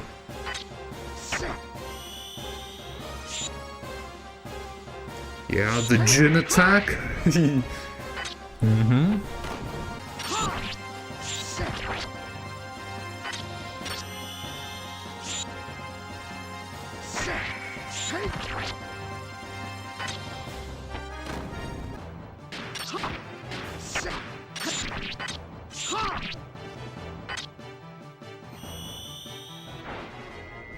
Oh, now we're getting into the cinematics.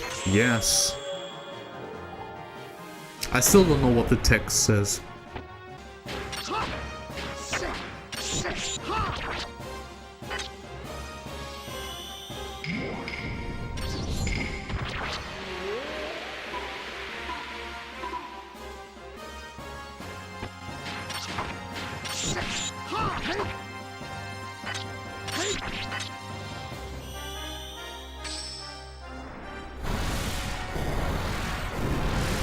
There has to be like one final that I haven't seen.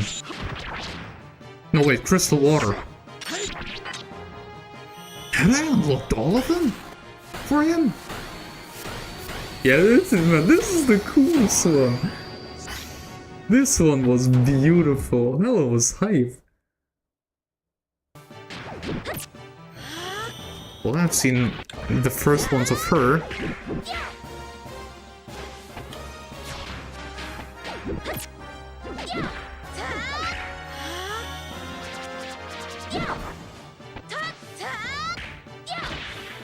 But to be honest, I haven't played as her for Most of the game.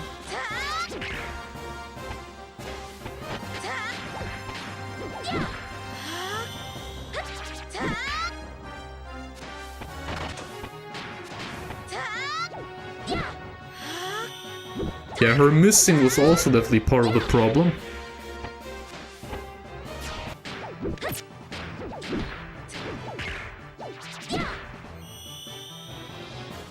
Animo Zap. Wow!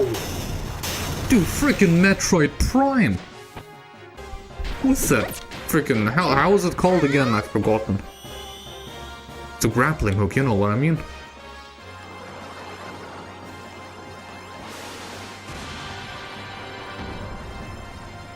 Hit? Man, this is some comedic type death blow. Showing off the 3D capabilities, the physics.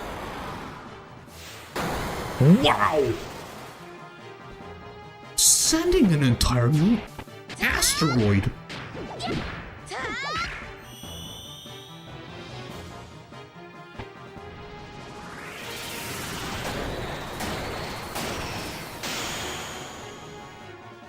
Do all of them get these elemental abilities with the final death blows? Okay, we've seen those at the start.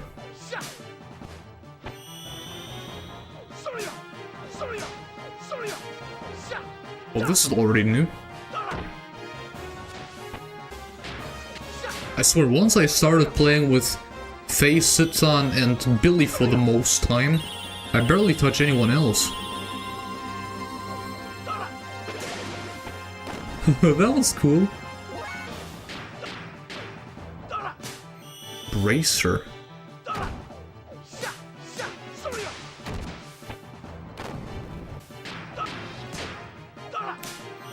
Bracer again?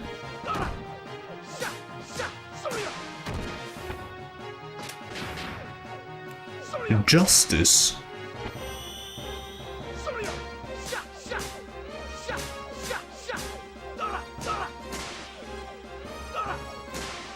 Imagine, that must have hurt like crazy if you get hit by something like that. Getting hit with that whip from left to right, left to right. That is a cool pose. He throws into me. How? Dude, he grew himself wings! He created the whole tornado! That was something that one of the elements did. Dude, why are his attacks so busted? This is on the same level as Citan, man!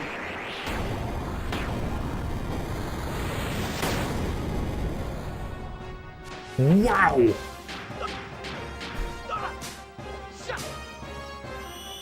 I should have used him more.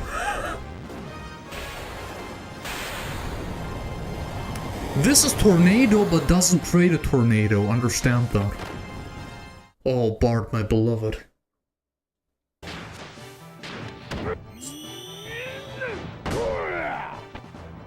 Like Rico, I mean... After I realized that he misses most of his attacks, like he is powerful for sure. But he misses so often. That's why I stopped using him.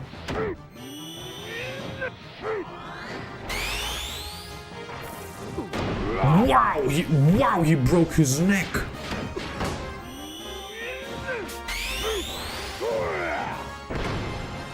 Huh. Pile crusher. Oof. Spin strike. Oh, that must have hurt though. I guess his abs are out of steel. Titanium.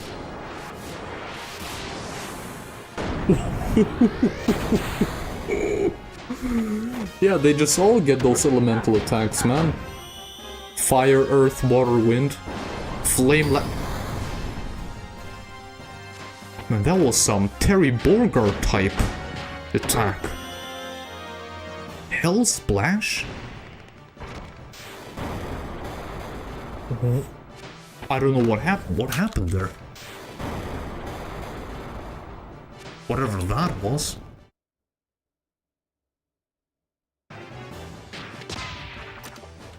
Do we know those?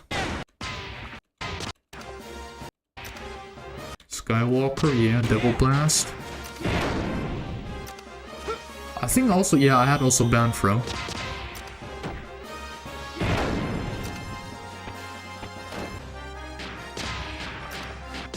No, this is the new stuff, True Dream. You have to say, they do add a lot of different... What is that? Okay.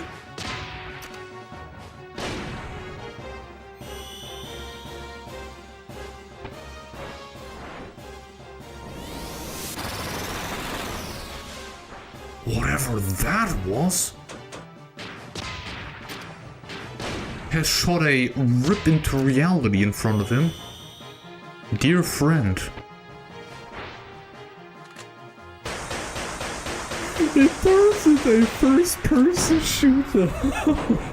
This is sick. Was that a Doom reference? I wonder. It looked like something out of Doom. Leg cutter?